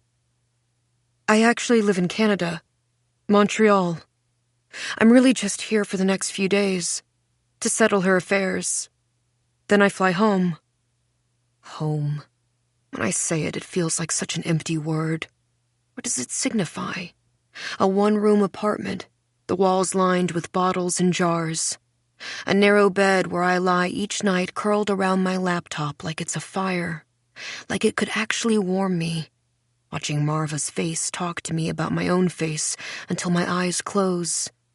And then, a dreamless sleep until my eyes open to the sight of her white face once more, smiling kindly, patiently, like she was waiting for me the whole time. I glance down at all the beautiful people glowing redly under the chandelier. There's a man in a hat standing a little apart from the crowd, staring up at me, it looks like. Do I know him? Home, the woman in red repeats, calling me back. A flash of something like anger in her face. Anger or hunger? But it quickly retreats. Of course. Daughter has her worldly obligations. The twins drop their cool silk hands from my face. Terrible. It feels terrible. I really wish I could stay, I say. This seems like such a lovely... Is it a spa? Suddenly looking into their pale eyes, I'm not so sure anymore. They smile widely. Well, it'll all work out, I'm sure. Sure it will, the twins say at the same time. Although you know, daughter, the woman in red says, suddenly stepping in closer to me, suddenly inches from my face. Sometimes you gotta say what the fuck. Make your move. I'm sorry? Risky business, isn't it? I flash to the shoebox full of Tom Cruise clippings, the torn movie poster. What? My skin grows cold under her smiling eyes. I must say you're looking a little pale, daughter, she murmurs, still inches from my face. Am I? I do feel very funny suddenly. Perhaps those red stars are really beginning to hit. In need of some rejuvenation. Perhaps a visit to the depths is called for. Oh, yes, you must see the depths, the female twin says. The depths? I'll take you down, the male twin says. I'll take you down, says the female twin. I notice the lights have dimmed. They're leading me down the stairs, each taking an arm. Such a gentle grip. I can feel their finger pads through the silk gloves, caressing my arms. We hope you'll come back and see us, daughter. They're whispering into my ears as we glide down the hall. Are they whispering that? The words are only a bit louder than silence. We move quickly across the hall, through the glittering crowd, like we're floating. They stay close to me, whispering to me, causing a chill down the sides of my neck. We really hope you will, they say. And then, they've left me. Their lips no longer at my ear, their scent of bergamot and rose and oud hovering faintly in the air. I'm standing in a large crowd before some ceiling-to-floor red curtains. They surround what looks like a grand circular stage in the middle of the hall. Was this here before? The curtains are lovely. Heavy, velvety, so red. What's behind them? The depths? Must be the depths, because all around me people murmur excitedly, like they're waiting for a show, like I used to when I was a child watching Mother perform on stage.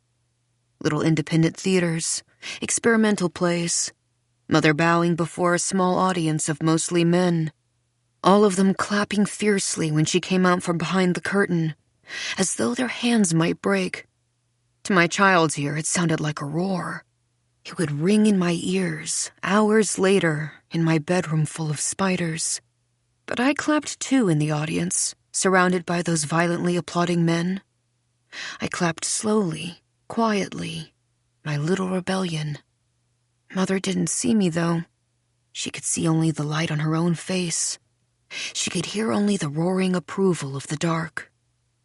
I watched her bow humbly as bouquet after bouquet was thrown at her feet, beaming in the spotlight like she was a plant performing photosynthesis, all the petals of her unfurling. Now I look at the red curtains, almost waiting for Mother to emerge from behind them. I hold my breath, afraid. But when the curtains are pulled back, no Mother, not even a stage. A vast aquarium tank, ceiling to floor, like the curtains, bell-shaped, like a downward-facing flower. The glass walls aren't smooth. They're warped and convoluted, causing distortions. A dancing golden light, like sunlight through the blue-green water. The tank is filled with what looks like giant red jellyfish. They glow redly in the water, swelling and undulating as they pass the uneven magnification of the glass. Everyone around me claps and makes sounds of delight. Merveilleux, I hear under someone's breath. Bigger than last time. Too beautiful, someone whispers right beside me. I stare at the red jellyfish, their bell-shaped heads pulsing in the bright aqua water. It looks like another time, another world behind the glass. Mesmerizing to watch them undulate and float, trailing all those tangly tentacles. I can't seem to stop staring. Beautiful up close. I'm up close now. Somehow I've walked myself right up to the tank without realizing. I'm inches from the glass, staring deeply into the blue-green of this small sea. The light is what draws me, how it reflects me back to myself in the warped glass. And what I see there, me as I've never seen myself before. Glowing skin, my features sharp as Mother's. I'm smiling. I don't feel like I'm smiling, but there I am, smiling in the glass. Gone are the folds around my mouth, the scar on my forehead, my misery lines, the sad, slack jaw, and the puffy, dark-ringed eyes. All is sharp and taut. All sparkles, brightly, whitely. Beautiful. I look beautiful. Like a film heroine from the 40s. Better than even my dream of myself. A red jellyfish swims through my reflection, but I still appear to smile as the tentacles move across my face. Wider, like it pleases me. Tears glisten behind my shining eyes. And then I hear a gasping sound, coming from the left and the right of me, coming from all around. I see everyone's gathered around the tank. Everyone's gazing at themselves in the aquarium glass, transfixed. I can't see what they see, only their gasping faces, the tears in their eyes. A woman covers her mouth and laughs into her hands. I look back at myself. She's still there. The other me, still smiling at me with her red lips. This could all be yours, she seems to say, like the twins' mouths whispering right in my ear. I could watch the play of light across her face forever. A jellyfish swims past her, through her, and then through her I see another figure. At the opposite end of the tank, on the other side of the glass, standing there like I am, gazing into the water. That man in the hat who was staring up at me earlier. He's got a black, pointed beard, circular eyeglasses that make him look vaguely Victorian. He's familiar, too. Why? I stare at his face through the glass. He's also looking at me, I see. A jellyfish swims between us in the blue-green water. It hovers there, blocking my view. Yet I can still see this man right through the red jellyfish, like the creature is suddenly translucent, nearly transparent. In that instant, I see something I didn't before. Through the jellyfish, the man loses his black beard, his ostentatious mustache, his strange eyeglasses. For a flash, it's all stripped away, and I know why his face is familiar. He's the man I saw at the hotel bar last night, the one who looked like old movies with his dark suit and hat. Under the brim, his watchful eyes are locked with mine through the water, looking deep into me. The water makes him look blurry around the edges, like he could dissolve any moment. Is he smiling at me? The jellyfish swims away, and then the man from the hotel looks the strange Victorian way he did before. His black beard comes back, his mustache, his glasses. It all looks like a disguise now. It is a disguise, I realize. What the fuck? I whisper. And then he's gone. My reflection's gone too. Just a tank full of red jellyfish and people with their faces inches from the glass, marveling at their reflections. A woman's laughing with such violent delight right beside me. She's clapping her old face with her old hands. "Oh my," she murmurs. "Oh my, oh my, oh my." The chime music is still playing, louder now. People are swaying with their reflections like they're slow dancing. One man's cheek is pressed against the glass, cheek to cheek with his other self. His eyes are closed so painfully I have to look away. Suddenly, the red curtains close all around the tank. There's a collective sigh. People stumble away. I hear cries of anguish. The man beside me drops to his knees, clutching the curtains. The old woman is hugging her chest, caved into herself, like she's clutching a dagger someone stabbed into her heart. Mother, what sort of spa is this? Did you really come here? Get out of here, I think. Leave. Leave. Leave.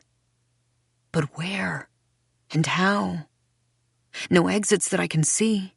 Only the grand hall that seems to extend into black. Only bodies hovering by the red curtain as if awaiting a second act. Only the spiraling staircase where the woman in red stands alone now on the landing, sipping her cold stars, watching the tumult below. Though I can't see her face, I sense she's smiling. The twins are gone from her side. Then I see him again, disappearing down the dark hall that gapes blackly like a maw.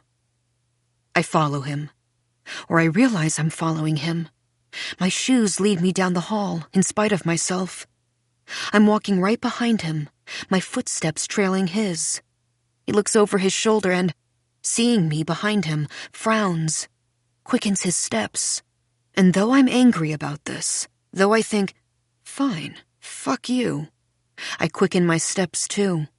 I reach out and grab him by his collar, surprising myself. He turns to look at me, sort of smiling now, like he's surprised that I grabbed him, but not entirely. Not unpleasantly. It's actually a very good disguise, I see.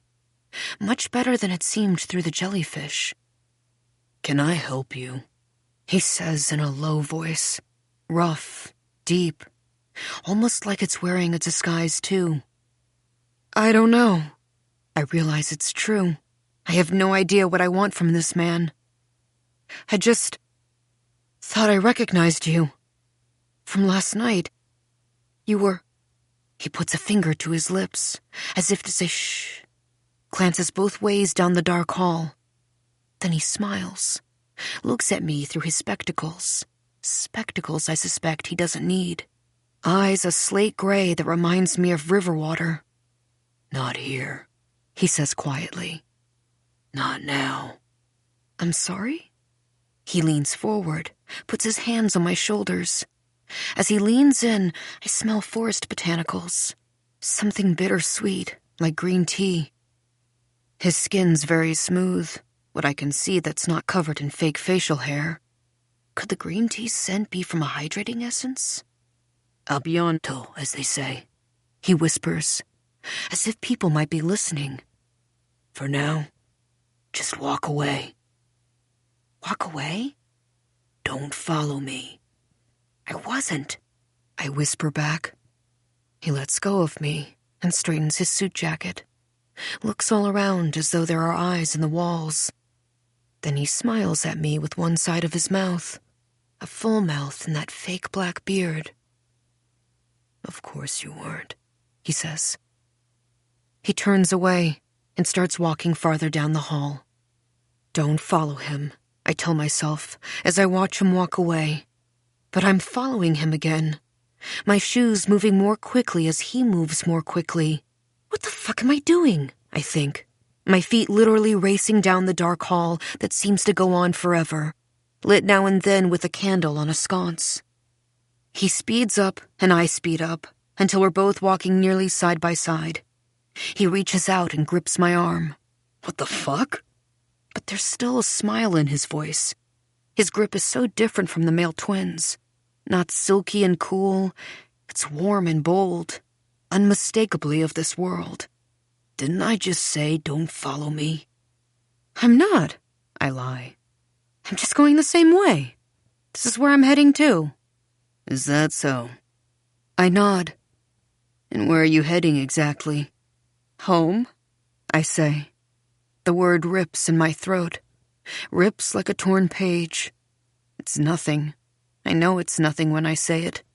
It's cracked mirrors, rooms violently empty of all but her sense ghost, a counter cluttered with bottles and jars. He shakes his head. "Home, huh?" he says. Strangely, I hear the rip there too. He pulls a cigarette from behind his ear, sparks a silver lighter. In the light of the bright flame, I see 3 people gliding toward us in the hall, dressed head to foot in black, veils over their faces just like the twins. They're carrying black umbrellas as though it's raining inside. How odd, I think. Although odd compared to what? The red jellyfish in their great tank? This house of curved glass, full of rich, beautiful eccentrics? Who are they? I wonder as they glide closer. Just then, he presses me against the wall and kisses me. His mouth on my mouth, lips crushing mine gently. The fake beard is surprisingly soft. I taste Altoids and cigarettes, a lip balm that gives off the faintest scent of roses.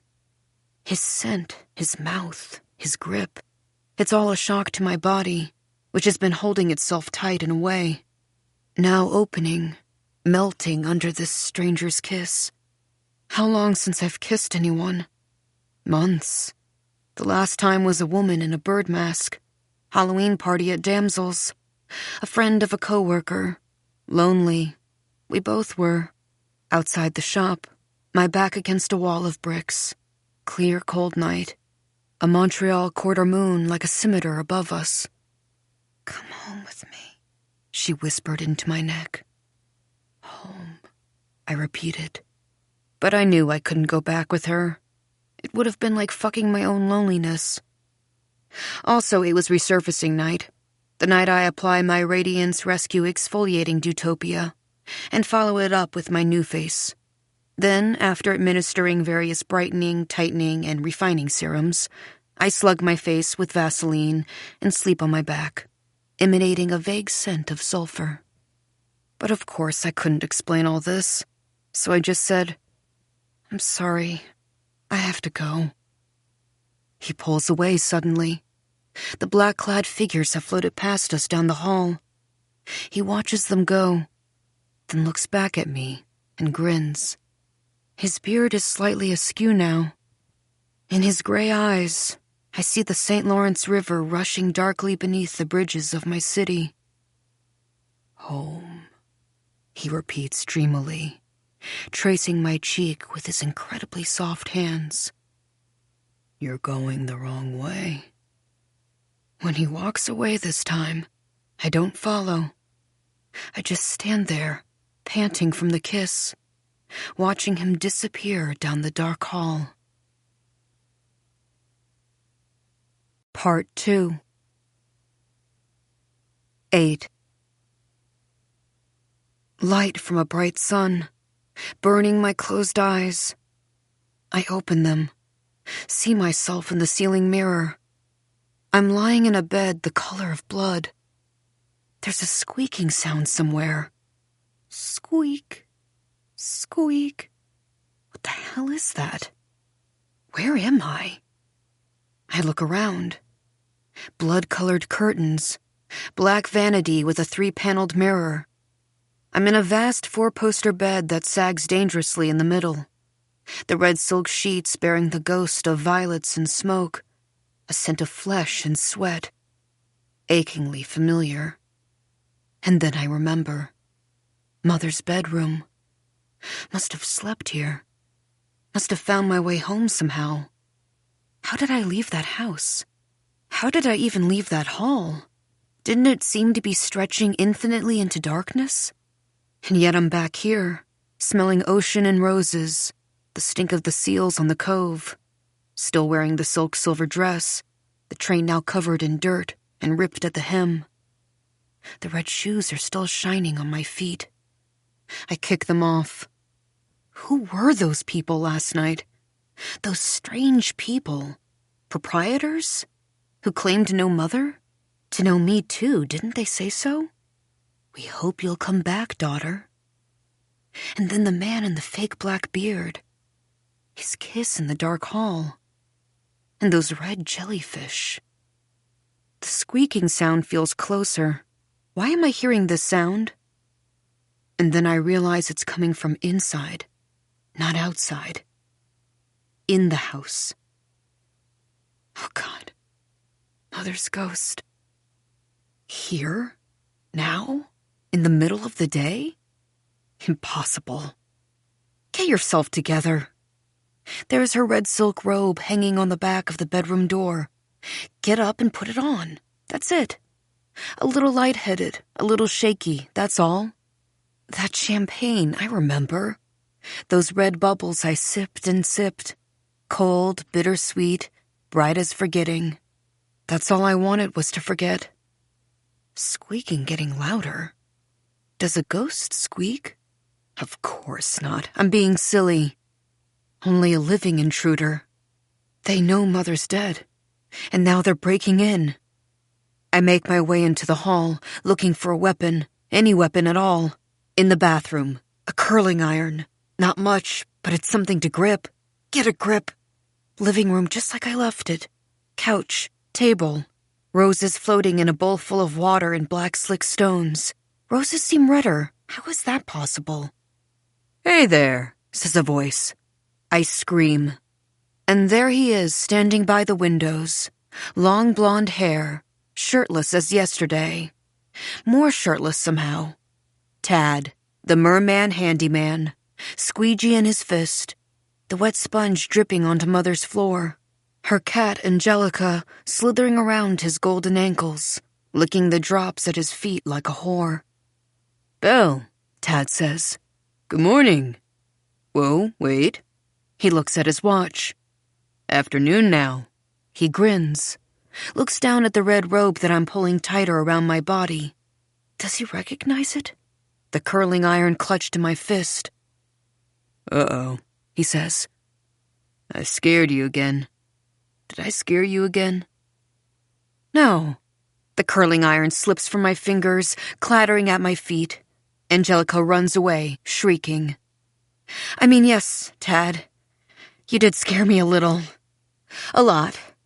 I thought someone was breaking in. Oh, no, I'd never break in.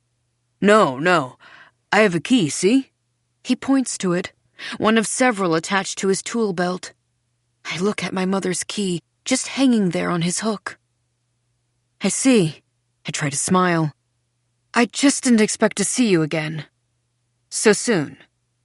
Tad nods, waves a hand at the glass behind him. Just here to do the windows. Though I don't look directly at them, though I keep my eyes on Tad, I can see that the glass has indeed been cleaned again. So clear it doesn't even look like glass. It looks like there's nothing at all between me and the palm tree-lined shore, the pelicans and cormorants flying through the blue sky. Hope you don't mind, he says. Tried to be quiet. Didn't you just do the windows yesterday? Oh, I like to do them every day.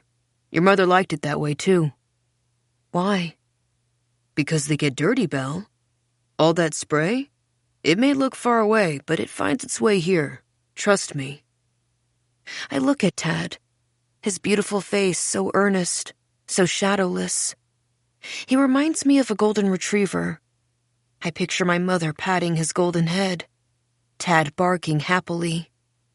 I see. I walk over to the breakfast table by the window, but I don't look out, won't look out. I sit with my back to the glass, staring down at the table. I can feel Tad staring at me, and heat floods my cheeks like I'm a child again. As a child, I'd always find men in the kitchen in the morning, making her coffee, breakfast in bed. Well, hello there, kiddo, they'd say when they saw me staring up at them from the kitchen doorway. Mirabelle, am I right? I remember I said nothing. Neither confirmed nor denied this. Just stood there in my dumb little nightgown patterned with pink bunnies, clutching my stuffed white rabbit by its foot.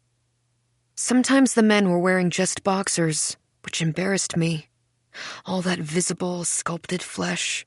All that hair on their legs, sometimes chests and backs. Some of them were ugly, little hedgehog men. Some were old and withered, reminding me of toads. Their liver-spotted skin lifting ghoulishly upward whenever they smiled. Mostly, though, they looked like men from the soap operas Grandmama watched in her rocking chair in the dark while eating religieuse. The men had those kinds of chiseled bones, those penetrating eyes.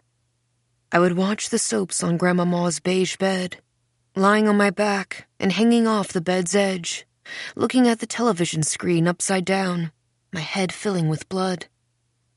That looks like Jake, I might say, pointing at the screen. Jake c'est qui? Grandmama would ask, speaking to me in French like Mother never did. Un ami de maman, I'd say, staring at the screen. And Grandmama would snort, wolf down another pastry. Un ami, she said. shaking her head of undyed white hair. She had disapproved of my father, too, of course. But at least my father had manners, Grandmama said, even if he hadn't been a Catholic. Always so very polite, respectful. Brought her what she called those Oriental pastries and gold trinkets whenever he visited. The pastries were far too sweet for her taste, and the trinkets were tawdry, of course. But the gesture was something.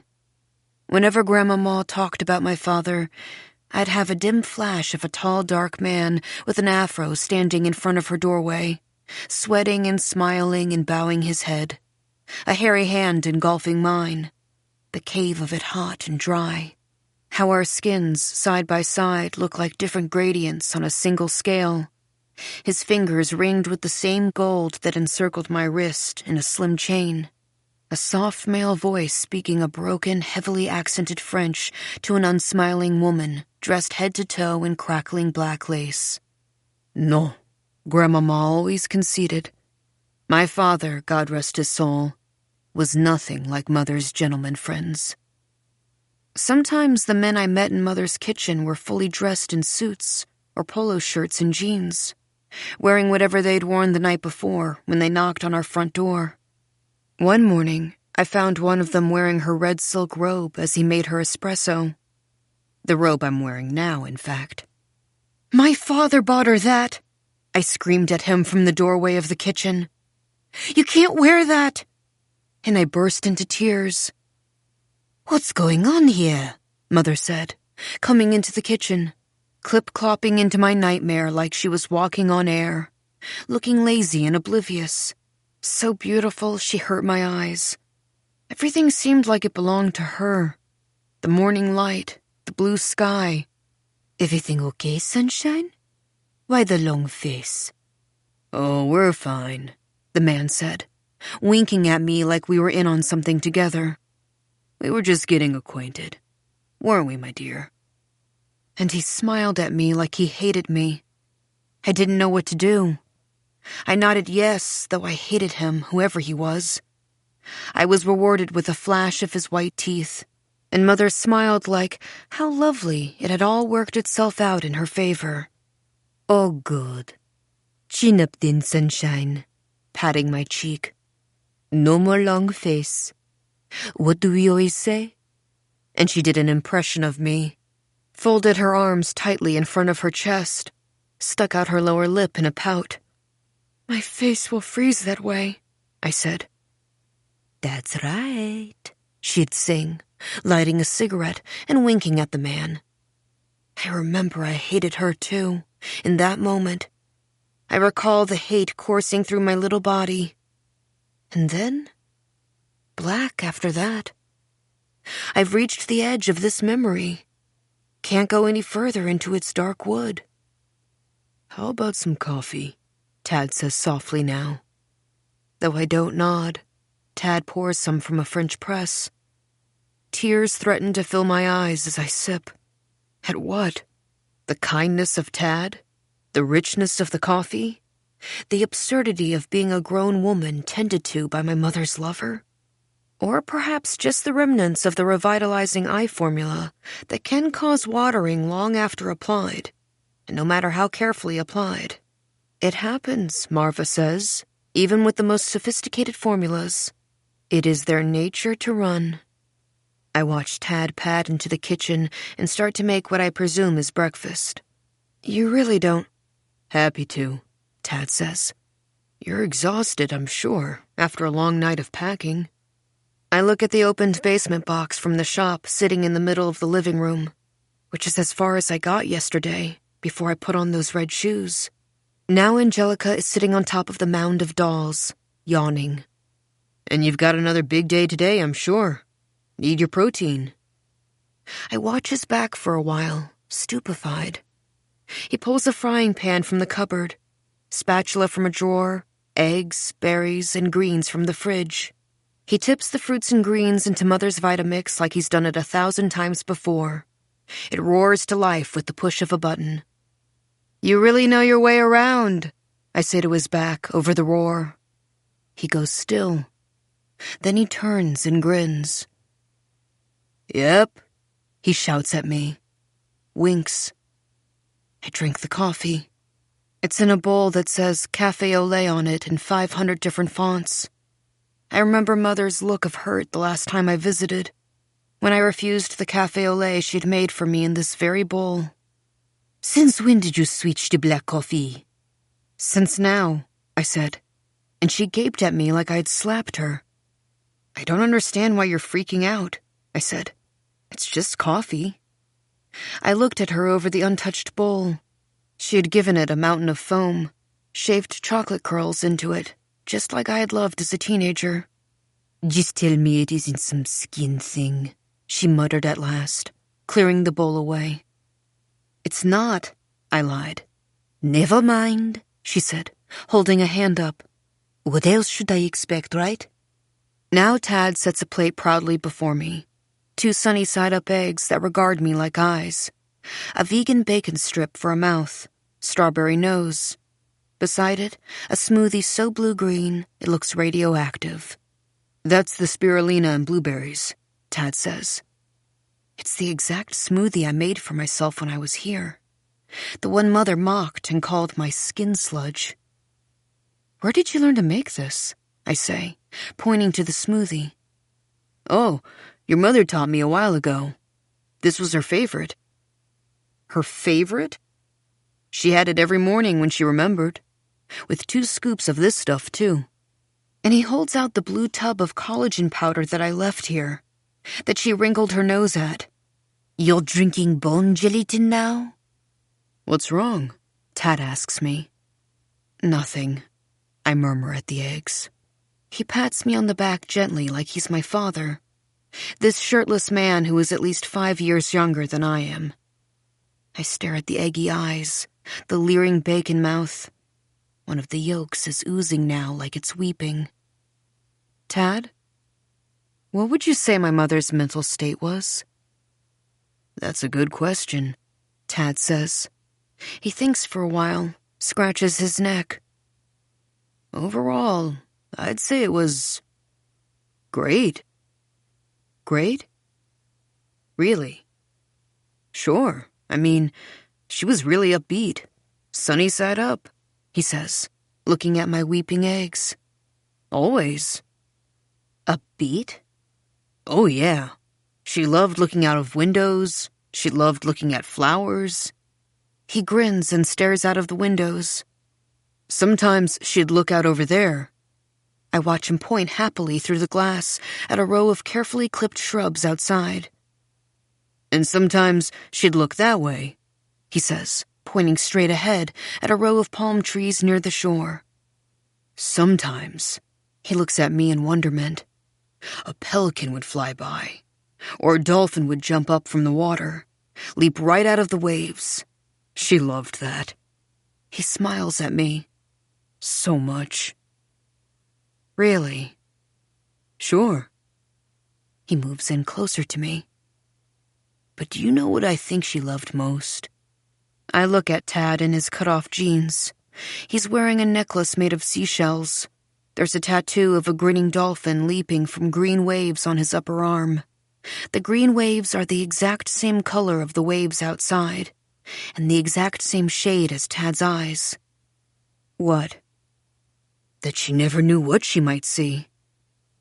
I catch a whiff of his sunscreen, and Mother's own perfume. Could he be wearing it? Tad's eyes, Tad's cheekbones, Tad's exceedingly white teeth, framed by his sun-bleached, straggly hair. I think of Mother walking along the beach at midnight, falling onto the rocks. For a moment, I have a dark thought. A very dark thought. There were just so many surprises, you know, Tad says. Yeah, every day. It gave her such joy. Joy every day? Really? I mean, we all have our dark days. Very dark days sometimes. When our demons come out to play. No one lives entirely in the light, right? Right. But your mother... He trails off, looking at the window. Then he turns to me, smiling. So, what's your day like today, Belle? My day? I look around Mother's apartment. So pristine on the surface, but I know I'm standing on a sinking pit. My day is fucked, Tad, I want to say. I have to pack this place up, hire someone with money I don't have to fix all the broken shit, sell it, then get the hell out of here and go back to work. All in a few days. It's impossible. It may as well be a tower full of straw that I'm supposed to spin into gold. I may as well be waiting for a goblin to show up with his dark promise to help me. In the wall of cracked mirrors, I see that my skin is in desperate need of mushroom mist. This and that, I tell him, trying to smile. Look, Tad says, you can't do this by yourself, Belle. This place, it's old, run down. Things not working like they used to, you know? I know. So let me help you, please. I'll help you pack and fix up the place. I can even bring some buddies to help me. I want to. I'd love to. Now he grips my hands. But aren't you busy? Don't you have a job or something? His business card flashes in my head. The merman wielding the shears and the squeegee. I manage, he says. I'm well taken care of. And just then, he waves out the window. I look out and see an older woman in shorts and a visor holding a pair of gardening shears. She's in the midst of clipping her bushes. When she sees Tad, her face visibly brightens. She waves enthusiastically, then turns and looks at me darkly. She keeps her eyes on me as she clips the bushes now, a snip of the shears that I feel at my throat. Gloria's great, Tad says, looking at me. Is she? You know your mother has a ton of antiques. Sometimes old stuff is worth more than you think just looking at it. Not me. I like to look closely. I see its value. Like this right here. He walks over to a chest of dark wood in the living room. He runs his hands lovingly over the wood. We could sell this. I know a guy downtown we could take it to. Get a good price on it, you know? Buy you some time. Time?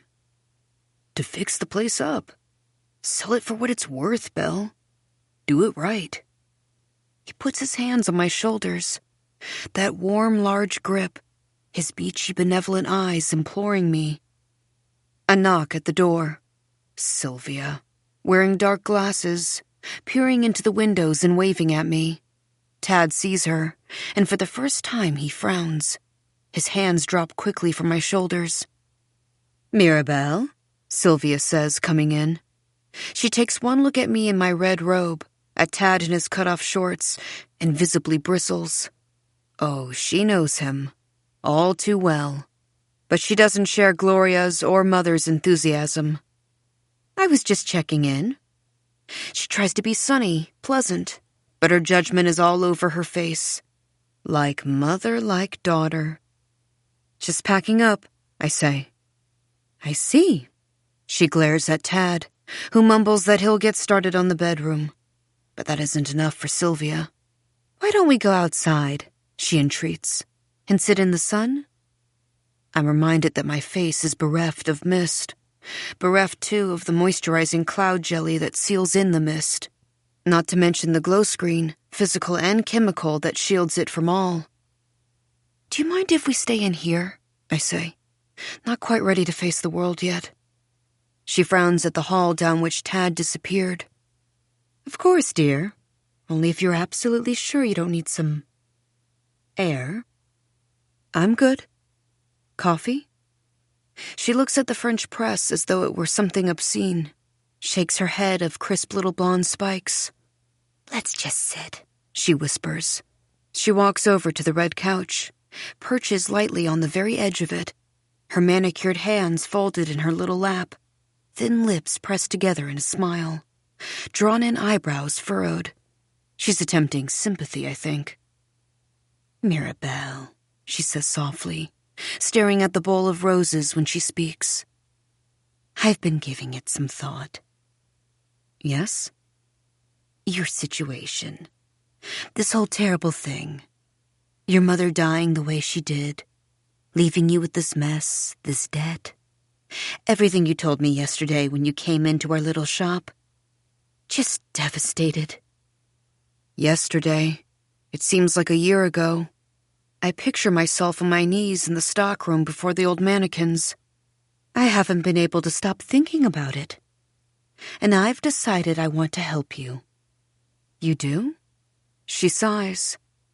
I think you're in a real bind here. I don't just think it, I know it. You need to go back to Montreal, don't you? And this place is really just a burden. I mean, I know you'll do what you can to get her things in order, but...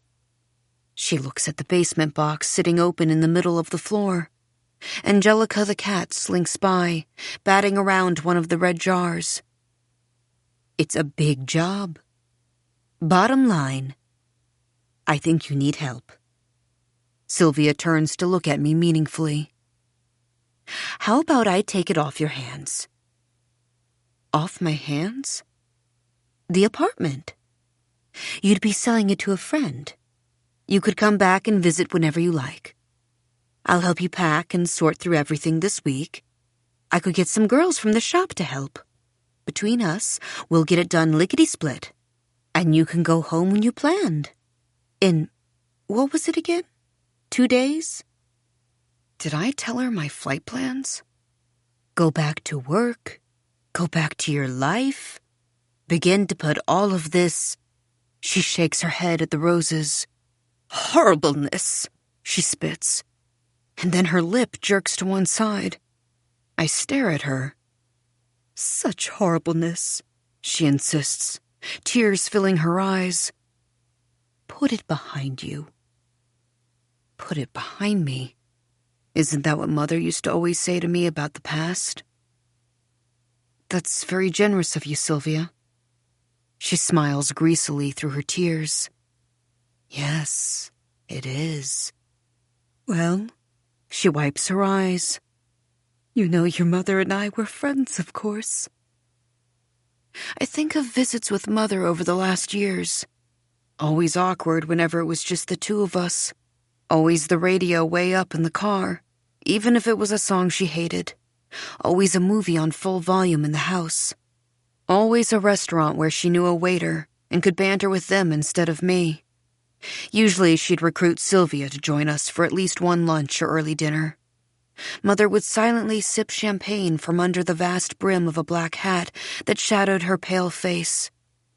Sylvia, hatless, melasmic, beaming with toadism, would have a salad and sparkling water, fill the silence with light, boring chatter, inane comments about her book club, what she had heard on NPR the other day that was so true, what she had read in O magazine that she was internalizing. That Oprah just gets it, doesn't she? And this restaurant, such a cute place. Just look at those cocktails going by. Of course, she much prefers to eat her calories. Mother would just nod absently, as if she'd left her body just as I'd left mine, and our souls were both floating elsewhere. This silly woman's voice, the only thing holding us down. I want to help where I can, Sylvia says softly. I really do. We both watch Angelica bat at the red jar with her white fluffy paws. Sylvia, was my mother crazy? Did she ever bring you to a spa on the other end of the cove? An opulent glass house right on the cliff's edge? Did she ever introduce you to two beautiful twins clad in the most elegant jet? Who could be 30? Who could be teenagers? How about to a lady in red? I look at Sylvia in her tan capris and Breton top. A Moliniere, Mother would have called it. She would have approved of this outfit, I know. A classic. But to my eye, Sylvia just looks like she's going sailing on a very dull boat. Diamonds like little pinpricks of rich in either ear. You know, she says, I was thinking about what you asked me the other day. About your mother getting a little... French? I offer. Sylvia nods. Toward the end. And there was something else. What? Well, Sylvia laughs. It's a little embarrassing, but she kept coming into our little shop after she sold it to me. It was like she had forgotten she had sold it or something. I'd catch her behind the counter or with the customers, being her usual self. Maybe more than her usual self. She laughs again. I'd catch her staring at herself in the mirror. You know your mother and her mirrors. Forget about her 5 million boyfriends, she says loudly, no doubt for the benefit of Tad in the bedroom. That mirror was the affair of a lifetime. She smiles at Mother's wall of cracked glass. Anyway, we sorted it all out in the end. I don't understand. How could she forget she had sold it to you? I'm sure she didn't actually forget, Mirabelle. Probably just seller's remorse. Not that she had anything to be remorseful for. Your mother was never much of a saleswoman, as you know. And the shop was in excellent hands. She knew that, of course. She just had to learn to let go. She looks at me meaningfully. So, what do you say? Do we have a deal?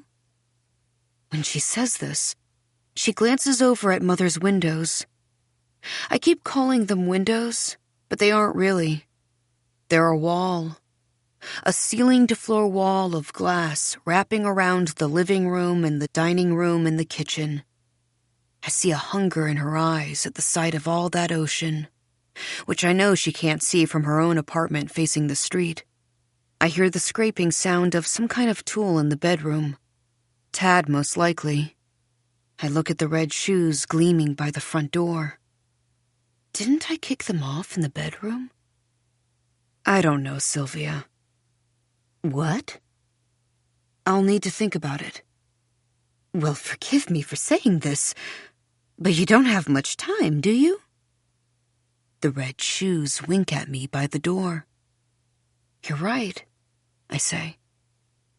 I don't. 9. Evening. I'm in the living room, staring at the red shoes by Mother's front door. Just sitting there, shining there, almost like I never wore them last night. Never walked along the shoreline, then along a dirt road to the house on the cliff's edge. We hope you'll come back, they said. A visitor would be coming, they said. Someone important. Very important to my mother. Who? I think of those strange jellyfish swimming in that massive tank. The woman in red waving at me from the landing of the grand stair, beneath the blazing chandelier. Shouldn't go back to that house. Was it a spa? Some cult or pyramid scheme too, probably. Rich eccentrics peddling red jars. For the face, dear, for the face. Unlike you, I need all the help I can get. Mother was such a sucker. Probably they were going to try and sell them to me. Mother knew some very strange people, it's true. People who wore gloves in the summer. People who owned rare exotic pets. People who always smiled at me with far too many teeth, pointed and white and shimmering. We know so much about you, the twins said. And that shudder I felt, deep in the pit of me. What did you know? All a scam, surely. Sylvia's long gone. Left in a huff after I told her I'd think about her offer. From the door, I told her again. I told her thank you, and she waved back at me like she was batting away a fly. Tad's just left too, after a day of handymanning around the apartment. This is so satisfying, I heard him whisper to the walls, running his hands over them lightly. Today, I did some things myself. Didn't I? No. There's still just the open box sitting there in the middle of the room. Angelica's sleeping in a sea of dolls, eyes opening and closing. All day I ignored the endless ringing of my phone. First Chaz wondering if I'd made a decision about selling the house, if he could bring in a real estate agent later today or tomorrow. Then my boss, Persephone from Damsels, checking in. She was looking forward to seeing me for my Sunday afternoon shift, to hearing how I was doing too, of course. "We're all here for you," she lied. Then the funeral director called. Mother's ashes were ready to be picked up. Whenever I was ready. I did an extended version of my morning skin routine to make up for the fact that I had somehow, unbelievably, missed my evening routine the night before. The morning ritual is all about protection. Each morning we must arm ourselves, Marva says, against the many free radicals and pollutants that assail the air, leaving their unsightly oxidizing marks on our epidermis, that most porous of membranes between our souls and the world. After Sylvia left, I went into Mother's bathroom and triple cleansed, then doused myself with a copious amount of snail slime. I then used my new face, followed by my mask and glow. Then 10 skins of a green tea, algae, and rice essence for much-needed hydration and luminosity. Then an antioxidant serum specifically targeted toward my free radicals, followed by the Lumiere Pigment Lightening Correction Concentrate, because an even skin tone is next to godliness. Then the Alchemy Liquid Lift, followed by the Brightening Caviar for radiance, followed, of course, by the Diamond-Infused Revitalizing Eye Formula. I misted diligently between skins with the rosewater and birch milk moon juice to create what Marva calls a moisture millefeuille. And then I anointed myself with a marine collagen regenerating day souffle, using her patented 17-dot technique. The day souffle not only brightens, firms, and plumps, but seals in the hydrating moon juice skins, preventing any transepidermal water loss. I patted it in with the recommended upward counterclockwise strokes. Like an overcoat for the skin, Marva says of the day souffle, and I have always loved this idea. And then, of course, the most crucial step. An overcoat for the overcoat.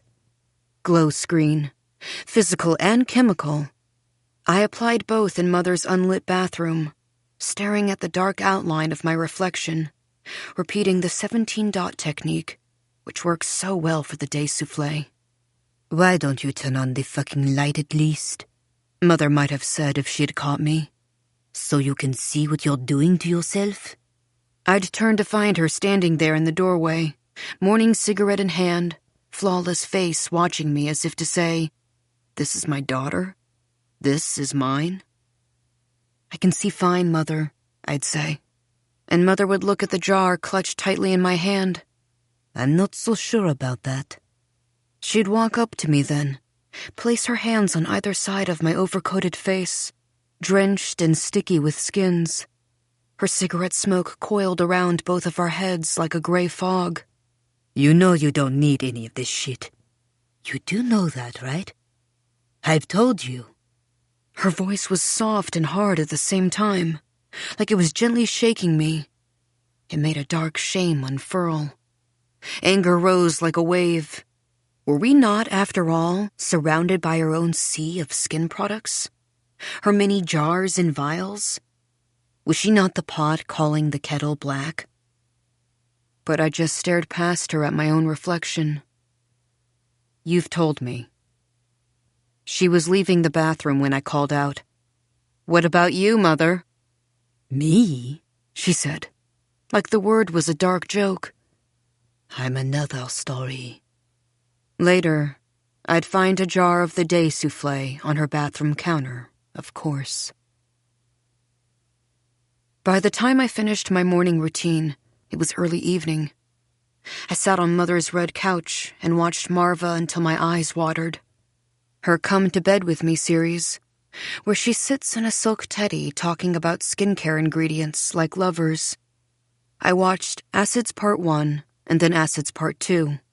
I watched What I'm Doing About My Hyperpigmentation, where Marva solemnly points to various dark spots on her forehead and cheeks that I can't see, that just look like more expanses of white cream. "Staying on top of it is key," she says. "A multi-pronged approach is always best." I watched My Tretinoin Journey, after 1 year, after 2 years, after 5. I watched a hand vigorously rubbing cream into a cheek, finger pads dotting oil over eyelids fluttery with hope. Marva sniffing rapturously from an open vial of marula oil. Then a voice was calling my name. Again and again. Belle. Belle? I looked up from my screen. Tad. Standing in the darkened living room in his biker jacket, holding a hammer in his fist like Thor. Behind him the sky was black. Done for the day, he said. Great, I heard myself say. Thank you. He looked down at the open box full of dolls on which the cat was sleeping. Tomorrow I can get some more people in. Help you pack. I can manage, I said. For a while he just stood there looking at the box. Then he glanced at me, cafe au lait bowl full of Prosecco gripped tightly in my hand. Thank you, though, I said, for the offer. I'll still need more time. To do the foundational stuff? How long? A few weeks, maybe, if not more. I'd really think about selling some of this stuff. I could take you to that antiques man downtown tomorrow. Buy you a month. A month, I thought. I have to be back at work Sunday. 3 days from now. I'll think about it, I said. I thought he would leave, but he just kept standing there, so I said, What? It was rude. I heard the rudeness and winced at how Mother would have frowned. Tad didn't notice. I was just going to grab some dinner, he said. Did you, want to join? I looked at Tad's face in the dark. Sandy hair. Eyes like the Pacific on the clearest day. Looking like he belonged on the screen of Grandma Ma's old box television. Her world of daytime soaps. More beautiful than any of my lovers apart from the twins. And can I tell you, I saw it all. Saw it all. Saw it all. The levity he would make me feel briefly over shared tacos at some outside hut. The beers we would sip in the palm tree-filled dark. The coolness bubbling crisply down my throat. The sense of rebellion. The brief escape from my own pain. Maybe I would cry. Actual tears, not formula runoff. Maybe Tad would comfort me with some Zen philosophy quote about how we are all drops in the river of time, how that river flows backward and forward. The sex we would likely have later in his apartment in Pacific Beach, on his futon. Surely he had a futon. The smell of Tad would be thick in the air, would be lovely, beachy and young. How many times had Mother breathed it in greedily, from his neck, from his chest, the dolphin winking at her from his arm with each thrust, hands gripping her white waist, her red hair, hands that stroked her perfect face with such wonder at its... No, I said. Not hungry. Thanks. And Tad half smiled. He left, closing the door so quietly it felt like a stroke of my hair. And now here I am, alone, sitting in the dark, hands clutching Mother's bowl, staring at the red shoes glowing by the door. Which I won't put on. Of course not. One foot, then the other on the dark path along the shore. First the path by the water, then the dirt path along the cliff's edge. Tonight, it feels like the path I've walked all my life. The blackness is like an old friend. Lovely to hear the ocean roar, the grass hum and twitch. I'm whistling to myself as I click along. I'm at the spiked gates before I know it. They open for me again, like they knew I was coming. As I walk up the path to the house, the roses sway gently in the black breeze, seeming to nod their red heads in welcome. I feel such welcome. It's good I came, I think. They were expecting me. Then I see the front doors are closed. No woman in a silver dress with eyes of smoke waiting there, smiling at me in my red shoes. I stare at the closed doors, and my heart suddenly sinks. Someone important to Mother. Even if it is just a scheme, I need to meet this person. I knock. Nothing. Knock again. Nothing. I notice there's a peephole in one of the doors. I try to look through. Black. But I feel an eye looking right back at me. An eye I don't see so much as sense. And then the door opens. Tonight, the hall is shimmering grandly. Empty. No radiant rich people in red, silver, or black. No one there behind the door. Just the sound of my own footsteps clicking along the marble floor. Just that chimey music, that airy spa drone. The boutique in the corner is dark, all the glass cabinets unlit. I look at the great coiling staircase where the woman in red stood on the landing, waving. No one on the landing tonight. Though on the wall, a screen still plays the video of that blissed-out white woman with the black discs on her temples. Ocean waves lapping endlessly over her face. Tonight her eyes are open, smiling at me, it seems. Above my head, the red chandelier blazes brilliantly. Though I crane my neck, there's still no sign of a ceiling. In my mind's eye, I see myself as a child, mother reading me a story in the dark, about a beautiful maiden, a castle by the sea. "This castle by the sea," I asked Mother. "What did it look like inside?" "Oh, you wouldn't believe this place," Mother said.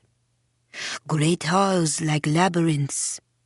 A ceiling so high you could look up, up, up, and never find it.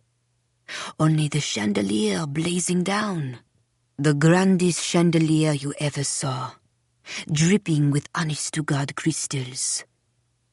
"Hello?" I call now. Nothing. No one emerges. I walk a little farther down the hall, toward the depths. Tonight, the red curtains are drawn around the tank. Behind them, I feel the jellyfish float. I notice there's a single champagne flute on a small silver tray on a lacquered black table, filled to the brim with that red champagne. It's bubbling in a way I've never seen before, like it's excited. There's a little black card beside the flute that reads "Santé" in elegant red scroll. I lift the glass to my lips. Cold bubbles course down my throat, sweet and sharp. In my head, I can almost hear the house applauding me. So many silk hands clapping. I look up at the video of the woman with the black discs, still smiling at me through the waves. Why do I feel as though I'm being watched tonight? As though the house is watching. Not just watching, but holding its breath. A particular person is holding their breath. I take another sip and sigh. The whole hall seems to sigh with me. It's strange but pleasant. The red curtains are drawn suddenly, quickly, in one velvety swish. And there are the red jellyfish in the great glass tank, pulsing in the blue-green water. I'm surprised that I'm delighted at the sight of them. Delighted or horrified? I drink more of the excited champagne, walk up to the tank, though I don't want to come any closer to those creatures, beautiful as they are. So red, bigger than they were last night. Do jellyfish grow that quickly? My face is right up against the glass now. The water's cloudy tonight, a little darker though still blue-green. I'm noticing one jellyfish in particular, floating away from the cluster of floating spheres, drifting toward me, close to the glass now, like it can see me. "Hi," I say to the big jellyfish, and feel stupid. I even blush. But it moves in closer still. It has some sort of pattern on its body. Can't quite make it out. And eyes. Do jellyfish have eyes? These ones do. Red and jelly-like, just like their bodies. Ghostly, so it almost looks like a trick of the light. As I'm looking into its eyes, I smile. The eyes are looking back at me, tense. Could the eyes of a jellyfish be tense? My heart begins to beat very strangely. I feel it fluttering in my chest like a panicked bird. Someone's here, watching me from one of the black mouths of the corridors. I hear a clicking sound, a breath drawn in. In the corner of my eye, a figure appears. The woman in red?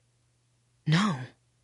A stranger clad in black silk, clearing her throat, about to call to me in greeting.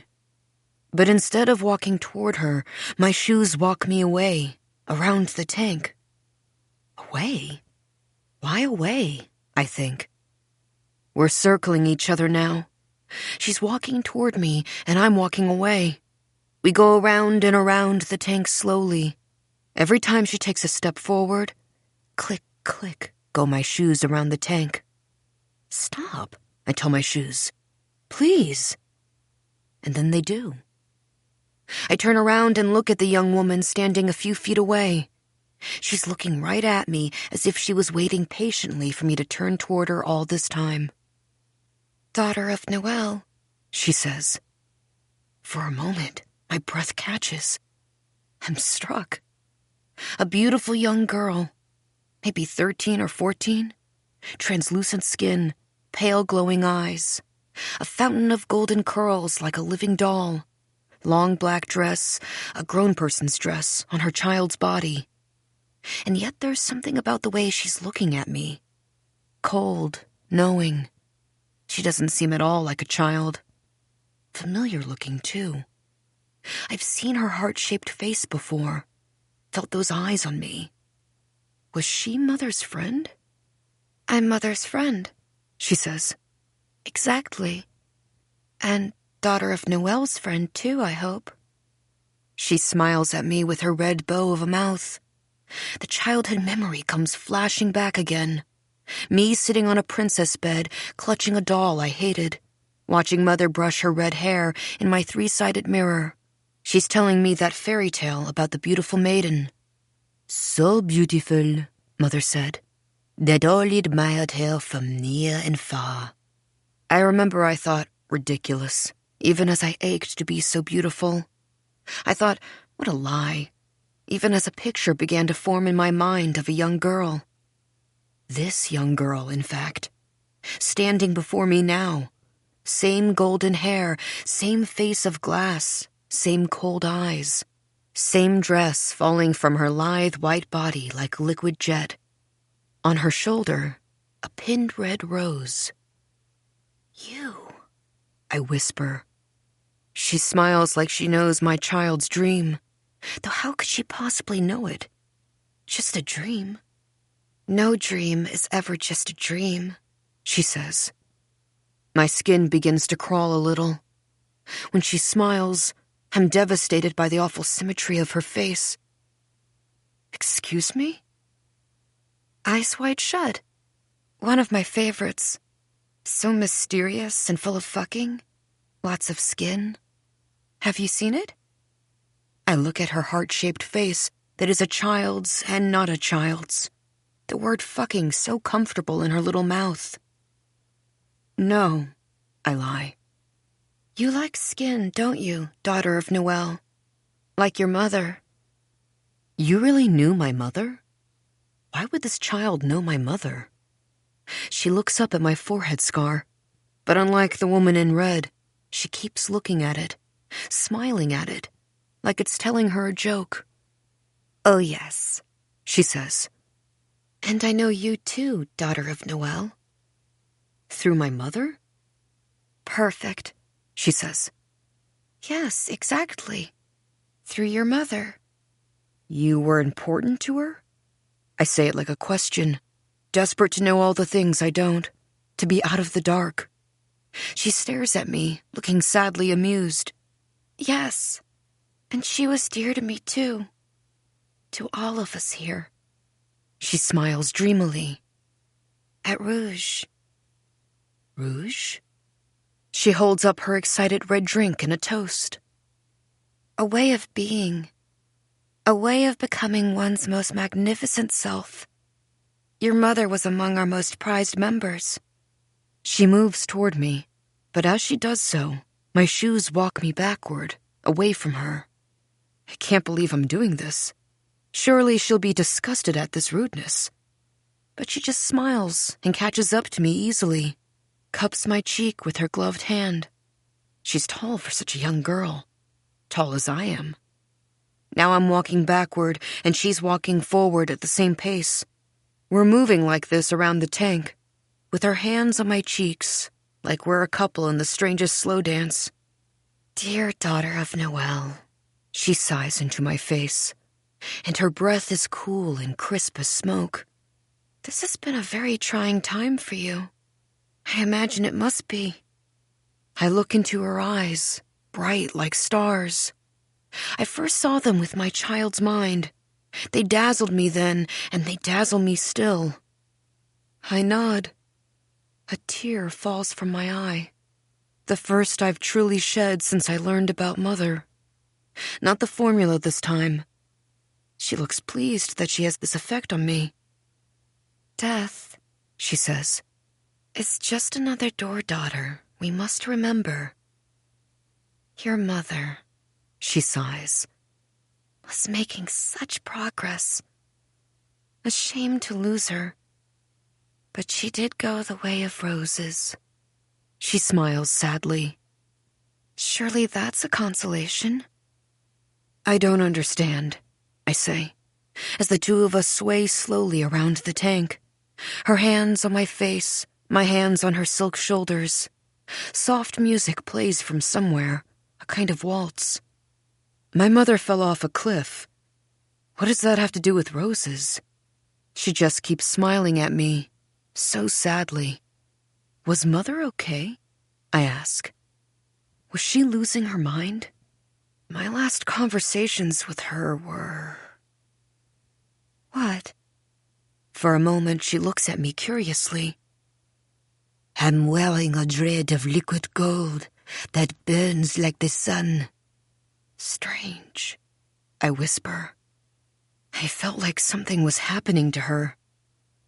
What was happening to her was that she was becoming her most magnificent self. She sighs like, isn't that the loveliest thing? Her most magnificent self, I repeat. Definitely. Perhaps you saw. A flash of the last time I saw Mother. A FaceTime call about a month ago. Hey there, stranger, she said slowly, her voice terribly dreamy and serene. So nice to see your face. But I could tell by her eyes that she was staring at her own face, lost in the dream of it. I was too. She looked shockingly pale, so smooth and flawless she took my breath away. And empty. Empty was the other word her face was. What's your secret these days, Mother? I asked her, though I told myself I didn't want to know. Didn't want to go down this road, whatever it was. If I told you, it wouldn't be a secret, now would it? A feeling crept into me then, dark and sharp, bitter as poison, terribly familiar. I hadn't felt it in a long time. Mother saw it in my eyes and smiled a little. You don't need my secret, sunshine. You never did. Now I nod, and the impossible girl woman meets my eye and nods too. She had peeled away all the regrets, all the mind shadows from the past. Such persistent wounds, don't you agree? Yes. We're still gliding around the tank in this strange dance, me moving backward, her moving forward. To become one's most magnificent self, to strip away the dark cobwebs in the mind, basement boxes full of moldy memories, chests under lock and key. She stares at me. Get rid of all that, right? Her hands are still on my face, grazing my forehead scar now. I feel a shiver in the pit of me, something opening in spite of myself. You'd like that, wouldn't you, daughter of Noel? She whispers, coming close. Yes. Even as a voice says, no, you wouldn't. You shouldn't. She looks deep into my eyes and smiles. And inside, I feel myself opening. An electricity singing along my skin. The scar on my forehead tingling beneath her fingertips. I fly back home in a couple of days, I say. Do you? What a shame. She looks amused by my feet still walking myself backward, even as I'm so transfixed by her touch, her face. I can't stop staring at her eyes, her cheeks, her forehead, her lips, the fucking glow of her. Glowing just like Mother did. Tears, real tears gather behind my eyes. She looks tenderly at me. I want to show you something. She leads me away from the tank, and I follow her. I can follow her now. We walk hand in hand toward a small black pool in the corner of the room. She takes a seat on the pool's black marble edge, patting the space next to her. When I sit, she reaches out for my hand. I give it to her, and she smiles. That awful symmetry again. She turns my hand, palm up, then lowers it into the black water, all the while looking at me with her cold, knowing eyes. The water is cool, opaque, velvety against my hand. What is this? I ask, my hand in the water. What are we doing? She puts a finger to her lips. Shh. Her eyes are on my face. And then I feel something in my palm, light and slippery as a wish, almost weightless. She raises my arm from the pool, and there it is, beating like a heart in my hand, a small white jellyfish, translucent as a ghost, a whisper of a creature. Look at that, she says. She's smiling widely now. It found you. It found me? It loves you. It loves me? Can't you tell? I look at the creature undulating softly in my palm. You're going to go on quite a journey together, she says. We are? Oh, yes. A marvelous journey. Un voyage merveilleux. I can feel it. Whenever I hear the word journey, I think of Marva. Her many skin journeys that I follow on her vlogs, step by step. Her brightening journey. Her retinoid journey. Her post-inflammatory hyperpigmentation journey. Her skin barrier recovery journey. So many journeys I've been on with her in my bedroom dark. I stare at the tiny white creature in my hand. What sort of journey? I ask. She looks at me like, what a question. The only journey that matters in the end, daughter of Noel. Retinol? I whisper. The soul. A journey of the soul, of course. And the white jellyfish in my palm quivers. 10. Afternoon the next day. I'm in Mother's car with Tad driving to the antiques dealer downtown. Tad's driving because I seem a little out of it, he says, looking concerned. Well, it's understandable. Grief is a journey, isn't it? Winding, unexpected dips and turns and circles. He keeps the Beach Boys at a respectful volume. God only knows, filling the dark Jaguar with so much splotchy sunshine. Shouldn't take long. You'll like this guy, buddy of mine. He'll give you a great deal. That's right. This is what this is all about. Selling Mother's things. Mother's antique chest, now in the back seat. Her lamp shaped like a lady in a red dress. Her statue of a British butler holding out a tray. Le petit homme, she used to call him. A painting I always loved that is just a dirt road to a dark house in the woods. All about to be sold by Tad. Handsome young Tad, who has no idea of death or loss. I stare out the windshield. How did it become afternoon? Did I do my morning ritual? I touch my face. I did not. Pretty sure I didn't do my night ritual either. Marva says if you must skip the morning, so be it. But the night ritual is crucial for barrier repair. How could I fail to restore and replenish? Am I sitting here now without my overcoat for the face? My skin dirty and exposed and unprotected from the light of the day? The last thing I remember is sitting across from the girl woman in black, the small white jellyfish pulsing in my palm.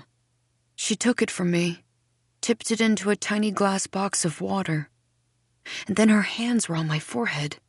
I was shivering at her cool, soft touch, a tear dripping down my cheek inexplicably.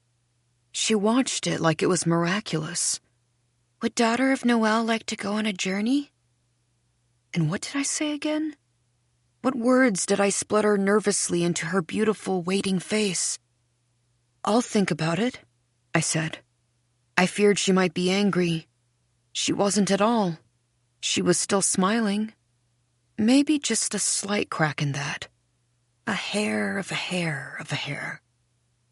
And then she walked away from me, around the aquarium tank. It felt terrible, her walking away from me, my face suddenly untouched. I wanted to follow, but I couldn't because my shoes kept me nailed in place. Instead, I looked at her through the tank, standing on the opposite side. She was looking at me, too, right through the blue-green water, still smiling like all was well, like my thinking about it was fine. Then a red jellyfish darted between the two of us and hovered there. I could still see the girl woman through its translucent, pulsating head. What I saw made me gasp. Suddenly she looked very old, much older than Mother, maybe Grandmama's age before she died, maybe even older. Gnarled was the word that came blazing into my mind. My nightmare of age and death in one face. I couldn't stop staring at her thin mouth, her eyes like black pits, the sunken, shriveled cheeks etched with so many folds and lines, like she was melting right before my eyes. I could see the skull behind her sagging flesh, beaming at me. Then the jellyfish drifted away, and she was herself again, the beautiful maiden once more from my child's dream, smiling just like she was before, maybe more widely now. All those white teeth. Think about it, she said through the tank, repeating my words. You do that. Well, here we are, Tad says. I see we're parked on a street in front of a crooked-looking house. A weathered sign out front reads, Antiques, in an antique-y font. It looks closed, I say. It really does. All the windows are dark. Oh, it's open, Tad says, grinning. He already looks like he's having a ball. An old man's face appears in the shop window above the sign. Tad waves, and the man frowns and disappears. That's Al, Tad says. Good guy. Super knowledgeable. Such magic in the world of Tad. Such faith. His eyes are literally shining with it. I wonder if this is how I look when I watch Marva. A flush creeps into my neck, my cheeks. Tad, did my mother ever talk to you about Rouge? He looks at me. Just for a second, something flashes darkly in his eyes, like a cloud passing quickly over the sun. It's there, and then it's gone. And then, Rouge, he repeats like a question. Too much of a question. He squinches up his face like he's confused. No? Never heard of that. Rouge? Huh. Is that French or something? It's French for red. I look carefully at Tad. He's turned away from me now, staring at the windshield strangely, like he sees something there. Something terrible or lovely, I can't tell. But then he just smiles and turns to me again. Well, how about that? You learn something new every day, don't you? The shop is a labyrinth of old things collecting dust. Aisles of glass animals in mid-roar. Dreary paintings of dreary landscapes in heavy gilt frames. End tables. So many little end tables fit for only one vase. And the vases themselves, of course. Urns patterned with carnivorous-looking flowers and wide-eyed maidens in diaphanous gowns. The air in here is full of death. Everything's still and sad. A decadent scent rises up from the furniture that reminds me of Grandmama's place. Her dark, creaking rooms full of crap. The way she glided through them in one of her long nightgowns of cheap Easter egg-colored lace, carrying a small gold-rimmed plate full of pastries she would eat in the dark. The way she'd sit on her rose-gold chaise and watch soap operas, or else read Nostradamus and talk to me about the end of the world. The 4 horsemen on their black horses. Did I know they were coming soon? I shook my head. Their eyes were black as pits, Grandmama said. And she looked at me with her own eyes black as pits. She was very excited about the horsemen. And the black horses with their foaming mouths galloping through a world full of fire. She'd smile and lean back in her chaise as though she were picturing it all burning in her mind. Her white arms, hairless like Mother's, covered in gold bangles my father had brought back from Egypt. Then she'd turn on the television, a giant black box. I watched her soul close its eyes inside her body as she stared at the screen. At last, Mother would appear in the doorway to pick me up. "Belle, are you all right? Why do you look so pale?" "Mother, are the 4 horsemen really coming?"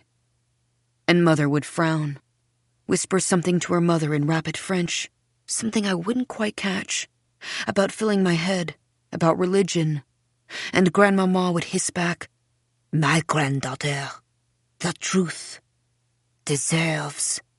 What did I say?" "Belle," Tad says. And then I'm back in the shop, standing still in the aisle full of glass animals and urns and end tables. Tad's looking at me worriedly. "You coming? It's just back here." At the very back of the shop stands Al, behind a tiny antique register. He's wearing a sailor's cap and a sky-blue Hawaiian shirt patterned with obscenely red flowers that look like vulvas. He does not look up at me and Tad. Instead, he eyes the items that Tad has just set on the floor. He picks up the lady lamp, lifts the hem of her dress in a bored way, exposing her coils and wires. "Don't fucking touch her," I want to scream. But I just stand there letting him fondle Mother's lamp, I mean. His fat fingers, assessing eyes. He picks up the butler statue and puts him back down, strokes the gilt frame of the painting. "100 already like it in the shop," says his face. Then he turns to the black antique chest. My heart starts to pound as he grips the lid. But it won't open. Al looks at Tad, raises an eyebrow. "Belle," Tad whispers, "do you have a key?" I look at the chest. Al's hand's on the lid. I shake my head. "No key." "Well, maybe a screwdriver could—" "No screwdriver!" I shout. They both look at me. "It could damage the wood," I add quietly. "Or the lock. Best to leave it locked." Al and Tad exchange another look. "Well, maybe we could—" "Look, I'm very sorry, but if it's locked, okay?" I bend down, tugging on the lid, and it comes right open. I can feel Al looking at me with new interest. Tad beaming like he knew this would happen. Magic touch. I look in the chest. Empty, of course. Just a blackness. What was I expecting to find? "Oh, hey," Tad says, reaching down into the chest. He holds up a key, tiny and golden, the size of a penny. "The key was inside the chest all along. How about that?" "That's not the key to the chest," Al says. "Sure it is." "Too small," Al says, his hand still under the lamp-lady's skirt. "Looks more like the key to a cheap jewelry box. Or a diary." The red diary I found in the basement box flashes in my head. "I'll take that," I say, snatching the key from Tad. Behind us, the shop bell rings. "Cool," Tad says, clapping his hands. "Well, the chest's open anyway. Now we're in business, aren't we, Al?" He's looking at Al like he's an oracle. "Al?" But Al's looking at the shop door, suddenly pale. "Fuck," he whispers. "What is it?" Tad says, turning toward the door. Her, he says. I turn to look. But even before I turn, I know whom I will see. Maybe it's the way he said her with such contempt and fascination and fear. The woman in red. Dressed in drapey velvet like she belongs to another century, another world. Red parasol crooked in her wrist, clutching a pair of, is it opera glasses? Yes, actual opera glasses. The long golden handle in her red-gloved fist. Freak show, Al whispers. We watch her wandering the aisles like a bride, touching each item she passes, stroking it really, right beneath the signs that say, "Do not touch." But Al's not clearing his throat, not reminding her about the signs. He's just staring at her. She comes in here all the time, he murmurs, his hand still under the lamp lady's skirt, gripping now. Huh, Tad says. What's with the glasses? I don't ask, Al says. She must love antiques. Al shakes his head. She loves something. I watch her zigzag more quickly through the aisles now, as if she's hunting, stroking a gilt frame here, then a glass animal there, picking up a pewter goblet and clutching it to her chest, then putting it back hastily, bringing a glass figurine up to her face and... sniffing? No, she couldn't possibly be sniffing. I blink, and she's moved to the next aisle, holding up an urn now, a giant one patterned with vines. She's turning it in her gloved hands as though marveling at its design, holding it up to the light, bringing it terribly close to her face and... yes, sniffing. Her nose is twitching now like a dog's. I watch her take what looks like a hit from the urn. She shudders with ecstasy, gasps a little. Now she's bringing it to her lips, her long tongue protruding. Al clears his throat loudly. She whips her head toward him, urn still in hand, icy stare, looks through her glasses, then lowers them slowly. She's seen me. Just like that, a light goes on behind her eyes. She's all teeth now, white and shining. She puts the urn down and glides toward me, throws her arms wide. Suddenly I'm crushed in her velvet embrace. I smell oceans and roses, and beneath those scents, something else, sulphury and mammalian, that recalls my placenta serums, but fresher, riper. I'm aware of Tad and Al watching us, exchanging looks. Daughter of Noel, she whispers into my ear. What a delightful surprise. She looks over at Tad and Al.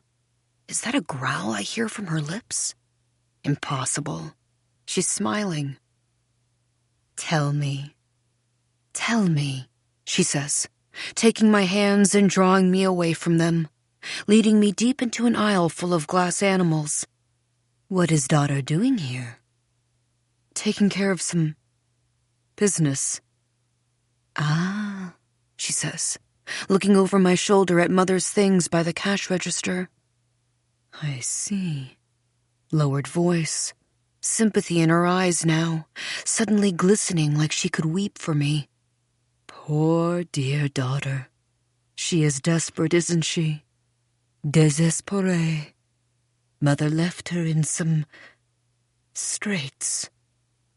What are you doing here? I ask. Oh, I love coming here. J'adore. Especially being around old things. She seemed to choke briefly on the word old. Don't you? She strokes the head of a dusty glass jaguar. They have so very much to teach us. She crouches down beside the jaguar, so they're cheek to cheek, closes her eyes. A strange, unholy bliss passes over her face. Well, I didn't mean to disturb your shopping, I say. Her eyes fly open. Nonsense. Daughter of Noel is so much better than any stupid bit of glass. Suddenly, she's very close to me again. I blink, and she's standing inches from my face, looking deeply into my eyes as I'm looking into her eyes. Blue as the outside sky, red eyeshadow around each of them like the strangest fiery clouds. I'm held by her gaze like a moth to the light. "A little bird told me you came by la maison last night," she says. I picture the little bird, blonde corkscrew curls that made her look like a doll someone forgot to put away, looking at me with her sapphire eyes full of amused judgment, her heart-shaped face so like the face I had conjured long ago in my child's mind. "A little bird," I repeat, staring into her eyes. "Yes." "She said you were perfect." "She did?" "Oh, yes. The perfect candidate." The word perfect from that perfect mouth. About me. I smile in spite of myself. And then I think, candidate? For what? I glimpse Tad and Al watching by the register. They suddenly seem miles away. "Many congratulations, daughter. You must be terribly excited." "Yes." "For what? For what?" "Though she also said you were leaving us, flying back to the dark north. Is it true? C'est vrai?" I lower my eyes to the dusty black and white floor. I feel her sigh heavily. A cold breeze on my face. "How that grieves us. When we were just getting to know one another. But of course, we are aware of the dire situation in which daughter of Noel finds herself." She looks back at Mother's items strewn by the cash register. Tad and Al watching us, whispering. "She is quite désespérée, isn't she?" she says into my ear, her lips grazing. "Yes. It is no wonder daughter's face is in such a predicament." She looks up at my scar, which tingles hotly under her gaze. "We empathize deeply, which is why we'd love to offer you a free treatment before you fly away from us." Something in me lifts then. A darkness brightens. Free treatment? She hands me a small red card from inside her red glove. Voucher, it says, in a golden font like runes. "A transformative experience, highly prized. Of course, one treatment, en sol, is never enough to achieve the desired results, tu comprends. But it's a crucial first step on your journey. One might even say, the key." She looks down at my fist like she knows there's a little gold key in there. "The key?" "To Rouge, of course." And her face when she says this fills with an impossible warmth like light. The hairy wings of my soul beat excitedly. How the light she emits warms me. I could sleep by it like a fire. "You would do that?" "In honor of your dear mother, whom we so loved like a daughter, so that now we love daughter too." "Belle?" Tad calls from the cash register. "You okay?" The woman in red glares at Tad. Again, I hear something like a growl from her mouth. Surely not a growl. Surely just clearing her throat. She grips my shoulders, drawing me close. Once more, her lips are at my ear. "Tonight, at Vespers," she says, and her cold breath makes the skin along the side of my neck sing. "Vespers? You'll come by the house." "I'll come by the house." "And all will be taken care of. Clear your head. When one is offered the key to Rouge, dear daughter of Noel, one doesn't say no. One says yes 1,000 times." She smiles. I think you'll find the results quite breathtaking. In fact, she whispers, I think you'll find they take your breath away. She looks at me meaningfully, like that old song, Te souviens-tu? What do you mean you've changed your mind? Tad calls after me. I'm back outside now in the San Diego sunshine, out of Al's wretched shop. The lady lamp's tucked under my arm. I'm gripping the butler statue by his waist. I don't stop walking until I've reached Mother's car. Tad's behind me, carrying the chest, the painting. I'm sorry, I say. I just can't, okay? I'm not ready to sell her things. Not to that awful fucking lech. Not to anyone. I shake my head. I think I'm going to cry, but I don't. I remember those 2 tears I shed before the girl woman in black. One and then the other. How she watched each one drip down my cheek like it was so delicious. Tad stares at me curiously. Leaning against the Jaguar, gripping the lady lamp to my chest. What does he know about me and Mother? What did she whisper to him after sex in the dark? Awful truths about me, my childhood, that I can't remember. Though they're still there inside me, aren't they? Rising up in memory fragments. I can feel them folded up in my heart, in my brain, like a dark weight. A black box with many gleaming locks. It only seems heavier as I grow older, weighed down with more and more locks. Mother never spoke to me of the past. But did she speak to him? I picture Mother and Tad in bed in the dark. Neither of them sweaty after fucking. Neither of them sweats. They glisten probably. Tad would be staring adoringly at Mother's profile. Mother loved her profile.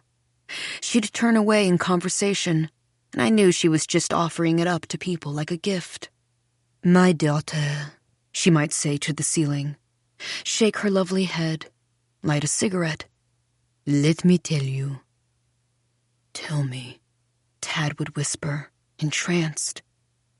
I imagined the words that might emerge from Mother's traitorous throat. Hateful, jealous, estranged. What a weird child she was. Or maybe she told him nothing at all. But if she told him nothing on those nights, then why is he looking at me like that? Unsure. Maybe even suspicious. Of what? Of what? Look, Tad says. I'm just trying to help you find a solution, Belle. I thought you needed money. My fee is whatever, I can wait for it. But I can't repair the entire apartment myself. There's just too much to do. And some things are far beyond my meager expertise. He smiles sadly, so handsome, so capable, so clearly Mother's man. The sun beats down on us, making him look divine, making me squint and melt in my black dress like a witch. I remember I'm not wearing glow screen. No moisturizing overcoat to prevent the transepidermal water loss. The loss is likely happening as we speak, to say nothing of the oxidizing damage from unprotected exposure. Marva would be horrified. Prevention, my darlings, is our mightiest weapon against the onslaught of the elements. Our armor must be thick. The only time you can afford to go without is if you happen to find yourself in a black hole. And we'll all find ourselves in a black hole soon enough. Won't we? Belle? Tad says. In the distance, I see the woman in red walking away hurriedly under her red umbrella. A red umbrella on a sunny day.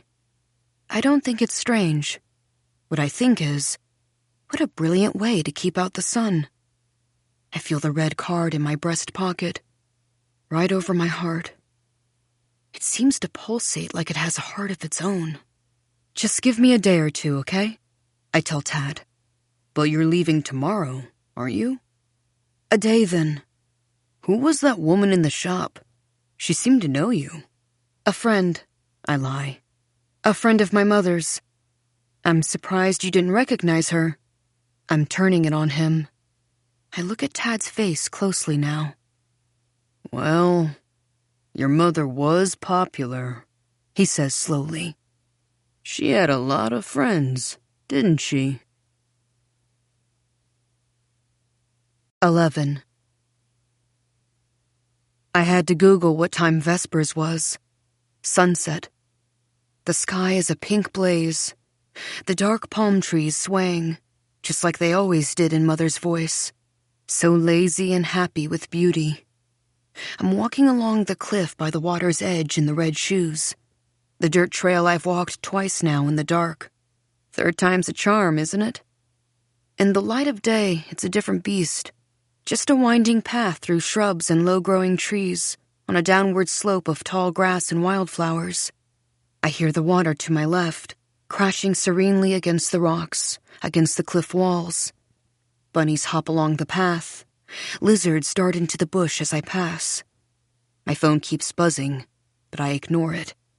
Chaz again, wanting to know am I selling the place or not. What have I decided? Funeral director reminding me to pick up those ashes, please. Persephone wanting to make sure I'll be back on the shop floor this Sunday. The house should be around this corner somewhere, shouldn't it? Yes, any minute now I'll see it. Nervous. Nervous, but excited too. After he drove us home, I told Tad to take the rest of the day off. "But there's so much to do," he insisted. "It can wait until tomorrow," I told him. At home, I fished the red diary out of the basement box. Angelica was sleeping on it, but I lured her away with food. I put the little gold key in the little gold lock, and it came right open. I held my breath, just like I had held my breath when I had first opened the box itself. And it was funny, when I opened the book, I knew exactly what it would say on the first page beneath, "This diary belongs to." I knew before I saw the words, "Belle, age 10, in my child's hand.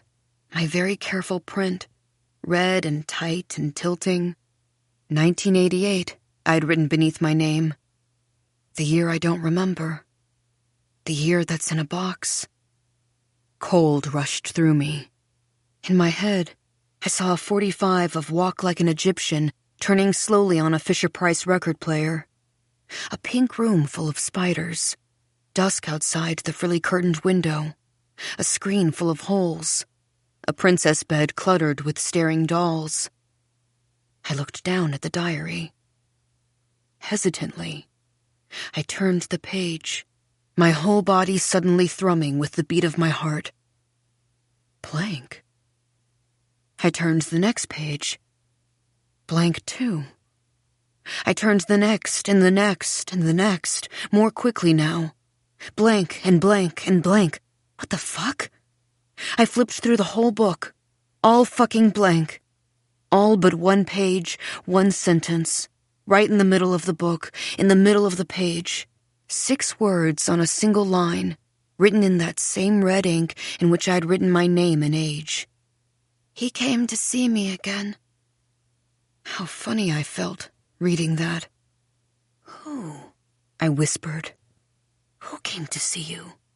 But the next page had been torn out. Someone had ripped it out hastily. In my mind, I saw a flash of a hand ripping. The pink room in my mind went black then.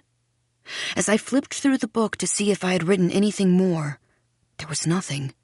A picture fell out, floated down to my feet like a fallen leaf. I picked it up. Just another clipping, Tom Cruise again, cut out from a magazine like the other shoebox clippings. It looked like it was from one of those teen magazines. Their ridiculous names came back to me. Tiger Beat, Big Bopper. Thin, bright pages full of cheap pinup posters of Johnny Depp and Leonardo DiCaprio. Factoids about them in little heart-shaped sidebars. Tom was wearing a black suit and a red bow tie. His eyes were serious, like this was a serious moment. His sober expression was undermined by the hot pink hearts around his face. Strange, the feeling I had looking at it. Light and heavy at the same time. I stared at Tom's eyes, and the room seemed to swim then. The ocean roared outside the windows like a veritable animal. I thought of the glass Jaguar in the antique shop. I thought of the woman in red's face pressed against it, contorted in that strange, hungry bliss. "Clear your head," she'd said. And then I remembered the red shoes were right there by the door, shining as if with new purpose. Free treatment? Why not? Clear my head? Yes, that's what's necessary. "I think you'll find the results take your breath away," she had said, her lips hovering by my ear. "Take it," I nearly told her. "Please." As I turned the corner along the cliff, mansions appear like mirages in the jungly green. Old Hollywood monstrosities, ultra-modern temples of concrete and glass. No sign of La Maison des Méduses yet. On the path, a deep ravine ahead. To cross it, there's a rickety white bridge. Did I cross this bridge last night? I walk right to the shaking middle, look around. The house is still nowhere in sight, just the mossy green walls of the ravine. Maybe I've gone too far. Below, white waves crash and hiss against sharp rock. In my mind, I see Mother, standing on a bridge of black iron over a dark, rushing river. The St. Lawrence in Montreal. She's leaning far over the rail, closing her eyes tight. Younger than I am now, wearing a white and black Yves Saint Laurent coat she bought on credit from the Hudson's Bay Company. Snow falling all around us both, like quick, bright fish, falling onto her red hair and my coarse black hair, where I know it doesn't look nearly as pretty. I'm watching her make a wish. "Make a wish with me, Belle," she sang. I'm looking up at her. I'm 9 years old, the time just before the time that's in a black box. I'm wearing a pink coat the color of sick that I begged her for. She wanted to buy me a navy velvet coat, but I wanted this pink fluffy one. She shook her head at me like I had no idea, no style, like it would take me a very long time to realize things. She's impossibly beautiful with her eyes closed and her face tilted up to the dark gray sky and her lips curved in a secret smile. "Are your eyes closed, Belle?" "Yes," I lied, for my eyes were wide open, looking at Mother, leaning dangerously forward like she could fall into the river at any moment. All it would take was one push, a sudden wind. I closed my eyes then. I closed my eyes then, and I'm closing my eyes now. "Are you making a wish?" Mother whispered. "Yes." "Be careful," says a voice now.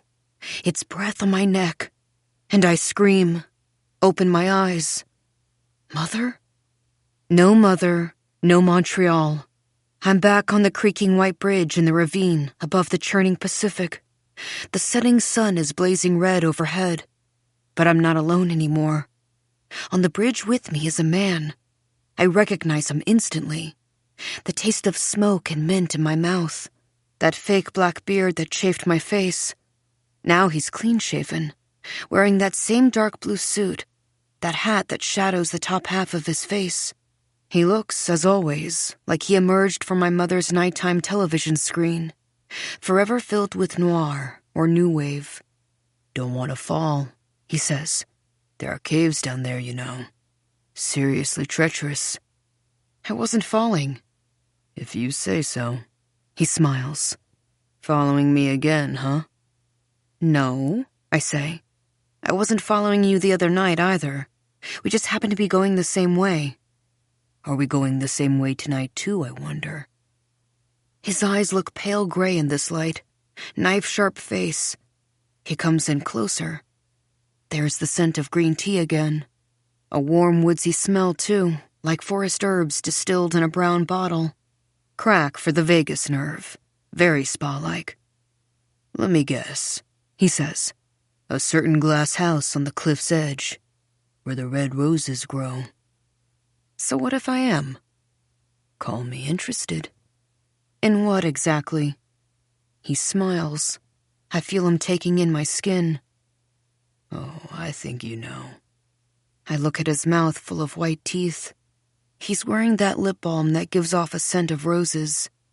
An image of kissing him rises up in my mind, but it might just be how close he is to my face. I flush. "I'm sorry," I say. "I don't have any idea what you're talking about." "Really?" He moves in closer still, his sharp shadows falling over me. "Funny. I thought I'd met a fellow freak." Even closer now, grinning. "Snail mucin," he says softly, looking at my face. "Excuse me?" "A mist, too, definitely," he whispers, eyes grazing like a touch. "Rosewater, maybe birch milk, a double fermented green tea, algae, and rice essence, the infamous brightening caviar for radiance, and of course, the revitalizing eye formula. Diamond infused for brightness, but it bleeds is the thing." He brushes a tear from my cheek that must have just now fallen. "How did you—" "Call it a wild, wild guess." He smiles. That's when I notice the scar on his cheek like a jagged slash, flashing redly in the dying light of day. "Why did you kiss me in the hall like that?" "Me?" He shakes his head. "Oh, I would never, ever do something like that. Just like you would never follow me, right?"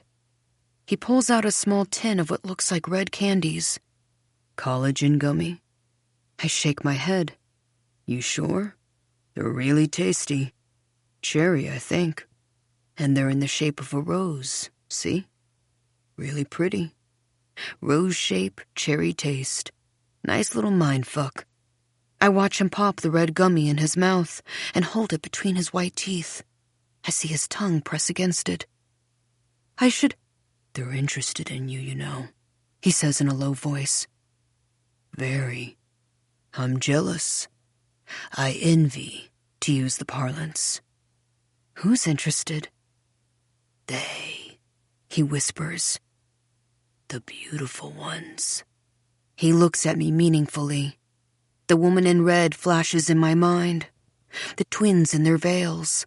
The girl-woman in black smiling at my scar as we waltzed backward around the tank.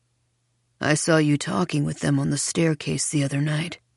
Never seen the higher-ups do that before. Take so much interest." I watch him turn the rose gummy around his tongue, still intact. He's not even chewing, just letting it dissolve slowly in his mouth. Behind him, the sky is the color of blood. Vespers, I remember. The voucher in my pocket starts to pulse. "I should go." "Not lost, are you?" He asks like he's concerned. "No." Quickly, I scan the cliffs for any sight of the house. No sign. I start to walk away, but my feet are slow moving, my shoes suddenly heavy. I feel them sinking with each step, almost like they're refusing me. Almost like they're whispering, "You are fucking lost." "Because if you were lost, I'd be happy to escort you up there," he calls after me. "For your free treatment." I freeze. Look back at him standing there on the bridge in the darkening light. "How did you—" "Another wild guess." He holds out his arm in offering. "You don't want to be late, right? They fucking hate it when you're late. So I hear anyway." Attractive in the red light, holding his suited arm for me to take. "Shut up," Mother would say of this man, her highest praise. The cut of his face and the cut of his dark suit and the cut of his shadows. The scar's jagged shape gleaming in the bloody sunset. "I don't need you," I blurt out, almost reflexively. "To guide me, I mean. Thank you anyway." He smiles, then looks serious. "Of course not. You're just using me tonight, letting me be your eyes in the dark. After all, we are going the same way." Still holding out his arm. "Go on." I walk over and take it, and he smiles again, like maybe he wants something. "What's your name, by the way?" he asks me as we start walking along the darkening path. Belle. When was the last time I told anyone my name was Belle? Mira, I'll usually say, or Mirabelle at best. I can feel Mother smiling at this. Belle. Of course. You know you look like a Belle? From the fairy tale, right? About a pretty girl who fucks a monster. That's a classic. I don't know that they ever fuck exactly. Well, maybe not in the story, Belle. But I'm pretty sure they fuck eventually. Watch your step there. Wow, great shoes. Thanks. Smiling now in spite of myself, gripping his suited arm, breathing in his skincare scent, a heady mix of extracts and botanicals I know so well, makes me feel strangely happy, strangely at home with him on this dark road. Dark now, very. Water crashing on one side of me, a smell of roses on the other, close and thick. What's your name? I ask him. He raises his hat from his head, then lowers it again. Hud Hudson. Hud Hudson? Don't laugh. My mother wrote romance novels.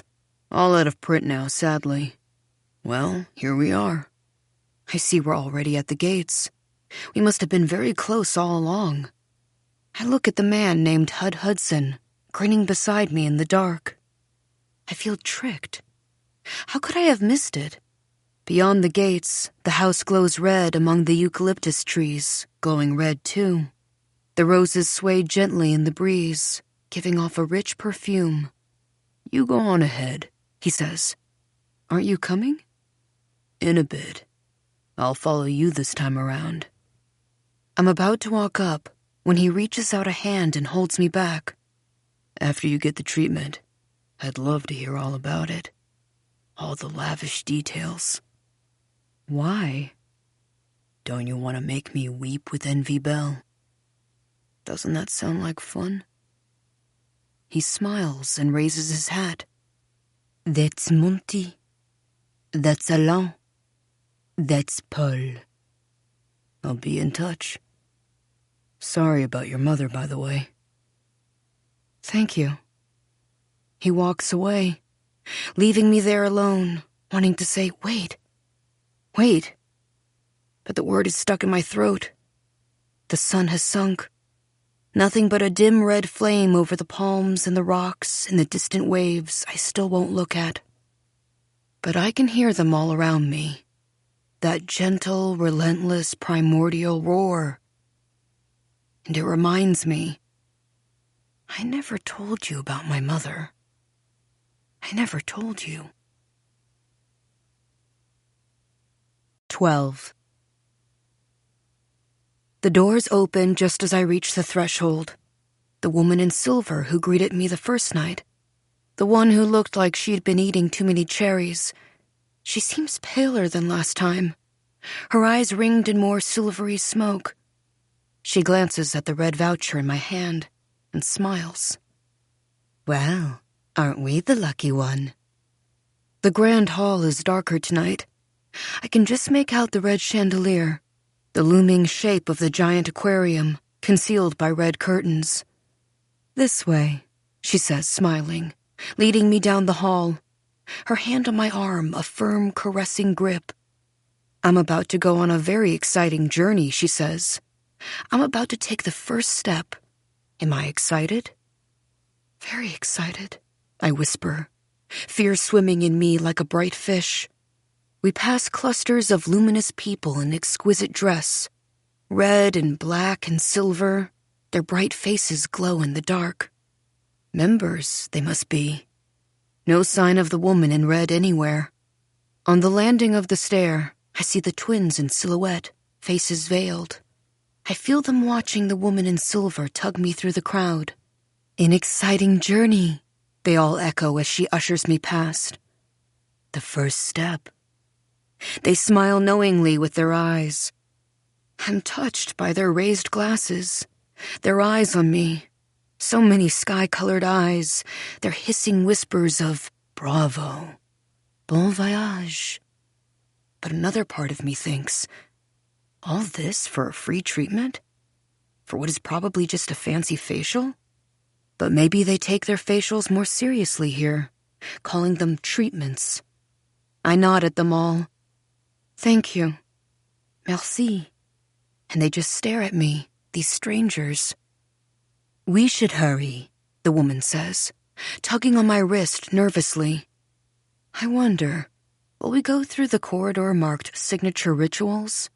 Or the one marked Voyage Merveilleux? Instead, she leads me to an unmarked staircase near the depths. I'm having trouble following her down the winding stairs. Suddenly, my feet won't move. What is it, daughter? She asks, pulling on my arm to no end. I don't know. She frowns. Do I not want the free treatment? Do I not wish to go on an exciting journey? So I say, excuse me, and I take off my shoes. The insides feel very hot between my fingers, throbbing like hearts or a pair of lungs breathing. The stairs are cold on my bare feet, but at least I'm able to descend them now. She smiles, relieved. Daughter's antics on the stair were très amusant, she says. But she's very glad they're over now, because we really don't want to be late for such a momentous occasion, do we? Such a momentous occasion as a spa treatment, I think. But I say, absolutely. And she tells me to run. Let's run, all right? And then the two of us are running hand in hand down the stairs. As I run, I want to laugh. Running for a treatment sort of defeats the purpose of the relaxation element, doesn't it? But I run with her, the shoes beating harder and faster in my hands. I'm in some sort of dark red waiting room, heavy with the scent of eucalyptus, mirrors all around. Bon voyage, the woman in silver said, and then she was gone. She took my clothes and my shoes and my purse with her, left me standing here barefoot in a white and red robe. I hear a waterfall somewhere, the distant sound of chimes. Some red magazines, looks like, on a black marble table. Beside them, a vase full of what looks like raspberries. Also chilled water jugs filled with... What is it? Blood vessels? Pomegranate seeds. Get a grip, I tell myself. A little nervous, I guess. Why a little nervous? When they've been nothing but kind. Just a spa. Just a free treatment. I'd love to hear all about it. All the lavish details, that strange man Hud Hudson said. Me too, Hud Hudson. I want them too. I always did. How many times have I sat at the dress shop looking up pictures of the fanciest spas on my phone, wishing I could walk through those gilded gates and walk out again, lifted and glowing and reborn, thinking the secret is just behind those gates. Secret to what? Something essential. And now I'm here, within the gates, in the waiting room. Better. Much better than my Montreal spa's waiting room with its dated copies of Elle and its cheap paper cups of weak tea. I go there twice a year, which is the most I can afford. Twice a year, a woman in a white smock takes me into a darkened cubicle and electrocutes my face. I taste metal in my teeth for weeks after, but it's worth it for that slightly lifted look.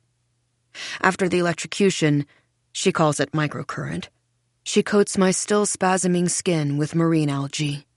I lie there under the cold black sea goop for as long as she'll let me, dreaming of luminosity. How I'll soon glow in the dark. What the fuck did you do to your face? Mother would say when we FaceTimed afterward. Nothing. Liar. You did something. Tell me. Don't I have a lifted look? You have a scared look. Like you've been stunned. Well, maybe next time I visit you, I can go where you go. She got silent then, waved her hand as if to wave my words away. You don't want to go where I go. I've told you, you don't need any of this stuff. That Egyptian blood saves you. I'm another story. Well, now I'm here, Mother. I've gone where you go. Maybe I'm not another story after all. I take a seat in one of the chairs shaped like a wave. I picture Mother sitting in this very chair. Imagine her in a white and red robe, listening to the chimes and the waterfall, partaking of pomegranate water, soaking it all up with a non-wrinkle-inducing smile. This'll be good. It makes me smile too. There's another woman with me in the room. She's beautiful. Her dark skin glows in the dim light. Her eyes are pale. Maybe she's mixed too.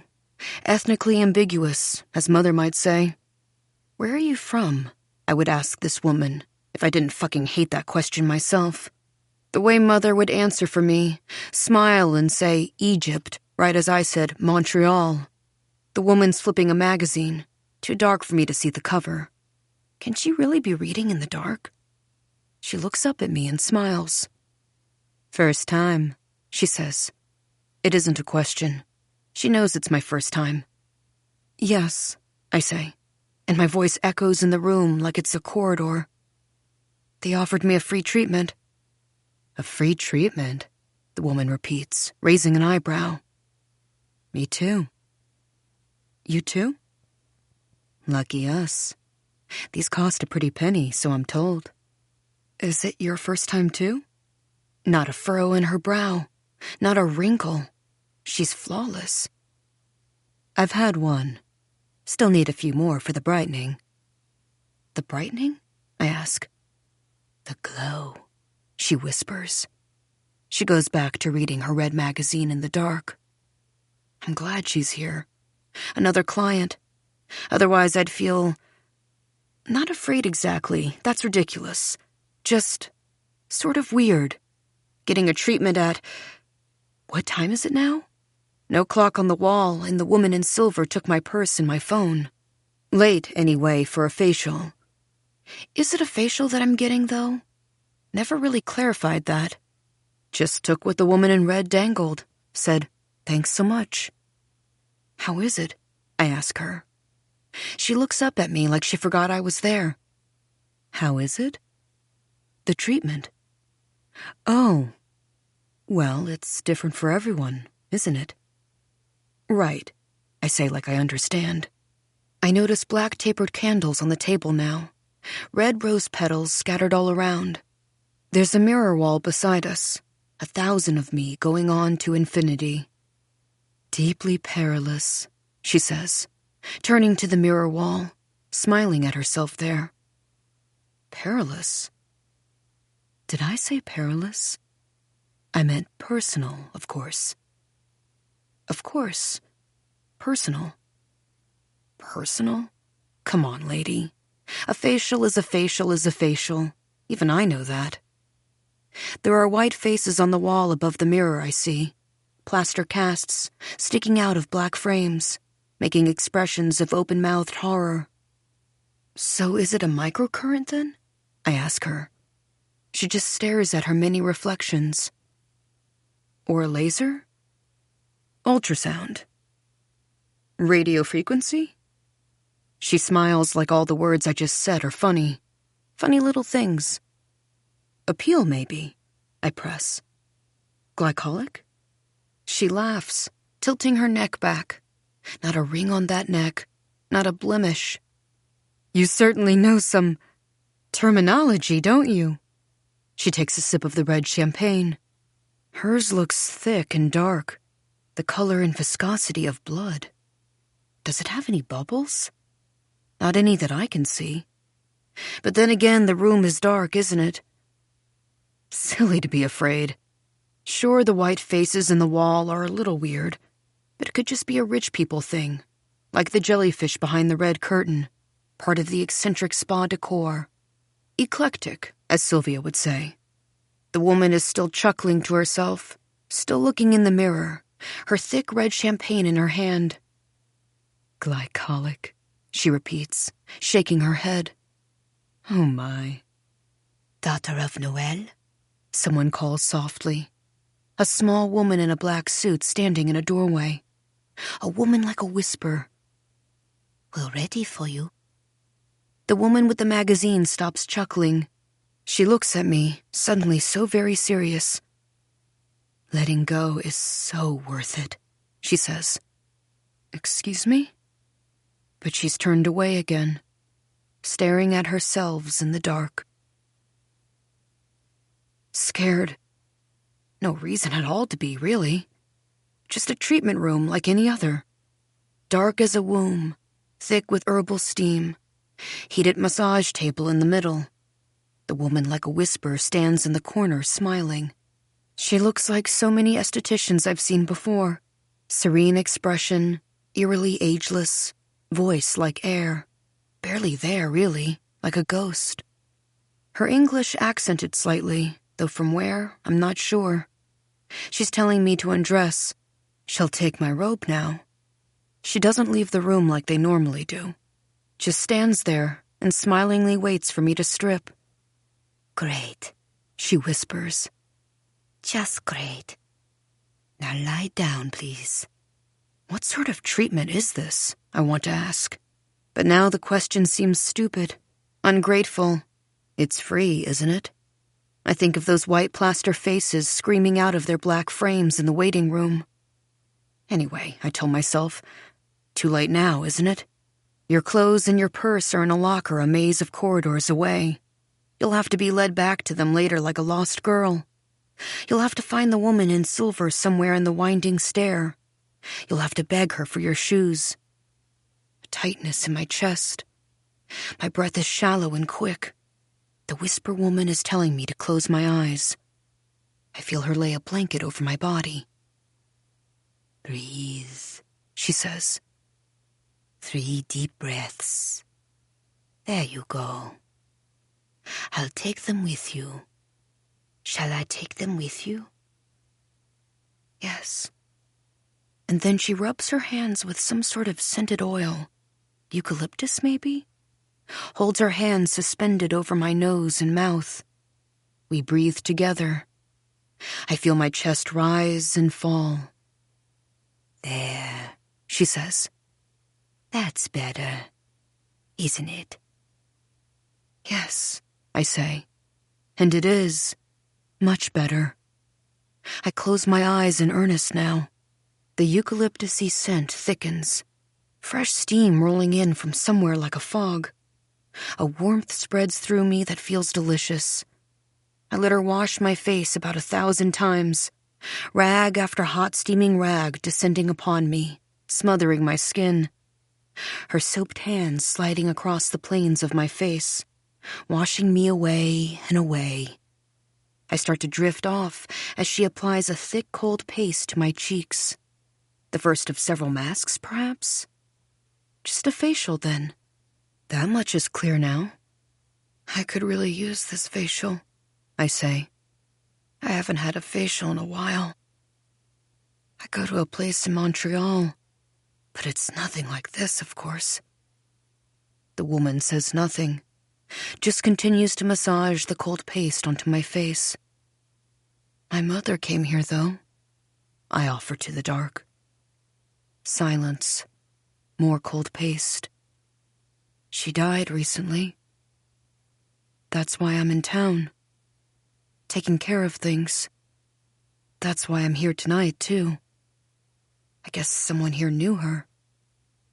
I guess she was a member. Still nothing.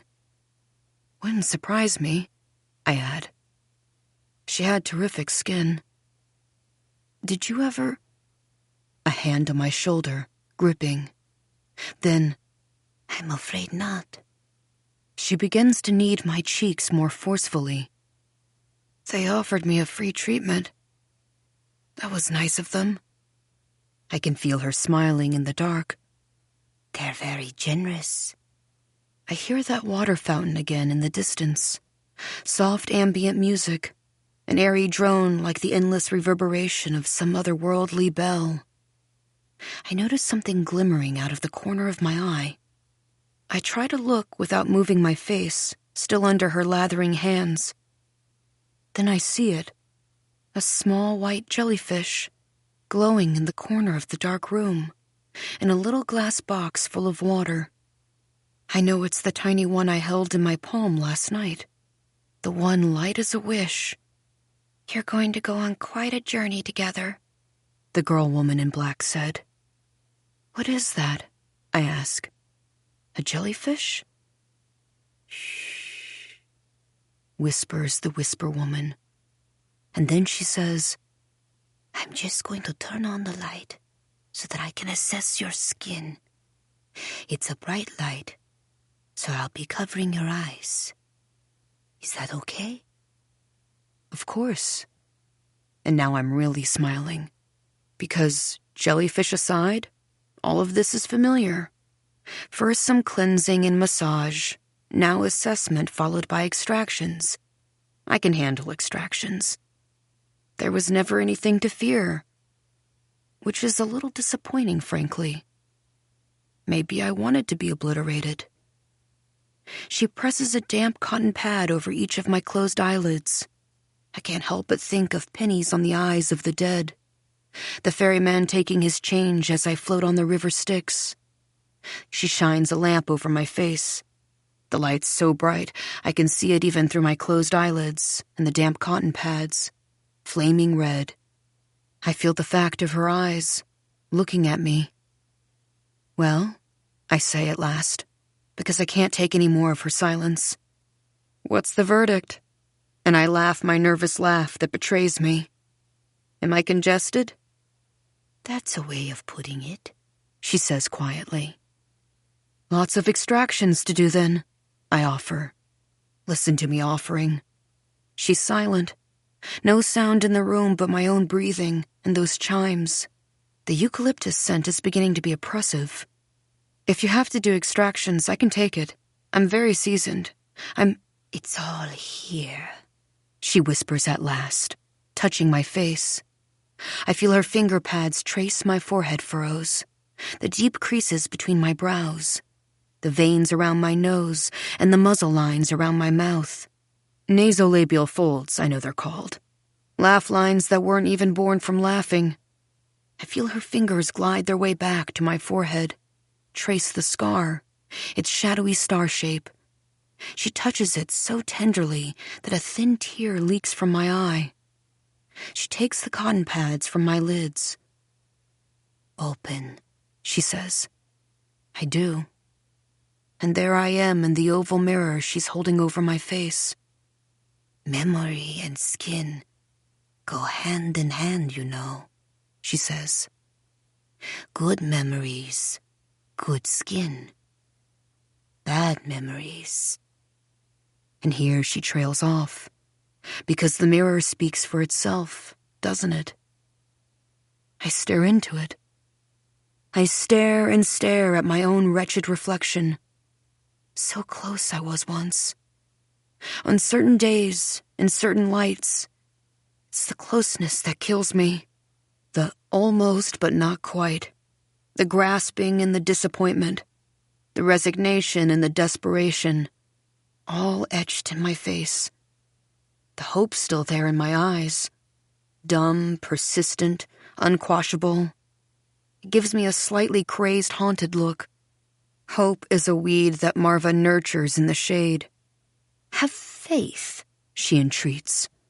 "Never give up," she pleads, "on your #skin goals. It might just be a matter of the right combination of acids, of not looking so closely, so punishingly in the mirror, under such very bright lights, tisk tisk."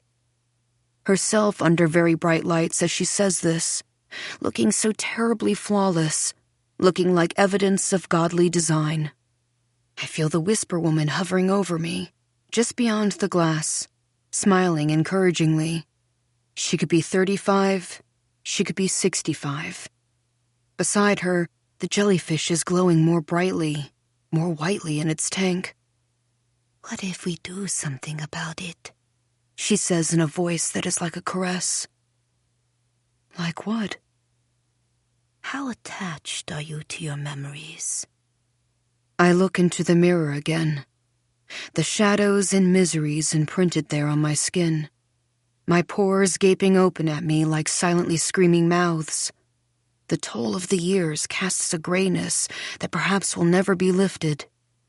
I see my paltry almost. My utterly unbearable closeness. Closeness to what?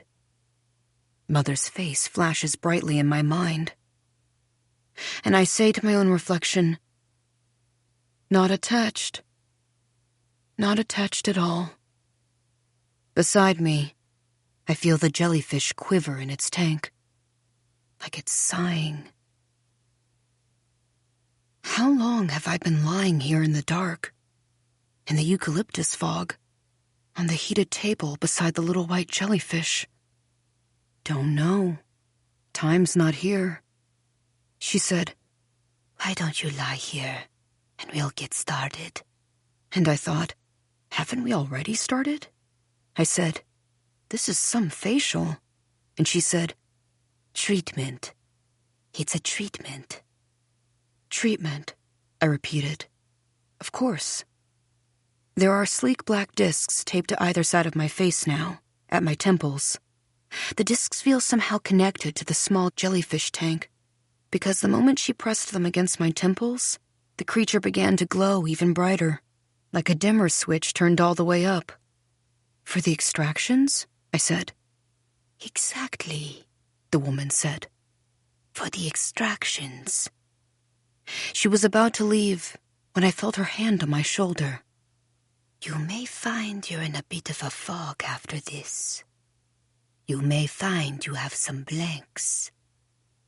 Blanks? "Letting go is so worth it. You'll see tomorrow in the mirror. Now just lie here. Are you comfortable?" And the only answer to that was, yes. My entire body under the blanket was so terribly comfortable. I was warm to my core. I was floating there on the table. I didn't know where I began or where I ended. I didn't know my own body from the fog, from the bell. There was a smile on my face, a soft one that caused no wrinkles. My eyes were closing and opening on the small, pulsing white jellyfish, light as a wish. And that's how she left me. "Come back," I whispered, but my lips weren't moving at all. Above me now, the ceiling rolls back. Look at that. Like a sunroof or a tarp over a swimming pool being rolled back. What's there? A sky full of stars? Not quite. A glass ceiling, awash with blue-green light. The light of water, of aquariums, fills the dark, steam-thick room. Through the steam, I see them floating by. Red, pulsating, trailing tentacles. Giants compared to the small, glowing white creature beside me. I must be right beneath the depths. The tank goes far beneath the main floor, so I must be deep under. Wow. It's terribly beautiful up there. Primordial is a word that floats alone in the lagoon of my mind. I'm in the lagoon of my mind now. Deep in the lagoon. There's a black box. A black box with many locks, like metal teeth. It lies there on the lagoon floor, half covered in silt. I feel the box open its black mouth. And then I can't feel my body at all anymore. The heated table is getting warmer. The room is getting darker. The only light coming from the blue water above. The little jellyfish shines beside me like a star. The steam has grown thick, thick. I'm rising up from the table, drifting up toward the glass ceiling, to where the giant red jellyfish float. Nothing beneath this body I can't feel but air. The sleek black discs are still attached to my temples, throbbing along with my pulse. I should be afraid, but I'm so comfortable. And the red giant jellyfish are so beautiful up close like this. Look at them drifting redly in the water. They're putting me in the mood to drift myself, to dream. And there, suddenly on the glass, something like a film begins to play. Like the aquarium glass has become a movie screen. Oh, are we watching movies? I want to ask. But there's the problem of my mouth again. How it won't move the way I want. How my lips feel dead on my face. I look at the glass screen. I see a young girl tiptoeing down a dark hall. She's wearing a white frilly dress. She's ugly. The dress is ugly too, but the girl doesn't know this. She's 10 years old. How come you know that she's 10? Asks a voice inside. I just do. I try to whisper. Look, now she's in the doorway of a blue and white bedroom. Her bedroom? No, not her bedroom. How come I know that? Because she looks guilty. Also, you just know, don't you? Says that inside voice. You know the way you know your own bones. You know the way you know your cells, your breath. Yes, I can see the red jellyfish through the glass screen, through the scene of the young girl as she creeps into the bedroom that is not her own, looking both ways, looking all around her now. What are we watching, I think? And that question is hilarious as the question, is this a facial? I'm laughing though my mouth isn't moving. My mouth is frozen open wide like the black box inside my mind. The black box is where the movie of the little girl is coming from. The film projector is my eyes. You know what you're watching, says the voice. You're watching you. You're the little girl, aren't you? Yes. Sneaking into this bedroom that isn't your own. Not my own. Not my own. Whose? Whose bedroom is it? Tell me. I look at the little girl there on the glass screen. The answer is a bubble leaving the mouth of the black box. The answer is a single word. Out with it. Mother's, I say with my dead lips. The word leaving my mouth fogs the aquarium glass, fogs the film being projected by my eyes. But I still see the girl outside the room that isn't hers. The giant red jellyfish moving through her little body. I feel my mouth stretching open. I'm in Mother's bedroom. 13. I'm in the dark hallway with Mother. Mother's gloved hands are on my shoulders. Her face hovering over mine is like a pretty, pretty cloud. She's telling me that she has to go out now. She won't be long. But don't wait up. All right, Belle? All right, Mother. And don't go snooping around in my room while I'm gone. Especially you know where. I nod. I know where. I won't. I'm lying, of course. Promise? Promise. Where are you going? I ask even though I know. I know by her clothes and her hair and her perfume that smells of violets and smoke. She's wearing the white suit by Yves Saint Laurent today. Her hair's done into an old-timey wave like the women in the black and white movies Mother likes to watch at night. And sometimes she lets me watch with her.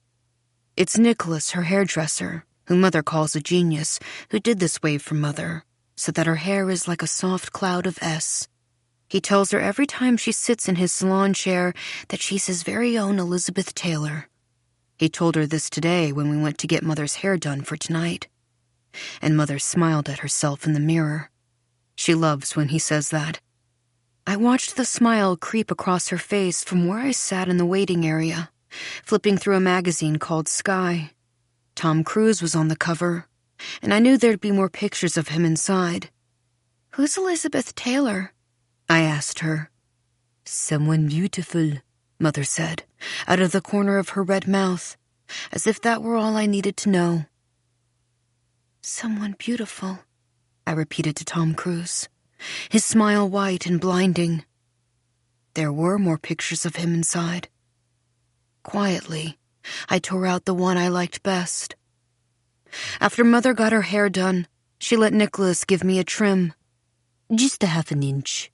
Just the bangs, she said. And I hated when Mother said this. It was like she was sentencing me to myself, which is not a place I want or ask to be. I wanted Nicholas to defy Mother, to give me the S he gave her. In my dreams, he does just this, and then we run away together, hand in hand. But today, Nicholas just gave me the trim Mother said to give me, talking to Mother the whole time about something called the single life, making Mother howl with laughter while she smoked her matinee 100 in the next chair. He didn't tell Mother to put her cigarette out. He didn't tell me I was his anything. Nicholas smells like shampoo, and his eyes sparkle, and his hair is very crisp. For a while, I had what Mother called a crush. Though I told her nothing, she knew. She knew by my face alone, which Mother says she can read like a book. Every page. And she said, "Nick doesn't go that way, sunshine. Sorry." I pretended not to know what Mother was talking about, and Mother read that page too. "Mother?" I ask again now. "Where are you going?" 20 questions, Mother says, which is a warning. And then she says, "I'm meeting someone." A man, of course. Always a man. Which one? Mother is seeing 2 men these days. Will she be meeting Chip or the troll? I hate them both, but the white suit and the violet perfume probably mean Chip. She wears another dress, another perfume that looks like a poison apple, and is actually called poison for the troll. It smells like spiced secrets. The lipstick she has on, that I love, is the one she wears for them all. Russet Moon by Chanel. A deep red that makes Mother's mouth look like it's bleeding. The shiny red shoes on her feet are for all of them, too. Not my favorites. My favorites are still in her bedroom closet. Second shoe shelf from the bottom. Third pair from the left. But these are pretty, too. I look at Mother's strappy feet, her made-up face with the russet moon mouth, her hair done by Nicholas, for whom she is someone beautiful. Can I come? Not today, sunshine. Why not? There's a whine in my voice, a whine I can't control, a whine Mother hates. I watch her wince at the sound of me, touch her white hand to her white temple like I'm too much. I've followed her into her bedroom, where she's pulled a hat from the closet and set it on the bed by her purse. The broad-brimmed white hat with the beautiful black ribbon to protect her face from the sun. "Because the sun is our mortal enemy, sweetie," Mother always says. Why? Because it makes us age, and it makes us tan. And we don't want that. We certainly don't want to age. As for tanning, it's wonderful when we have it naturally like you, of course, she always says to me, cupping my face in her hands. You're one of the lucky ones, sunshine. But when we're ghosts like your poor mother, we need to be exceedingly careful. I always thought the sun was nice. In school, whenever I drew the sun in pictures, I made a smiling face inside the yellow circle in the sky. Made it smile over the flowers below, also smiling, and the spiky green grass. But ever since I learned the truth from Mother, I put a frown in the sun. I give him angry eyes, mean eyebrows, like hairy upside-down V's. He shoots death rays down onto the beautiful maiden's hat, who is sitting below on the grass. Why do you make the sun so cruel-looking, dear? Miss Said asked me, looking over my shoulder at my drawing on the desk. Miss Said is Egyptian like me, but fully, not half. Which is lovely, Mother said. Because the sun makes us dark, I told Miss Said. And Miss Said was concerned. She was already very concerned that most of my drawings featured girls who looked nothing like me. They were either blonde and green-eyed like my secret best friend Stacy, or they were red-haired and blue-eyed like Mother. And they kept looking at themselves in the mirror. There was always a mirror in my pictures, even when they were outside.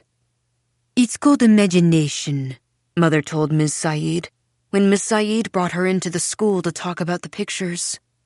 She'd laid them all out on the desk, to my great shame. All my angry red suns and my beautiful maidens and my shining mirrors. Is that what it's called? Miss Saeed asked, and Mother didn't answer, just stared at my pictures. Her sunglasses were on, so I couldn't see her eyes. Ms. Saeed is the one who told me my last name, Noor, means divine light. Did I know that? I thought Noor meant something dark, like the French word for black. Noir. Noor. A lot of French people get it confused, including Grandmama. Noor, Ms. Saeed said, looks like night, but means light. Remember that. Mother's name means of the gardens. No one looks at Mother's name with narrowed eyes, or says it like a question. Noël Desjardins, they say. And I know they see a beautiful snowy garden like I do. Her face offers a picture. The red of her lips and blue of her eyes, like flowers poking out of the white. Belle, Mother says now. Please, just stay here and be good for Grandmama, okay? But I don't want to be good for Grandmama. Now I'm shouting. Grandmama is evil, I want to tell Mother. I want to tell her about Grandmama's eyes. How they can go from light brown to shining black in an instant. How the blackness seems to fill her whole eye, even the white. This happens whenever she tells me about the end of the world, how it's coming soon. She'll start the minute Mother leaves. Belle, she'll hiss from her white island of couch. Viens ici. But there is never time to tell Mother, because she is always going somewhere. Please let me come with... No, Belle. And the words are like a slap. My face stings with it. For a minute, Mother looks cruel. It feels like her beauty was only a disguise. This thin, hard mouth, these flashing eyes, this jaw of stone. This is the truth of her face. Stay. Here. Stay here and be good. And don't go in my room. I don't! I shriek. I'm a terrible liar. I feel my face go red. I look at the floor, where I see my foot's jittering. I can feel her staring at me, not like she's mad, but like she's sorry for me. She reaches into her purse, lights one of her long cigarettes. Look what I've done. I've made her smoke. She's been trying to give it up, she really has, but she never will with me around. Whining. She exhales a plume of smoke into my face. Play with your dolls or something, all right? I guess you're a little old for those now. Read one of your fairy tale books. How about that? She makes it sound like such a fun time, like I haven't read these books 1,000 times before. All right, I say. Chin up, sunshine. No more long face. Or else what? What do we say? It'll freeze that way, I finish. That's right. And we don't want that. Trust me. And she does an impression of me pouting, makes her eyes storm cloudy and sticks her lower lip out really far. I don't want to laugh, but I do. And Mother smiles, pats my head. Much better. Kisses the air near my face 3 times. I catch a whiff of her violets and smoke, the waxy animal smell of her lipstick. Bring me back something? I call after her. Pathetic. I don't know the meaning of the word yet, but the minute I heard Mother use it about someone, I knew that's the word I was. She's already going out the door, but she hears me. Like what? She calls over her shoulder. You, I think, after she's gone. From the living room window, I watch her go. A man is waiting outside our apartment in a fancy red convertible. Chip, the one who Mother says looks a little like Montgomery Clift. Monty, Mother calls him, and sort of sighs, like she's actually met Montgomery Clift, like he's not at all a dead stranger. When Mother calls Chip Monty, he gets angry. I'm not a queer, Chip says. Then he winks at me. I don't wink back. I hate Chip. He looks nothing like the beautiful man I see on Mother's black and white screen at night, who Mother calls by his first name only, like they're friends. I think there's something very wrong with Mother's eyes if she sees Monty and Chip. Apparently, Chip is connected to the industry, Mother says. Whatever that means, Grandmama always adds. And if he could get Mother a role in his next film project, wouldn't that be so wonderful for Mother? Then Mother wouldn't have to slave her days away in ladies' apparel at the Bay, dealing with those god-awful ladies. So difficult the ladies are, Belle, Mother says, closing her eyes, as if she can still see them in her mind. But difficult's one thing, she whispers. Mother can handle difficult. Mother can handle anything. She's a survivor, after all. What's trying for Mother about the ladies who shop in ladies' apparel is that they have no style. All they want are the saddest slacks, sweaters to fucking drown in. Even when Mother is very happy to show them other options, they always choose death by polyester. Mother sometimes wants to ask them, why not just go down to Hardware and buy a garbage bag and wade into the St. Lawrence River and have done with it? It's the lack of style, the lack of dreaming that gives Mother a migraine every night when she comes home, so that she has to sit in the dark for a very long time watching old movies, to do what she calls cleanse. And if I'm quieter than quiet, if I let Mother sit and smoke on the couch, watching the TV screen like it's a window to the most magical world, mouthing the words she knows by heart, I can sit with her.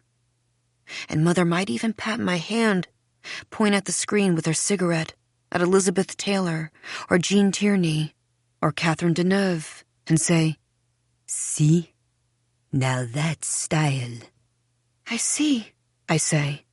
But I'm still looking at Mother's face fixed on the screen, dreaming herself into this other world.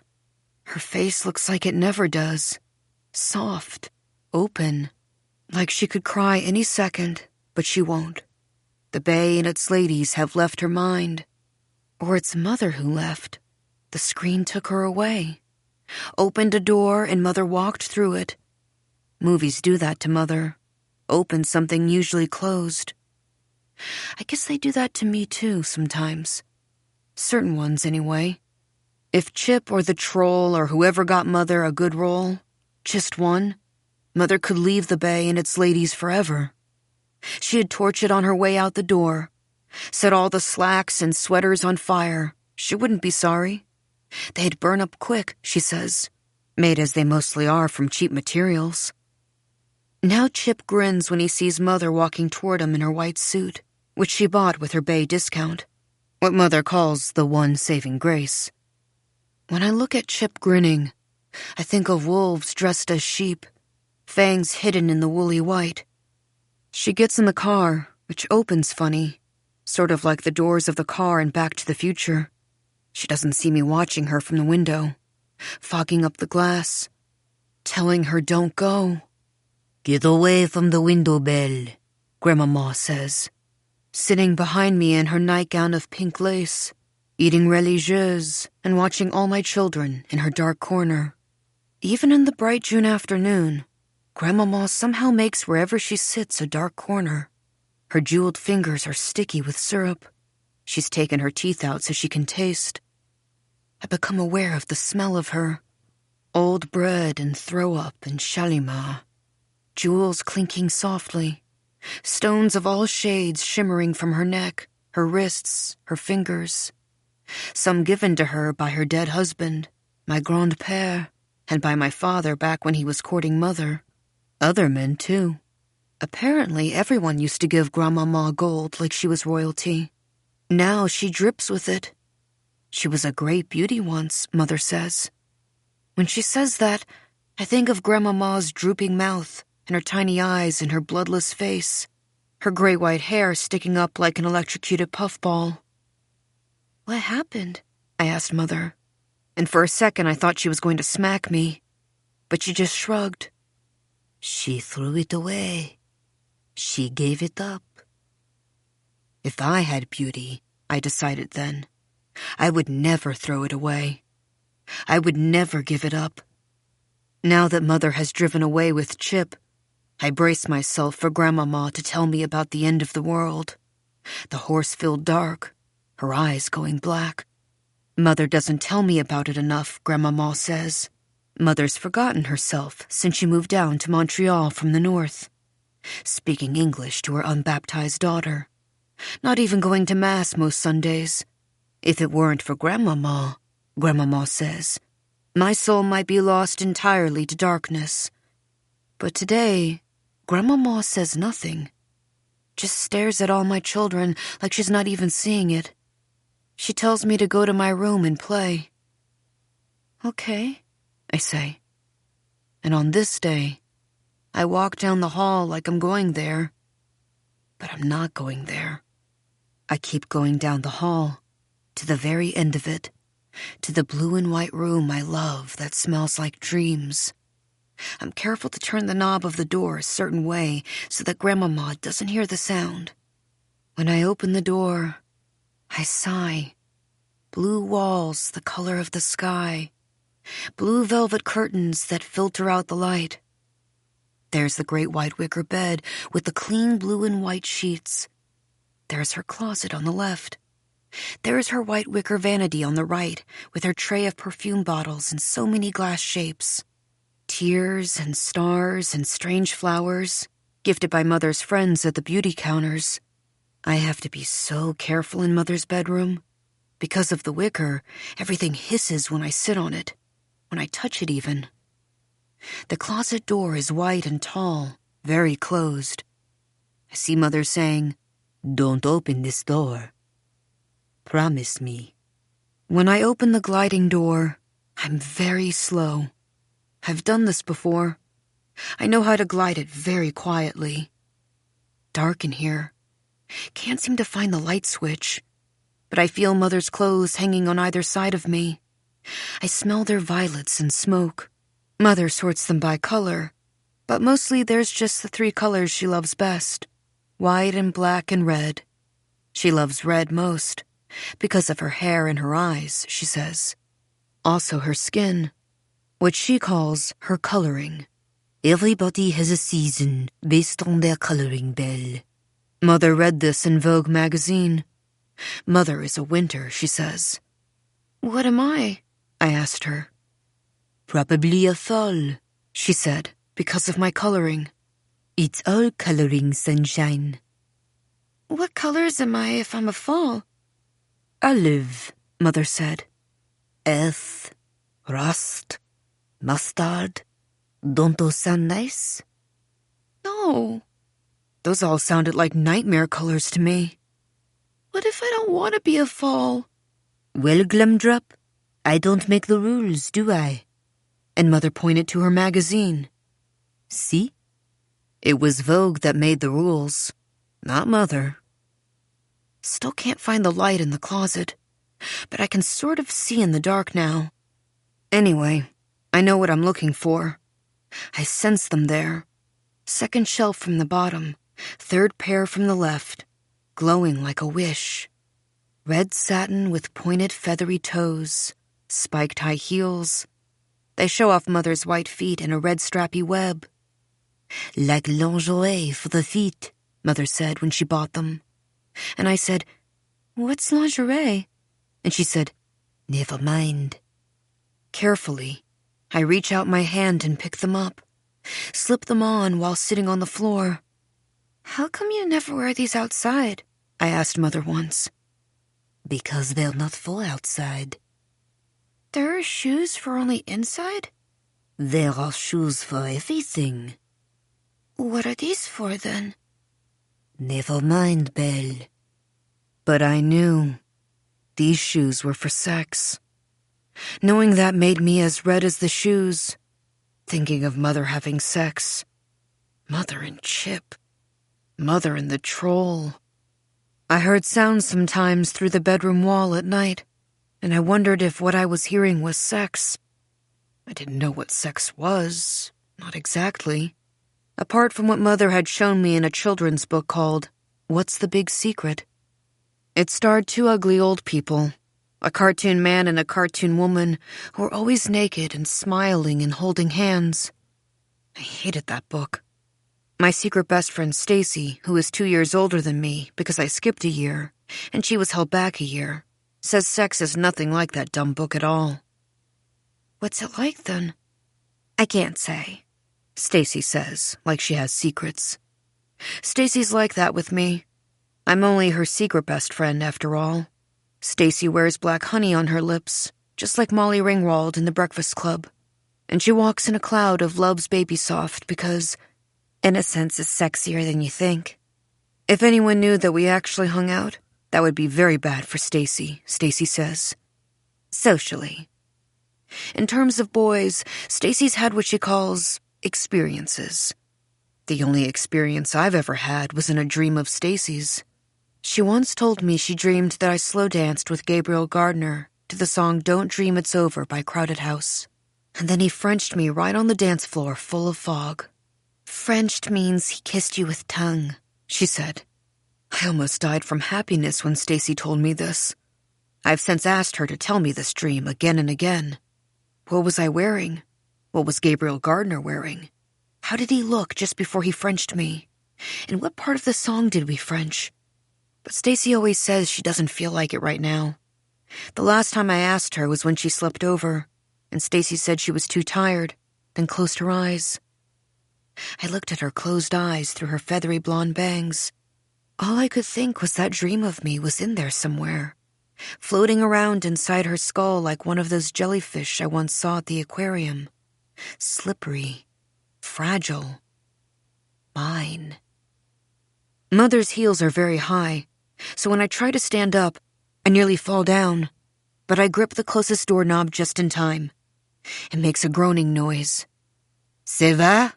Grandmama calls. Oui.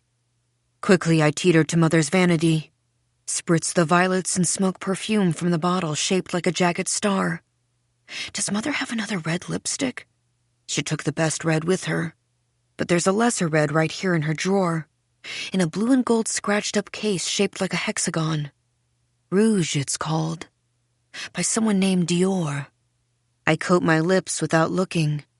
I don't want to look until I'm done. In Mother's vanity mirror, I can see only the top half of myself, and I can't see the shoes. She used to have a full-length mirror on the back of the bedroom door, but she took it down. The door still has the shape of the mirror, though. I can see the holes where Mother nailed it there. I always thought that mirror must be magic, because Mother couldn't stop staring into it. I'd call her name again and again. Mother! Mother! Mom! And she'd keep looking in the glass like she was in a fairy tale trance, like it was telling her something. Where is that mirror now? I look all around her bedroom. Nowhere. Belle, are you sure you're okay? Grandmama asks from the living room. Fine. I teeter back into the closet, ready to take off the shoes. And then I see the mirror, leaning against the closet's back wall, turned to the wall like it's mad at Mother. Or maybe Mother turned it away because she was mad at the mirror, like when she makes me stand in a corner. I turn it around, quiet as I can, heavy. There's a crack right down the middle. Mother must have broken it once. It's dusty and smeared, too, but at least I'll be able to see all of myself in it. As I wipe the mirror with my hand, I suddenly fill with hope. Maybe with her red shoes and her lipstick, maybe in Mother's mirror, I'll see something else. Someone else. Not this face or this body, not this skin I wish I could slip out of like a suit. Someone who makes me not want to look away. Who, I wonder. But when I look in the mirror, what I see is what I always see. My bulbous body, my monster face. Beautiful, Mother says. But I know by now she's lying. I can read Mother, too. Every page. My gold Egyptian bracelet, a gift from your father, glows on my hairy wrist. There's an eye in it that's always staring. The eye of Horus, Mother explained when she gave it to me. An Egyptian god of mythology. You love mythology, Mother insisted. What's mythology? Old stories. Like your fairy tales. I looked at the strange painted eye. It looked nothing at all like fairy tales to me. Think of it as father's eye, Mother said, watching over you. She never lets me take it off. I slide it off my wrist now, let it clatter to the ground. Right away, I feel lighter. I close my eyes. A land far away. A castle by the sea. That's the story Mother tells me each night. About the beautiful maiden. I smile because I can see her. When I close my eyes like this, I am her. Wandering the castle with my glowing skin and my hair like an S. I open my eyes. What I see in Mother's mirror isn't me anymore. The crack down the middle is gone. The glass is shining. And there's a shape. A dark shape shimmering in the mirror. Waving like smoke. Suddenly I'm excited. Frozen as I watch the smoke gather into something. Not something. Someone. A man. An actual man in the mirror. He's blurred around the edges, like a pond rippling after you throw a pebble in. But I see him there. He's beautiful. Dark, waving hair. Eyes of bright blue-green. He looks like he's from the movies. He looks like a fairy tale prince. Are you a prince? I whisper. He smiles with his red lips. Am I a prince? He whispers back, looking at me from the other side of the rippling glass. Intensely, so intensely I shiver. His voice is playful, though. You know me, his voice says. Don't you? I nod. Yes. His voice, his face. I know them. The movies, I whisper. You're from the movies. And just like that, he's not blurry anymore. He comes into vivid focus. His smile shows teeth, long and white, slightly crooked. Yes, that's exactly right. My heart hammers. The movie. Seeing in the theater with Mother. Then again, secretly with Stacy. He's not wearing aviator glasses or a pilot's uniform, but otherwise it looks just like him. It is him. I know it like I know my own hammering heart. It hammered just like this in the dark theater. My breath catches. Oh my God, I whisper into the glass. Is it really you? It's really me, Tom Cruise whispers. Tom Cruise, standing in Mother's mirror. Tom Cruise, in the flesh. Right there on the other side of the glass. His smile white and blinding. Looking just like the movie except for his clothes, which are all black. Like the picture I tore from Sky magazine while Mother was getting her hair done into an S. I don't know why I did that. Just looked into his sky-colored eyes and ripped. Quietly, carefully, so Mother wouldn't hear or see. Folded it 3 times, then tucked it deep into my dress pocket where it is still. Tom's smiling at me. His lips are a little redder than I remember, but he sounds just like Tom Cruise sounds. Smiles just like Tom Cruise smiles. Suddenly I feel very hot in the face. What are you doing here? What are you doing in Mother's mirror? Tom keeps smiling with his long white teeth. One is longer than all the others, like a fang on one side. His eyes say some things are secrets, right? Best kept that way. Something inside of me catches fire. My skin goosebumps right down to my feet. I know why he's here. I know before he even says the words. I'm here to see you, Belle. Me. Tom Cruise is here to see me. Of course he is, though part of me thinks it can't be. I notice he's holding a red rose, pointy with thorns. Aren't you supposed to be in Hollywood? When I say Hollywood, I think of Mother. even though she's the last person I want in my head right now. Hollywood's where she wants to go eventually. Because how is she ever going to be the star she's meant to be in Montreal, for fuck's sake? Doing theater? A commercial here, a film there? She's tired of being a big fish in a small pond, making peanuts in ladies' apparel. Someday we'll get there, sunshine, she whispers to me at night, gripping my hand in the dark like it's my dream, not hers. Tom Cruise shakes his head. He's still smiling at me. I had to see you, he says. You did? Definitely. The rose glows in his hands. The rose, I know, is for me. My heart flutters, brightens.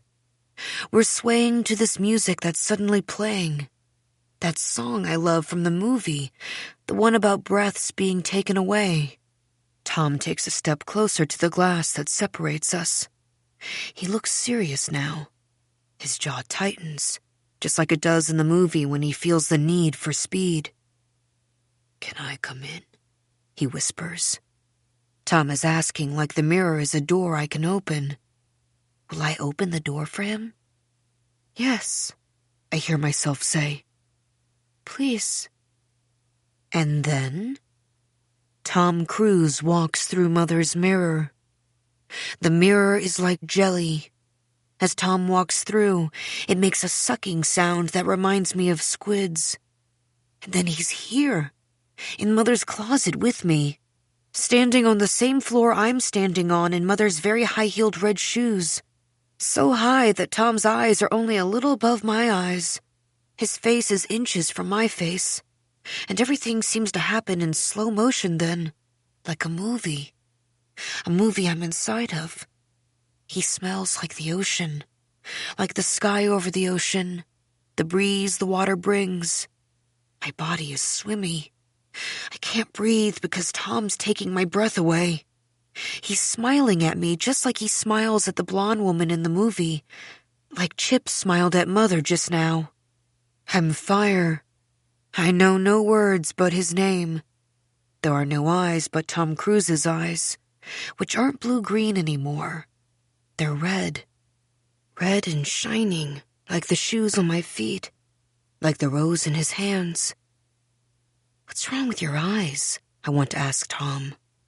But I don't want to be rude. And maybe very close up like this, Tom's eyes were always red, and I just didn't notice before. But wouldn't I have noticed before? Here, Tom says, handing me the rose. For you. Thank you. No one's ever given me anything like this. I can't wait to tell Stacy. Don't tell anyone, Tom says, knowing my thoughts, knowing my heart. He looks very intense. I won't, I whisper. And though I'm sad about Stacy, I love that Tom doesn't want me to tell. That it's a secret. Our secret, Tom says. From Mother, too. Mother, too? He nods, takes a step closer to me. He cups his hands around my face, Tom Cruise does. His hands feel slightly sticking and cold. I shiver at his touch. You know about secrets, don't you, Belle? Yes, I tell Tom. He smiles. Good. Even with his red eyes, he's the most beautiful thing I've ever seen. More beautiful than any of my dumb dolls. More beautiful than any prince or Snow White. Way more beautiful than Gabriel Gardner. Or even Val Kilmer, the actor from the movie where I first saw Tom Cruise. Iceman, Stacy sighed in the theater. And now her bedroom walls plastered with his cold, smirking face. I thought, how is it possible to see Iceman when there's Maverick? I didn't say anything, though. Iceman, I agreed. But I thought, no, never in a million years. Tom's skin gleams like glass. He has red lips like he's wearing Mother's russet moon lipstick, or like he's been eating cherries. He wants to dance with me. With you, Belle. Like Mother, he calls me Belle, too. He bows a little, like like he's from a fairy tale world. He holds out his glossy hand, and I take it. It feels just like a hand would feel, except lighter, colder, more jelly-like. Take My Breath Away is playing all around us in Mother's dark closet. Tom and I are dancing. I've never slow danced with a boy before, apart from once in Stacy's dream. I watched Stacy do it with Gabriel Gardner at our grade 6 dance, while I waltzed with Ms. Saeed. They put their hands on each other's shoulders and rocked like they were on a boat. Their arms were so straight, like zombies. Later, Stacy said it was so hot. Slow dancing with Tom Cruise is nothing like that. It is incredible. His cold, sticking hands on my shoulders, only a little lower than his, thanks to Mother's shoes. His red eyes locked with mine. His smile making my skin shiver and burn like it's freezing and on fire at the same time. He's lighting me up on the inside, like I'm a candle in Grandmama's dark church. He tells me he has a castle by the sea, and a land far away. He doesn't tell me this in words so much. We speak in another language, a language of eyes. Tom's eyes, and his smile full of white teeth, sharp and long. I like your shoes, Tom says, just like Tom would. He's very serious about it. Wow, he whispers, shaking his head at my feet. They're so pretty. Thank you, I whisper. I don't tell him that they're Mother's. So pretty, Tom repeats, not looking at my feet anymore, looking into my eyes, the color of mud. Like you. And when he says this, tears fall. I lower my head so Tom can't see. I'm not, I say, shaking my head. I shouldn't be telling him the truth about how I feel. Mother's the one who's beautiful, I say to the red shoes. Not me. The words just fall from my mouth like leaves from a tree. There's a game the girls at school play called Honestly. We sit in a circle and take turns closing our eyes. When you close them, you ask the circle, "Am I beautiful?" And people raise their hands if they think yes, and don't raise them if they think no, sorry. And someone counts the hands for you, and that's how you know honestly. The last time we played, every girl, when she closed her eyes, sang, "No one is raising their hand, no one is raising their hand." And we all laughed. But mostly we raised our hands. When it was my turn, I closed my eyes and sang, "No one is raising their hand, no one is raising their hand." And no one laughed. How many hands? I asked when I opened my eyes. "One," said Valerie, who was our counter, who Mother said looked like a gopher. She had had 3 hands. "Well, at least now you know honestly," Ashley said. She had had 5. I nodded. Now I knew honestly. Ashley looked at me like, sorry.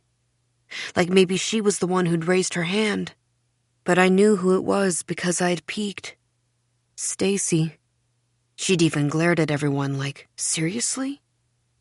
Later I told Mother about this game, and she looked at me for a long time. "I don't want you playing that fucking game ever again," she said. "Why?" "Because it's stupid. That's why." She lit a cigarette. On the TV screen, Grace Kelly was about to change from a beautiful evening dress into an even more beautiful nightgown, while Jimmy Stewart sat in his pajamas and watched from his wheelchair. "Go," Mother said to me, eyes on the screen. "I thought we were watching right now." "I don't want you watching right now." "Where do I go?" She shook her head at the screen. "I don't know. Run, climb a tree or something, okay? Climb a rock. Be a kid."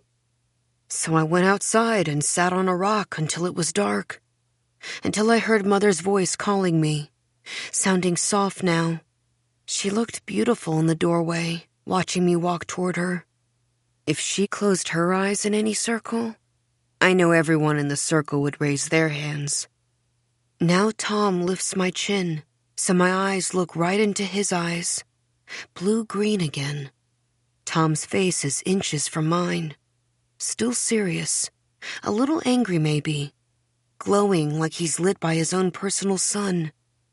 So beautiful I can't breathe. Forget about Mother, he hisses. Forget about Mother?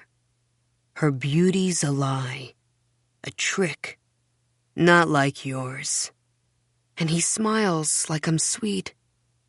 When Tom says the word beauty, it sounds like he's uttering its name. Mother is the moon to your sun, he says. And then in Tom's eyes, I see the sky and the sea all at once. Creatures gliding in deep, dark water. Above the waves, the bluest sky going up and up into black space. Eclipsed suns and a Milky Way of stars. I'm shivering and shivering from his touch. The moon is pretty, I whisper, lost in the universe of Tom's eyes. The moon is nothing, Tom snaps. For a moment he looks angry. The universe goes red. Then he smiles again. Without the sun, what's the moon? Just a rock in the outer dark. Its illumination just a trick. Just a trick from the sun's light, which it steals. And that's what beauty is, too. It is? Definitely, Tom says. He seems so sure.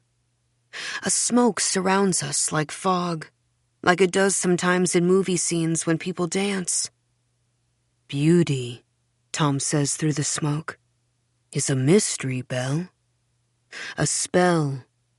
Some have it for real, like the sun. He smiles at me. Or like this rose right here.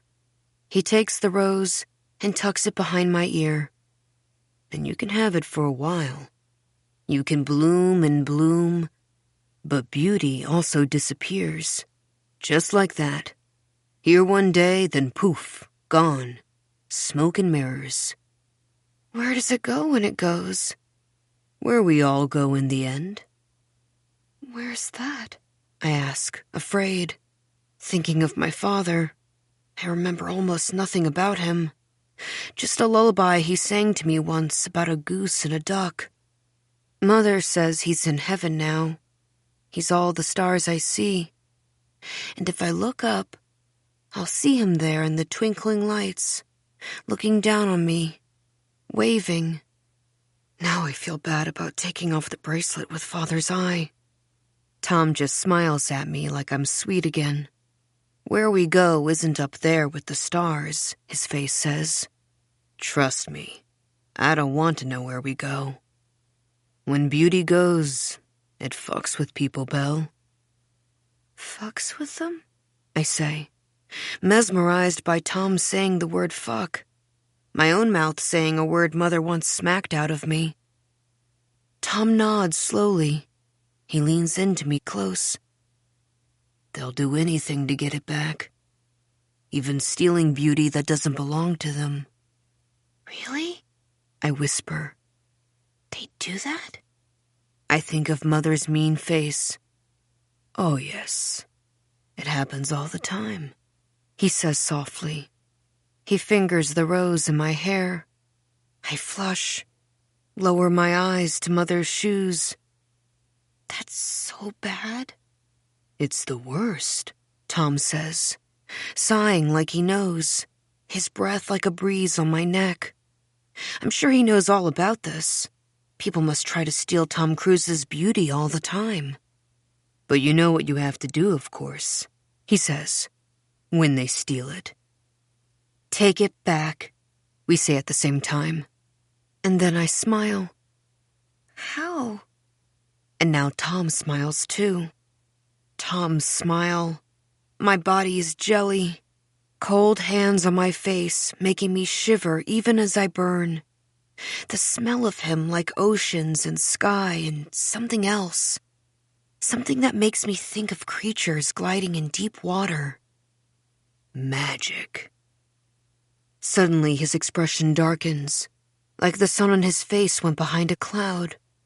His smile disappears. I have to go. No! Wait! Take me back with you, Tom Cruise. I whisper. Please. There's a flash of anger in his eyes. Then he sighs, strokes the side of my face with his cold, sticking hand. Not like Mother does. Not like I'm some pet. Like I'm his lover. I don't know what a lover is exactly, but somehow I know that's what I am to Tom Cruise. My name's not Tom, he says. It's Seth. Seth? But you're Tom Cruise. I know you are. He looks exactly like the Tom I saw in the movie, except for the red in his eyes sometimes. But Tom's face says he just told me his name, and that it's a secret. Like the rose. Like this dance. Like the fact that I'm his lover. And I can keep secrets, right? Don't fucking tell anyone, Stacy said when we first started hanging out. Just after the Honestly game.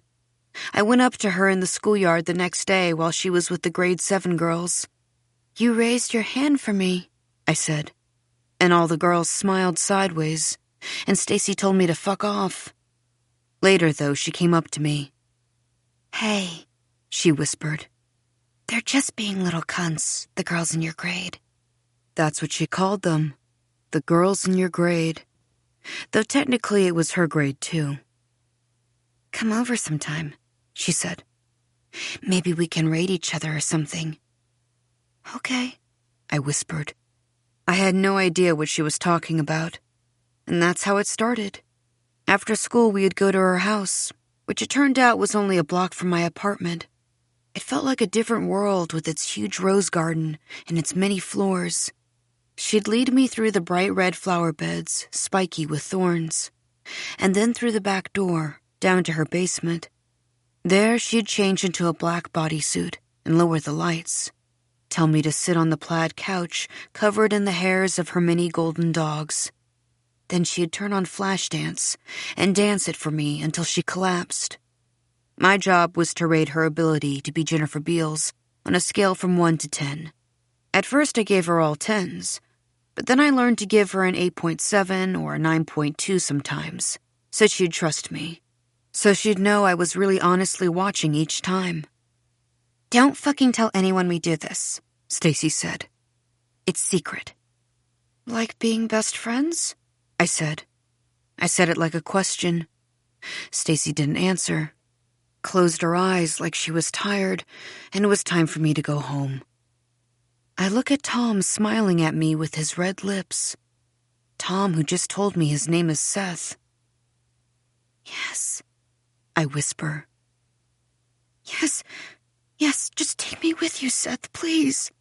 Away from here, I say. I'm shaking my head. I'm in tears. He brushes them away tenderly with his cold, cold hand. I'll take you, Belle, he whispers. I will.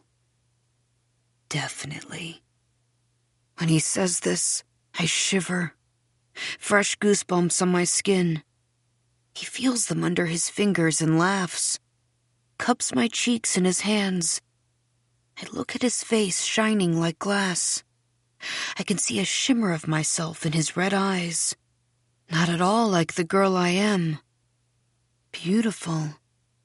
My true face in his eyes like universes, like mirrors. When? I whisper back. When will you? When the time is right, you'll know. I'll give you a sign. How's that? What's the sign? But he's already slipping away from me. Smoke all around us now. Belle? Calls a voice. I hear footsteps in the distance. What's the sign? I shout to Tom Seth, slipping away into the smoke. The door bursts open.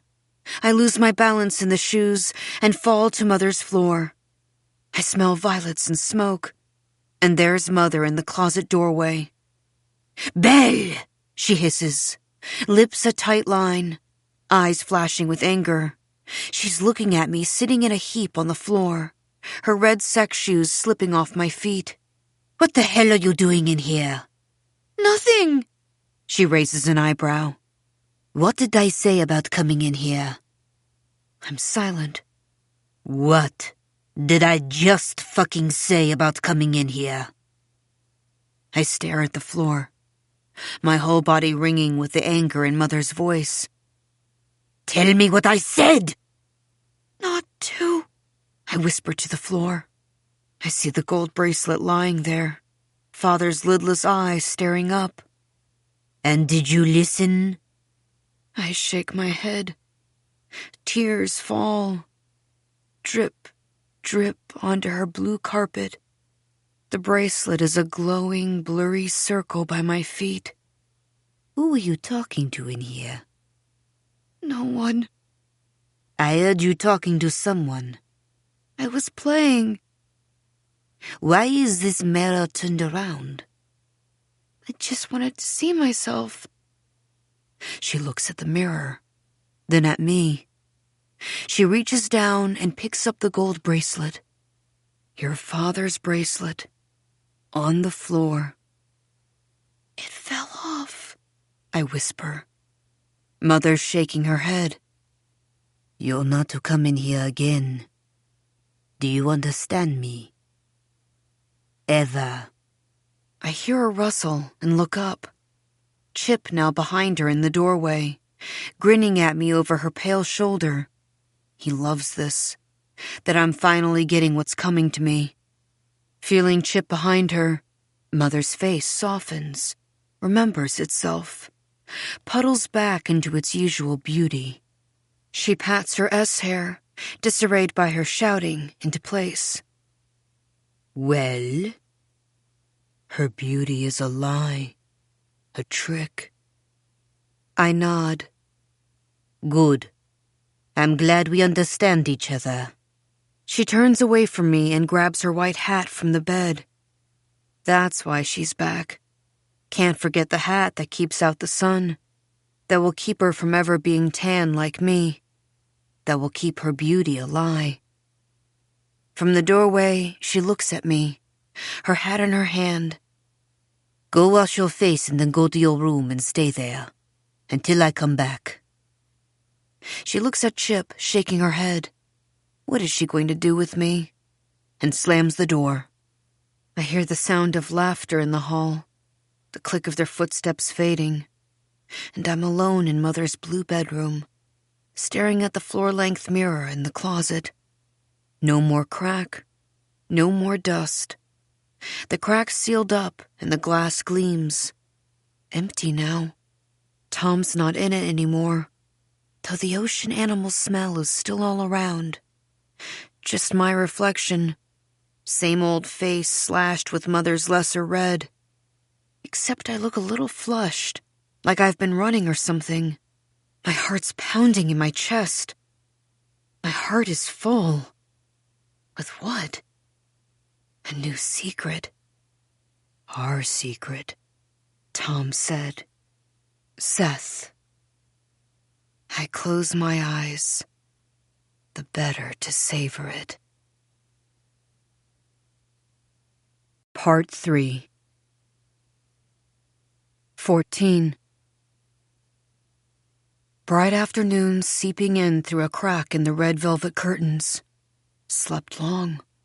Slept deep. Now the sound of birds and waves outside. What a sky that is, I think as I lie here. I'm in a bedroom. Whose bedroom? Oh yes, that's right. Mother's.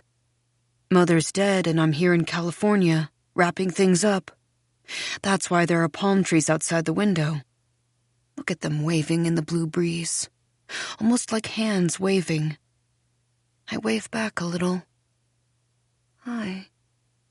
That's why there are wave sounds too. Mother lives by the ocean, remember? Lived. Right.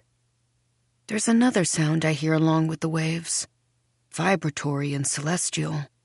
Like chimes, or the endless gong of some great sacred bell. Sort of like there's spa music playing somewhere. Funny. Nearly brings a tear to my eye, though it's quite pretty. I could lie here listening to it all day, actually, just that there are things to do. What things? Funny, I can't remember just now. When I try to think, there's a kind of mist over my thoughts. I can smell it, if that makes sense. Like eucalyptus almost, or sage surrounding me, burning. It's pleasant like a perfumed fog. All I see in my mind is a tall black vase of pretty red roses. White, red-nailed hands arranging the stems. Maybe if I shower or something, it'll all clear, and the things I have to do will come back to me. That sounds really nice. But I hear voices out there now, beyond my bedroom, over the chimes and the waves. A man's voice, and another man's voice. Both familiar, both distressed-sounding, rising in pitch like the gulls outside. Who's out there? Better go see. I grab a robe from the back of the door, white silk with black roses, very pretty. It gives off a violets and smoke scent, also pretty. Just as I'm putting on the robe, I remember last night. Went somewhere. Where did I go? Oh yes, the house on the cliff for my free treatment. That was nice. Very nice of Rouge to offer me that. I remember the red waiting room, and the white faces in the walls, and the glowing woman staring at her mini mirror selves in the dark. I remember the lovely sound of chimes, like the chimes I'm hearing still. I remember a cold white paste being lathered onto my face. A marine algae mask, maybe. Pretty conventional stuff in the end, for all the brogue trappings. Probably drank too much of that red champagne, because I'm drawing a bit of a blank after that. You might find you have a few blanks after this. Didn't someone say that?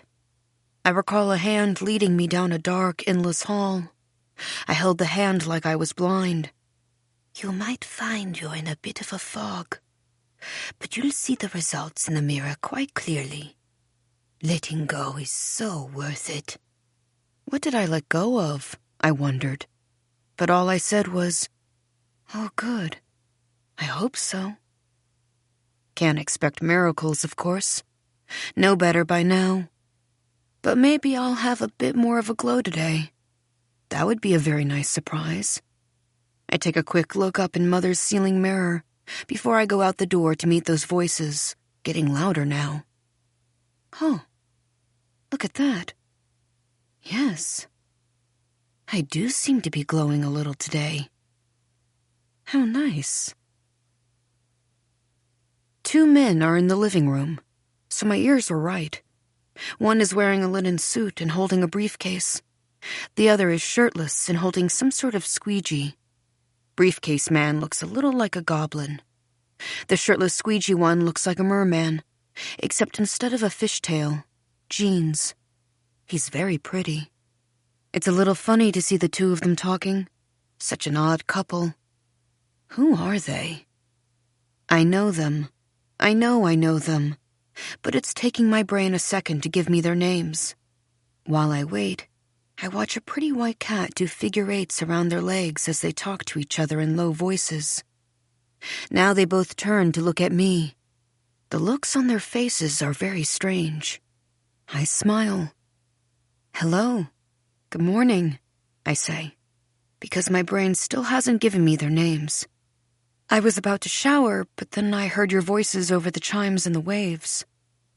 They both just keep staring at me like they've seen someone dead. Boo, I want to say. The pretty man with the squeegee looks stunned. Why stunned? Just a bit of a glow. He grips the squeegee like a gun pointed right at me. I laugh to put him at ease. Don't shoot, I say. But he doesn't laugh with me. Maybe he's an idiot or something. I turn to the goblin man. He might be more reasonable since he has a briefcase, but he looks just as shocked as the pretty squeegee man. His shock isn't so pretty because of his goblin face. And then I remember. Of course. Mother's lawyer. This goblin man is Mother's lawyer. Your mother's lawyer? Tell me, is there something wrong? That seems to snap him out of it, though he's still looking at me funny. Belle? The goblin man says, like he's confused, like my name is a question. Sorry to barge in like this. I came by because I've just received a notification from your mother's bank. Mother's bank? Huh.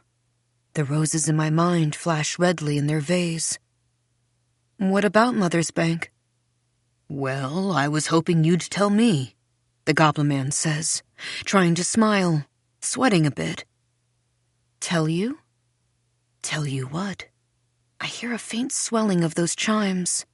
The mist over my thoughts grows thick. I think you better tell me first. Well? And the goblin man clears his throat. He looks very pale.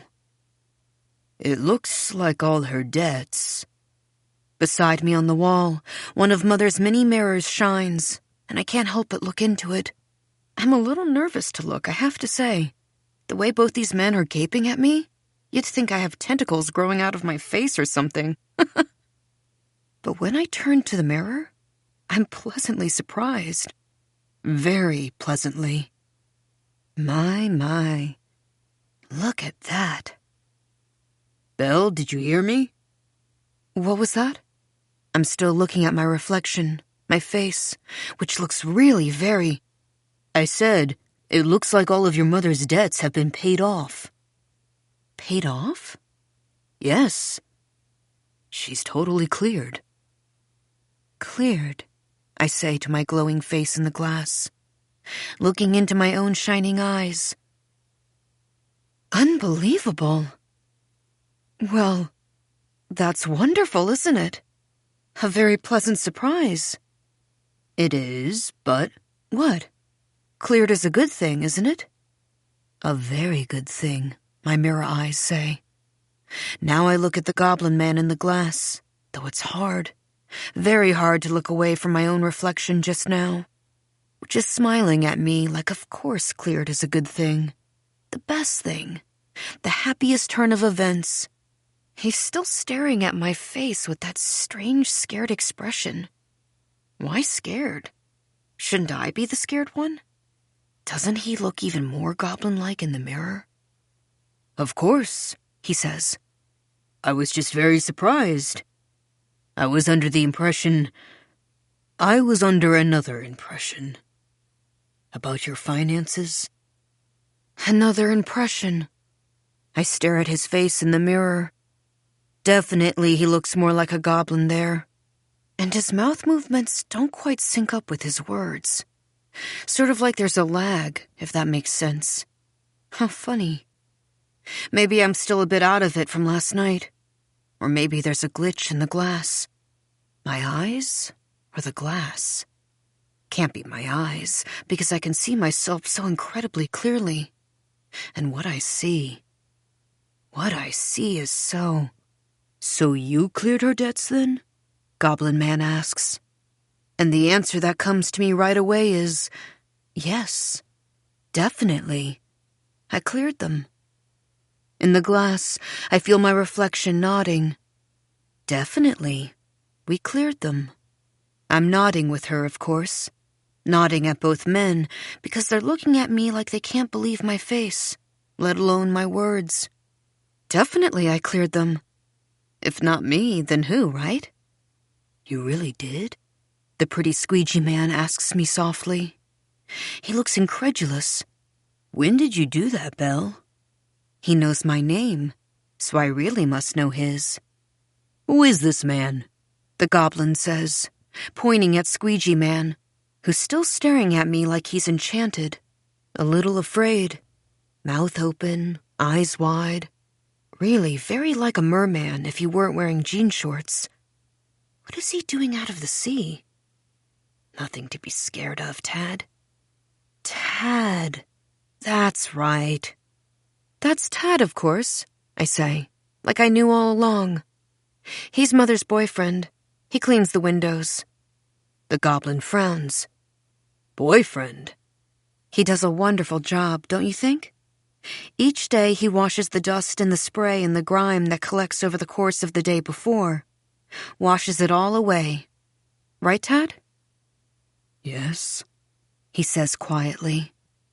So that everything is always wonderfully clear. So that it doesn't even look like there's glass there. Nothing at all between you and the sea. I smile at Tad in the mirror, which creates such a pretty effect, but also a little scary. Maybe that's why you look a little scared. He's still staring at me like he's in a trance. The goblin's still frowning. Belle, about the debt. Can I ask where you got the money? The money? In the glass, I can still feel my reflection smiling, though she's getting a bit annoyed with these questions now. So am I. I found a chest of black pearls, I tell them. Yes. I can feel her thinking. Funny that I can feel her thinking. The goblin and Tad exchange looks. A chest of black pearls. Where? In the lagoon, I say, staring at my face in the glass, shining and nodding. Definitely. It's a little joke, of course. A pretty way to say, stop asking me ugly money questions on this lovely morning, please. Because I don't know the answers, sirs. I only know cleared is a good thing. I only know this glow I'm seeing in the glass is really quite something. Can you go away so I can look more closely, more freely at this brightness? Like someone turned a light on inside me, right beneath my skin. No wonder I'm smiling like that. Haven't smiled like that in a long time, I think. The lagoon, the goblin says, so suspiciously. I see. So you're saying you forgot that you had hundreds of thousands of dollars. You forgot that. But then I remembered. Which reminds me, and it really does remind me, I'm late for work. Work? They both say. But I'm really too late to explain. If you'll excuse me. So wait, the goblin says. Then your plan is to keep the apartment? And it's when he says it that I know. Suddenly, the floor beneath my feet solidifies. I feel something soft slinking around my ankles. The pretty white cat walking circles around my legs now. Beside me in the glass, I feel my reflection nodding and nodding. You are? Tad says. Of course you are, she mouths. Of course I am. I'll have to fix it up. Tad's going to help me with that, aren't you, Tad? Sell some of these things. Get a very nice price. I thought you said you didn't want to sell her things, Belle, Tad says. I thought you said you had an emotional attachment, remember?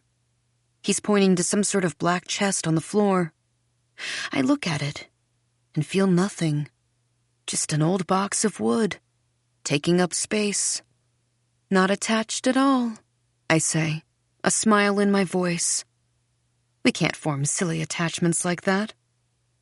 And my reflection's shaking her head as if to say, no, can't do that. Have to cut things out, cut things off when they do us no good. Letting go is so worth it, n'est-ce pas? He's just looking at me. Are you all right, Tad? You look like you've seen someone dead. Just surprised, he murmurs. By the change in your... He trails off, staring at my face. Feelings, he says at last. Belle, can I talk to you for a second? This from the goblin, trying to look fatherly. It's hard with his evil sprite face. He pulls me away into a corner of the living room. A pretty room now that I really look at it. Are you all right? The goblin whispers. Perhaps he doesn't want to be overheard by the merman. You seem a little... off. Off? Over his shoulder, in another one of Mother's mirrors, my reflection smiles at me. A smile that warms my heart. Not off at all. Roses. Roses? He repeats, staring at me. Like he's not so sure about that. About my smile in the morning light. He's looking for cracks.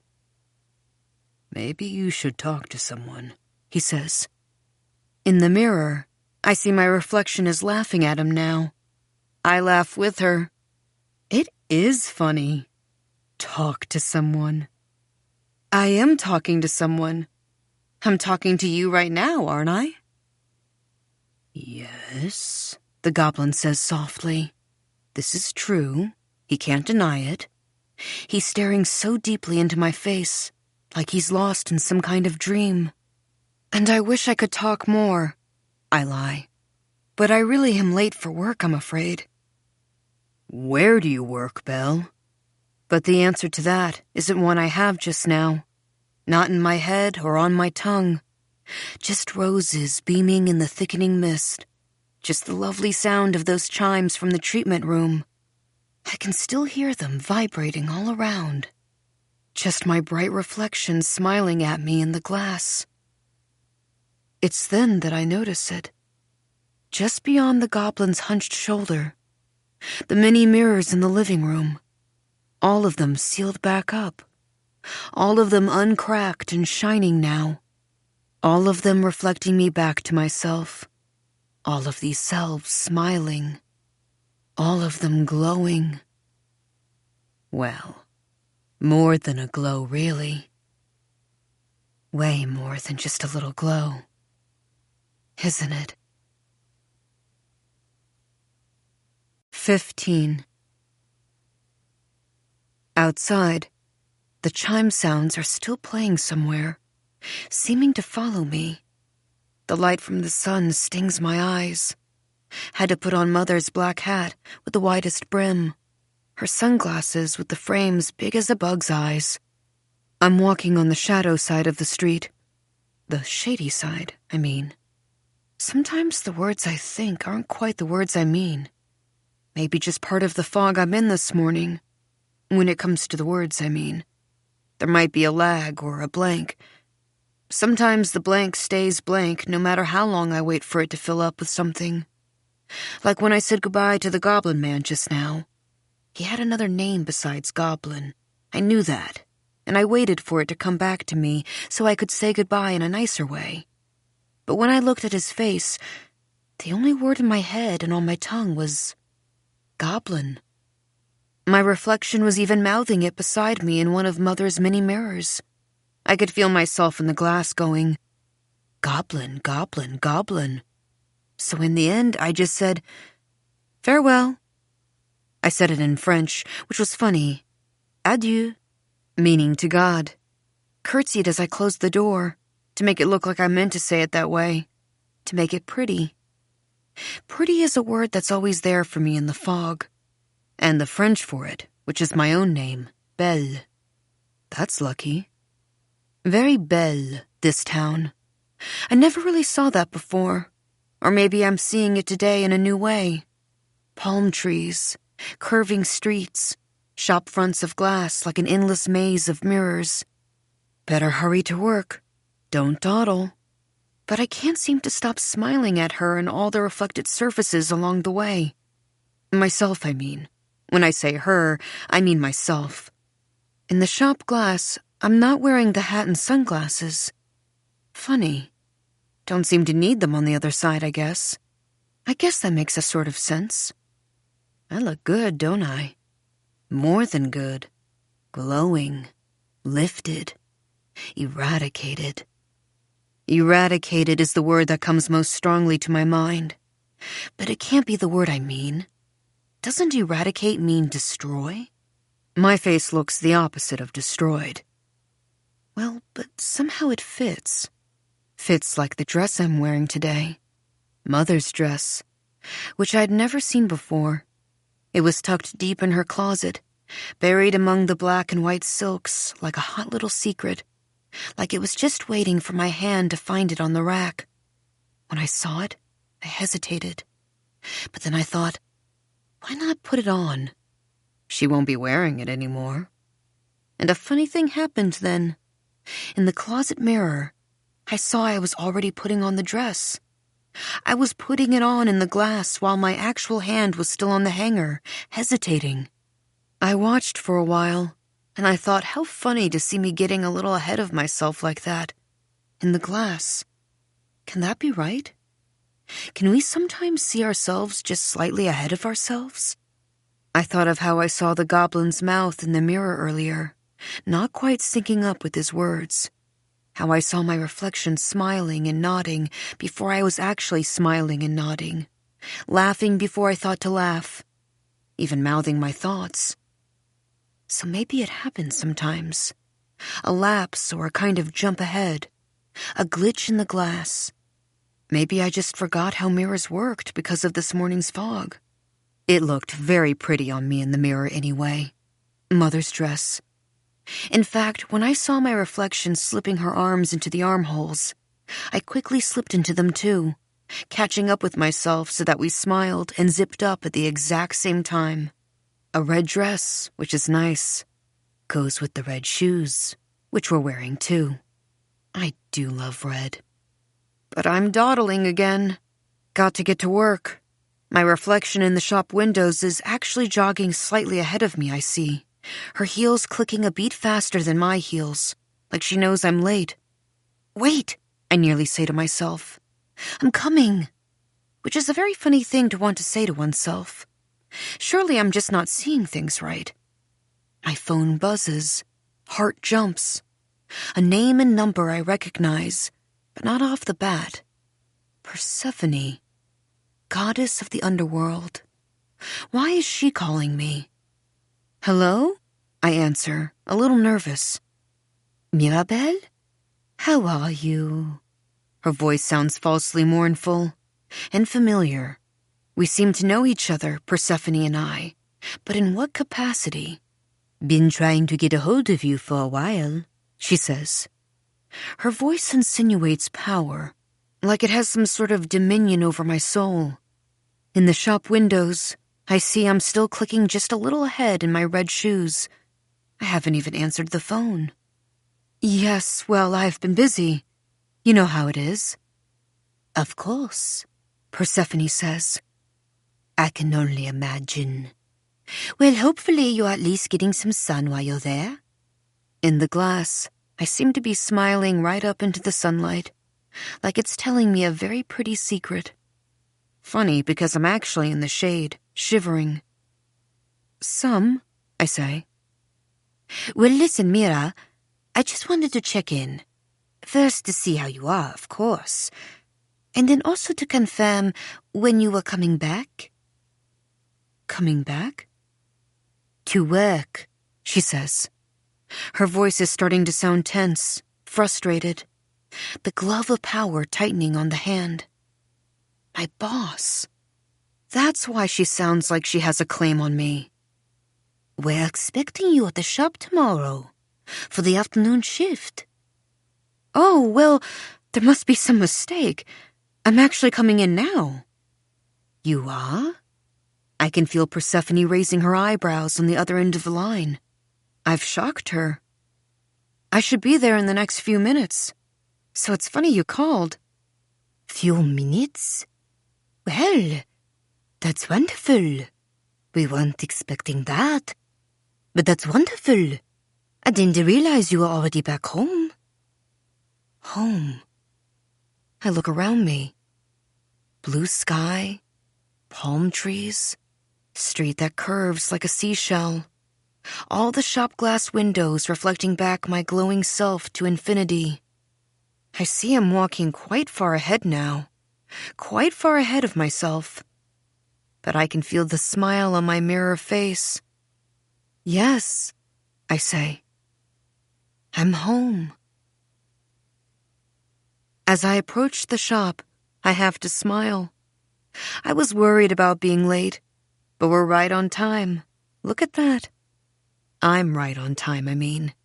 Even with all that dawdling and that phone call from the underworld, I'm here at Belle of the Ball, where I work. Where I've always worked, right? Worked with Mother until she died recently. A pretty dress shop right in the heart of the area. Can't miss it. Something's different about the shop front, though. Things that used to be here, pretty things, aren't here anymore. Drawing a blank on what exactly, but I know they're gone. Where did they go? Does Mother know about this? There I am in the window, glowing, lifted, eradicated. Which may or may not be the word I mean. I'm smiling in the glass, though the window display itself upsets me a little, not going to lie. Who cut off the heads of these mannequins? Why are they wearing these sad gray sacks? In the shop, no one's on the floor. Well, maybe because my shift's starting. I walk behind the counter, place my hands on the glass jewelry case. When did the jewelry in here become so not pretty? The first chance I get, I'll have to do something about that. For now, though, I'd better stay here on the floor. Can't leave the register. Mother would hate that. Yet she used to leave all the time. Loves to leave while I'm forced to stay and watch her float around and disappear into the back for God knows how long. Loved to leave, I mean. Be my eyes and ears, Belle, she'd call over her shoulder. And I was. I am. Her best saleswoman, she always said. My reflection has wandered off, I see. Wandering the shop floor just like Mother does. Like Mother did. What is it with me and tenses today? I'd call myself back, but that seems like too strange a thing to do. Call oneself back? And anyway, maybe it's just this glitch in the glass today. Following me from mirror to mirror, like the chimes seem to be following me. They're playing here now, right here in the shop, right around my ears. It would make me maybe a little nervous if they didn't sound so pretty. My reflection seems to be swaying a little to their music as she wanders away, smiling, though we're not loving what we see hanging on the racks. With my eyes, I try to follow her from mirror to mirror. Mother installed so many along the shop walls. Where is she going? Where am I going, I should say? Do reflections really wander off like this? Hello? Are we here? Someone's snapping their fingers in my face. My eyes focus. A customer right in front of me. Tight, wet-looking curls that remind me of seaweed in a tide pool. A face that screams she's chosen what Marva calls the procedural approach. I can't tell if she's angry or frightened or extremely surprised. Hello, I smile at her. How can I be of help to you? Help to you. Funny, these word slips I'm having today. She looks at me, a little scared maybe. Again, very hard to tell with her face. You work here? I smile like, what a question. I'm behind the counter, aren't I?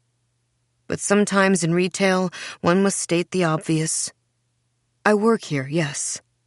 She looks at my hands gripping the counter. I've never seen you here before. In my pocket, my phone buzzes. Well, maybe we missed each other. Ships in the night. I look around for my reflection. Nowhere in sight. Where did she... Well, maybe you can help me now. She already looks like she doubts it. Doubts me. Mother's best salesperson. I smile like, sure I can, of course. My mission. My absolute pleasure to try. After all, how many doubtful shoppers just like her have I asphyxiated over the years? Assistant. She raises her hand. Weighed down with the very strange, sad clothes we seem to sell here. I want to try these on. Wonderful. My phone's still buzzing. Persephone. Why Persephone? I'm right here, I want to tell her. Would tell her, but I'm busy just now. The customer's still standing there as if waiting for something. Well, would you mind showing me to the fitting rooms, please? I smile. I would never mind at all. Follow me. The fitting rooms. Surely I know where those are. Surely if I walk toward the back, I'll find them there. I'm keeping an eye out for my reflection too, of course. But it's nowhere to be seen. Where have I wandered off to now? It. What do I even call that shape I see in the glass? Never really thought about it until now. Maybe my reflection needs a name. My mirror me. Where is mirror me? Nowhere in the nearby glass. Maybe over... Excuse me, do we know where we're going? Definitely. Finally, I see mirror me in the far corner, glowing in a grand oval mirror, standing there in the glass, beaming brightly, patiently, like she's waiting for me. Finally, mumbles an annoyed voice beside me. I turn and see that the fitting rooms are actually right beside this mirror. 3 chambers, each with its own little locking door. So mirror me led me here. Not always a bad thing to let oneself go. To get ahead of oneself, I guess. Letting go is so worth it. Didn't someone say that recently? I'm about to go back to the cash register when the customer says, "You stay here. I could use another pair of eyes." Another pair of eyes? Of course. We can be that for you. Why not? Me and my reflection, 2 other pairs of eyes. She frowns at me, though we're smiling at her, waving as she disappears through the door. I turn to look back at my reflection, just to admire the glow again, when I see someone standing between me and the glass. "Mirabelle?" she's saying. A little woman, staring at me. Cropped blonde hair, pearls, a disregard for sunscreen that shows in her rampant lines and moles. Persephone? No, but she does look like a boss. Maybe I have 2. Something about her reminds me of a small yipping dog. It snapped at my heels before. I know her.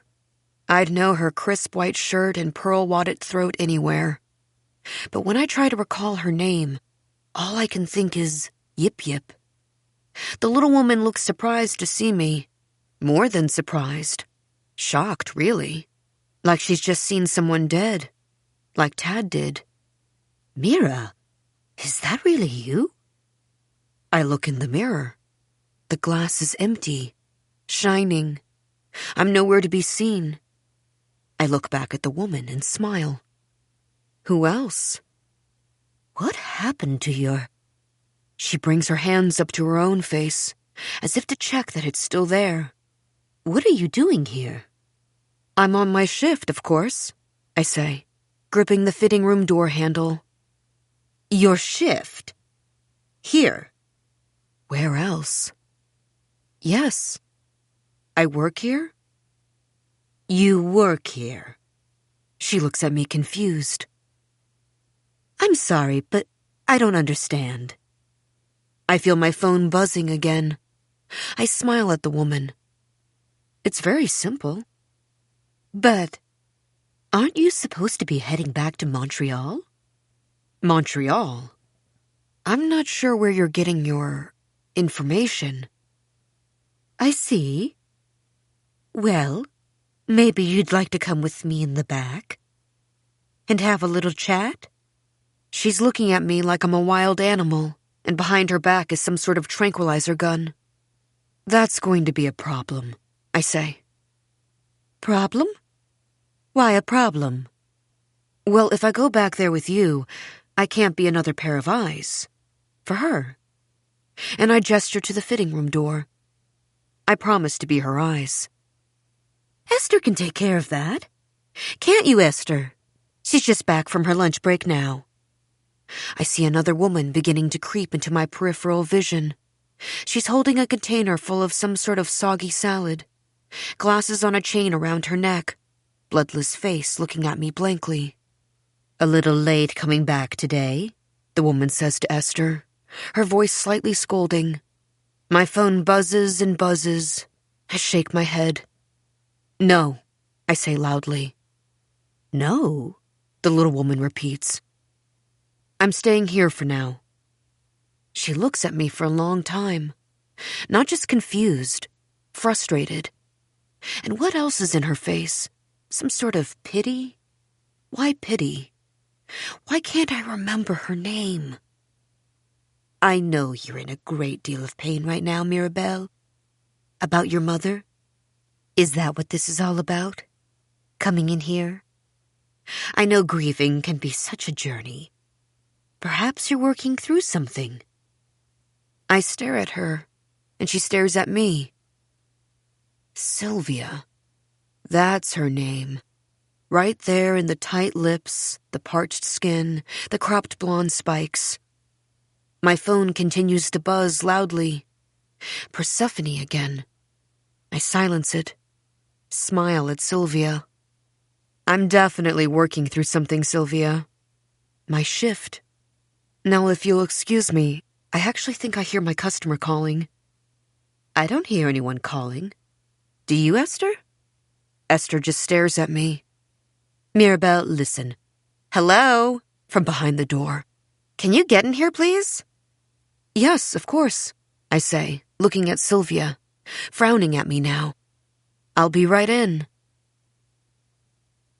In the fitting room, I find her standing in the ill-fitting dress without her shoes on, staring at me. Her arms are out slightly, as if the dress has arrested her. Well, mirror, mirror, she says, locking eyes with me in the reflection. Tell me, is this worth the absurd amount of money you people are charging for this? I look into the full-length mirror. There I am, standing behind the seaweed woman, just as I'm really standing behind the seaweed woman, wearing Mother's red dress, still glowing, lifted, eradicated. So good to be synced up with myself again finally. I feel such a relief seeing myself there in the glass, smiling as I'm smiling, ready to be of service. Another pair of eyes. Everything nicely aligned in time and space. No more weird glitch. The chimes are still playing, maybe a little more loudly, but they're pretty. I'm Mother's best saleswoman. So are you going to tell me or what? Definitely.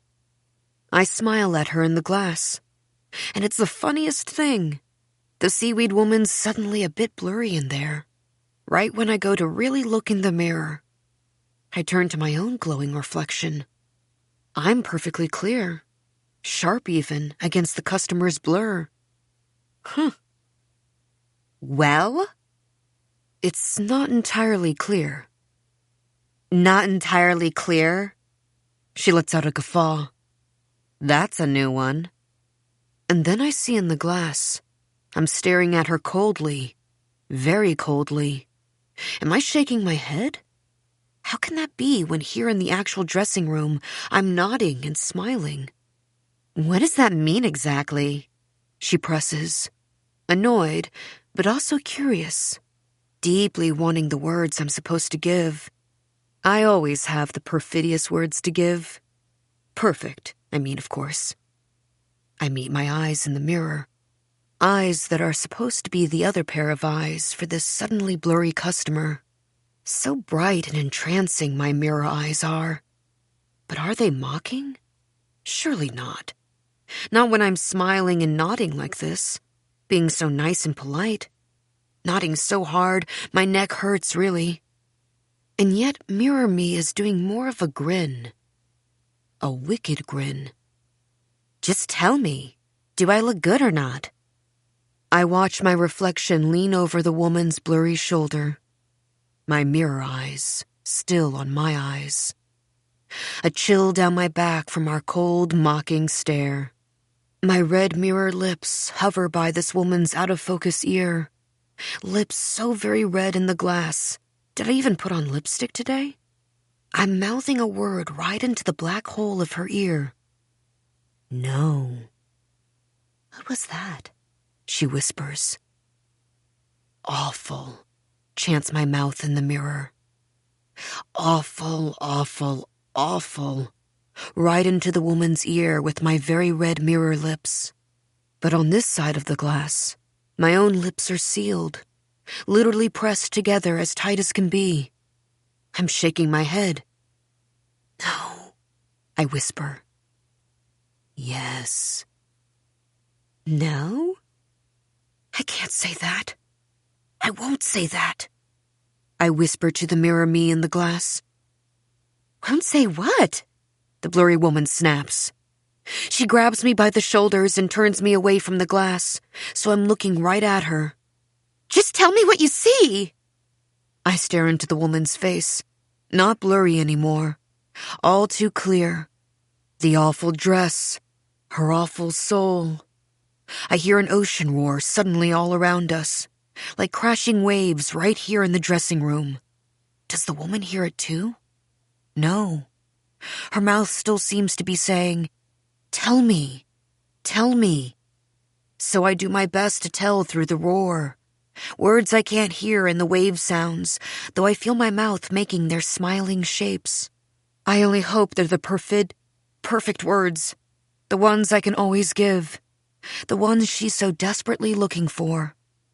The woman just stares at me, her dark eyes going wide. Finally, the roar around us quiets. I fall silent. The mirror is empty now, shining like nothing. Once again, my reflection seems to have slipped away.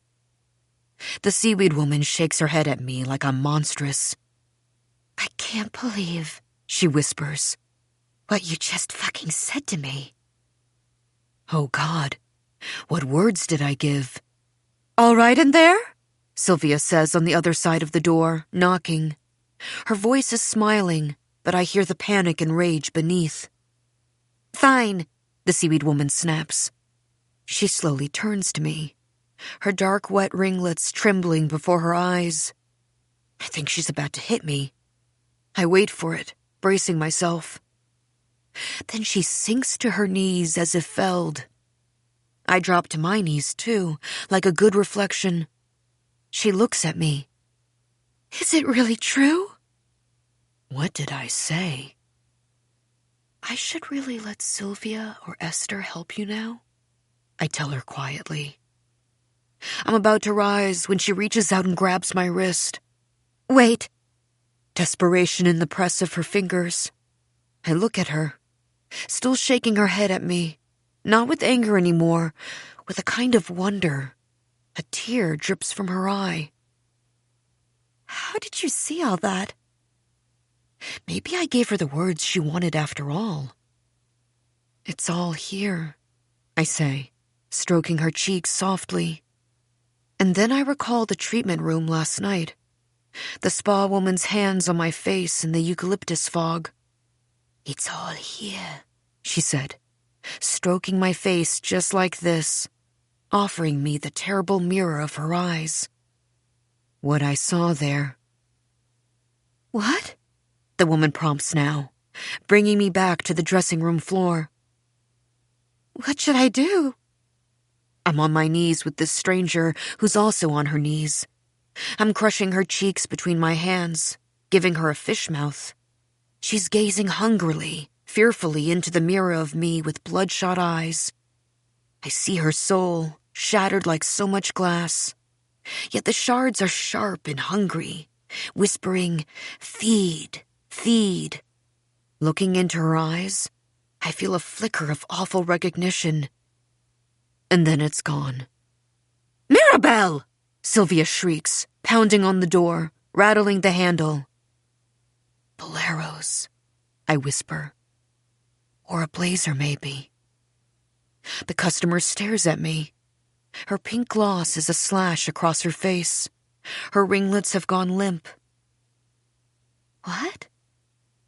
They really finish a look. Especially in spring. I turn to look in the mirror. My reflection's back, locked in, blinking when I blink. That's nice to see. But I don't appear to be in the dressing room anymore. Not even at belle of the ball. When I look in the glass, I see myself standing at the gates to a house on the cliff. The house on the cliff, where the red roses grow. The roses are swaying gently around me in an ocean breeze. I can smell them from here. I can hear the waves, and I can hear the chimes making a lovely music. I'm smiling at myself with my very red lips. I'm telling myself it's time to go. 16. The darkness is thick as the mist over my thoughts, but in a way that's very pretty. The red shoes lead me right to the house along the winding path, along the cliff's edge. The chimes play all around me, like a music of the spheres I'm hearing, like I'm privy to the vibration in all things. The damp, twitching grass, the shivering palms, the movement of clouds over water, a kind of hum of the world, and my own clicking feet part of its pulse. Not sure what happened back there exactly. The woman on her knees in the fitting room. Sylvia rushing in telling me to go, just go. And I did go, even though the woman kept calling after me to come back. Please come back. Tell me more. Like I was some sort of awful oracle. Like we were an oracle. Me and my reflection. Never had words slip like that before. Never had such a glitch. Almost like what's inside and outside are just a little bit scrambled now. I'd be troubled by it, very troubled, if it weren't for the pretty mist over my thoughts, making it already feel so far away, farther with each step, and the promise of my reflection, being reconnected with her, hurrying me along. Funny to think of reconnecting with your own reflection. What is she doing at the house, I wonder? When I arrive at the gates, all is dark. I can't see anything beyond the glass walls of the house. Not the great chandelier, or the glittering people, or the depths. Only my glowing reflection in the glass walls, looking so happy to see me. So very happy we came. I can see her smile from here. I'm smiling too. So happy to see her. So lovely she is. Of course, I have questions. Why does she keep wandering away from me? Why are we having these glitches? Why did she lead me back here? I push at the gates, but they're locked. The red roses in the front garden sway behind the black bars, looking alive as ever. Apart from the flowers and my reflection beaming at me, all is still, empty looking, like no one lives here. Odd, I think. Lots of people live here. The woman in red, for example. The young girl in black with the shape-shifting face. I danced with her backward around the tank, her pale eyes burning like twin flames. Those twins in the black veils, stroking my face with their gloved hands, telling me they knew Mother. And they knew me too, daughter of Noel. Oh, yes. Mother's friends, they all are. My friends too now, right? I'm gripping the black iron bars, trying to shake the gates, but they can't be shaken. I should be on the other side with my smiling reflection. I should be inside, not outside, shouldn't I? I watch her wave at me, and then disappear into the wall of the house. Wait! I call out. Where are you going? Don't go, please! Later, when all the mirrors right themselves, when this glitch goes away, I'm going to laugh about that. How I called out to myself, glowing like a moon in the dark. Told myself not to go, please. Please stay. Don't leave me here on the other side, gripping the gates. I'm going to laugh and laugh, because it really is funny, isn't it? Right now I'm not really laughing at all, though. Right now I feel something else watching her. Watching myself walk away like that. Leaving me alone here. The sound of chimes still humming all around. Hello? I call in the dark. A light flashing behind me. I turn around, but there's no one there on the footpath. Just the cormorants perched along the cliff walls like bats. Just the water crashing against the rocks where Mother fell. A red glow on the waves tonight. A phosphorescence on the white foam. And then a voice. I hear it through the roar of water calling my name. Belle. Belle. My heart thuds in my chest. Mother? Belle, says the voice in the water. And I'm running, sliding down a steep dirt trail toward the roaring water in my red shoes. They wink at me from the mud while the voice calls, Belle, Belle. I'm coming, Mother, I think. I can't believe you survived. I quicken my pace, though I'm afraid. When I reach the shore, just sharp black rocks slick with seaweed. A swelling ocean, hissing spray. The red light on the water is flashing, flashing. Mother, where are you? In here, says the voice in the water. Closer. Now I'm on the tip of the black rock, where the shimmering red waves crash. Mother's in there somewhere. I'll have to go into the water and look.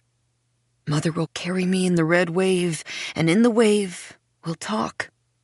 I'll ask her, why did you leave me? I'll tell her a lot of things seem to be leaving me, even myself. But I'm glowing, just like you did. Or at least I seem to be when I catch myself in the mirror. Now I close my eyes, let the wave rise, taking me with it. The cold water shocks my body, freezing the air in my lungs. Her voice is all around me now. Belle, Belle, Belle. But there's nothing down here, just dark water. Do I know how to swim? Surely Mother taught me once. A picture in my mind's eye as I thrash in the waves. A little girl and her mother on a beach long ago. The girl is on the shore, and the mother is in the water, waving at her to come in, join. Don't be afraid. But the little girl is afraid, doesn't wade into her mother's arms, doesn't trust, even though Mother's hands say, it's okay, trust. The little girl shakes her head from the shore. Don't feel like it now, she lies. And Mother drops her extended arms, giving up, disappointed. Oh, a coldness then. A shame, too. Drowning in it. I'm drowning now. I see Mother on the rocky shore. Mother! I cry, my mouth filling with water. She doesn't move. She's watching me drown because I never went out into the waves to meet her long ago. And then she's gone. I'm alone and sinking in the black. Is this where Mother went? The black? Is this where the roses are? Is this the way? My lungs fill with cold darkness. A hand grips my arm, pulls me up out of the water. I'm gasping, lying on the rocks, looking up. A man framed by a night sky full of stars. He's got a hat on. The brim is dripping water onto my face like cold rain. Caught you, he says. When I open my eyes, I'm no longer by the ocean on the dark shore. No longer wet, though still cold. I'm dry and in a bed, a hotel room with pink walls. Is it morning or afternoon? Can't tell by the light from the half-drawn curtains. Thank you for not smoking, says a little sign on the cherrywood nightstand. Someone's watching me lie here. I feel it in the prickling of my skin. The hairs on my neck are standing on end. I see a silhouette in the dark. Who are you? What am I doing here? The silhouette turns on a soft light. The man in the hat from the beach, sitting and watching me from the desk with his feet up, wearing a white shirt that opens to a white undershirt, red suspenders, a silk tie around his neck and a loose noose. His hat's not on his head. It's on the desk. His hair is wet, slicked back into a dark wave. Good afternoon, he says. So it's afternoon then. You caught me. He smiles. And you wet my hat, he says. It may never dry. I'm sorry. I have other hats. I see he's got a glass of scotch in his hand. Looks luminous, like liquid gold. If I drank that, maybe I'd be warm again. Maybe I'd fill with light. As if he can read my mind, he walks to the edge of the bed and hands me the glass. As I sip, a fire sparks, all the way down to my toes. He stays on the bed's edge, watching me, face half in shadow. Quite pretty, really. If pretty had a shadow side, it would be this man's sharply cut face, telling me he can order room service if I'm hungry. I should probably eat something, he says. Fine for now, I tell him. Thank you, sir. Sir, I call him, which seems to amuse and disturb him. It amuses me too, sort of, because I know him, of course. I saw him at a bar once. I saw him once, too, through a red fish. And of course, I met him on a bridge only yesterday, though his name slipped my mind just now. What's your name, sir? What am I doing in your bed, wearing a man's silk robe the color of midnight? That's mine, by the way, he says of the robe. You were drenched. Now I see Mother's red dress hanging over the mirror on the bureau by the open window. Oh, God, did we? We didn't, he says, if that's what you're thinking. Didn't what? I would never take advantage like that. I'm not a monster. Well, not that kind of monster, anyway. We're all some kind of monster, aren't we, Belle? I look at the mirror covered by Mother's red dress.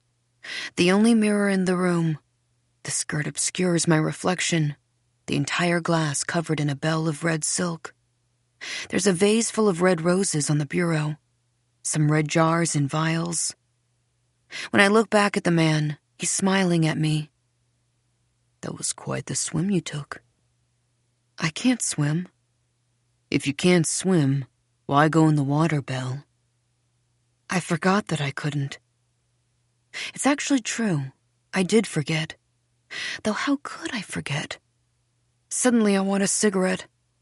He gives me the one still burning in his mouth, bringing it to my lips.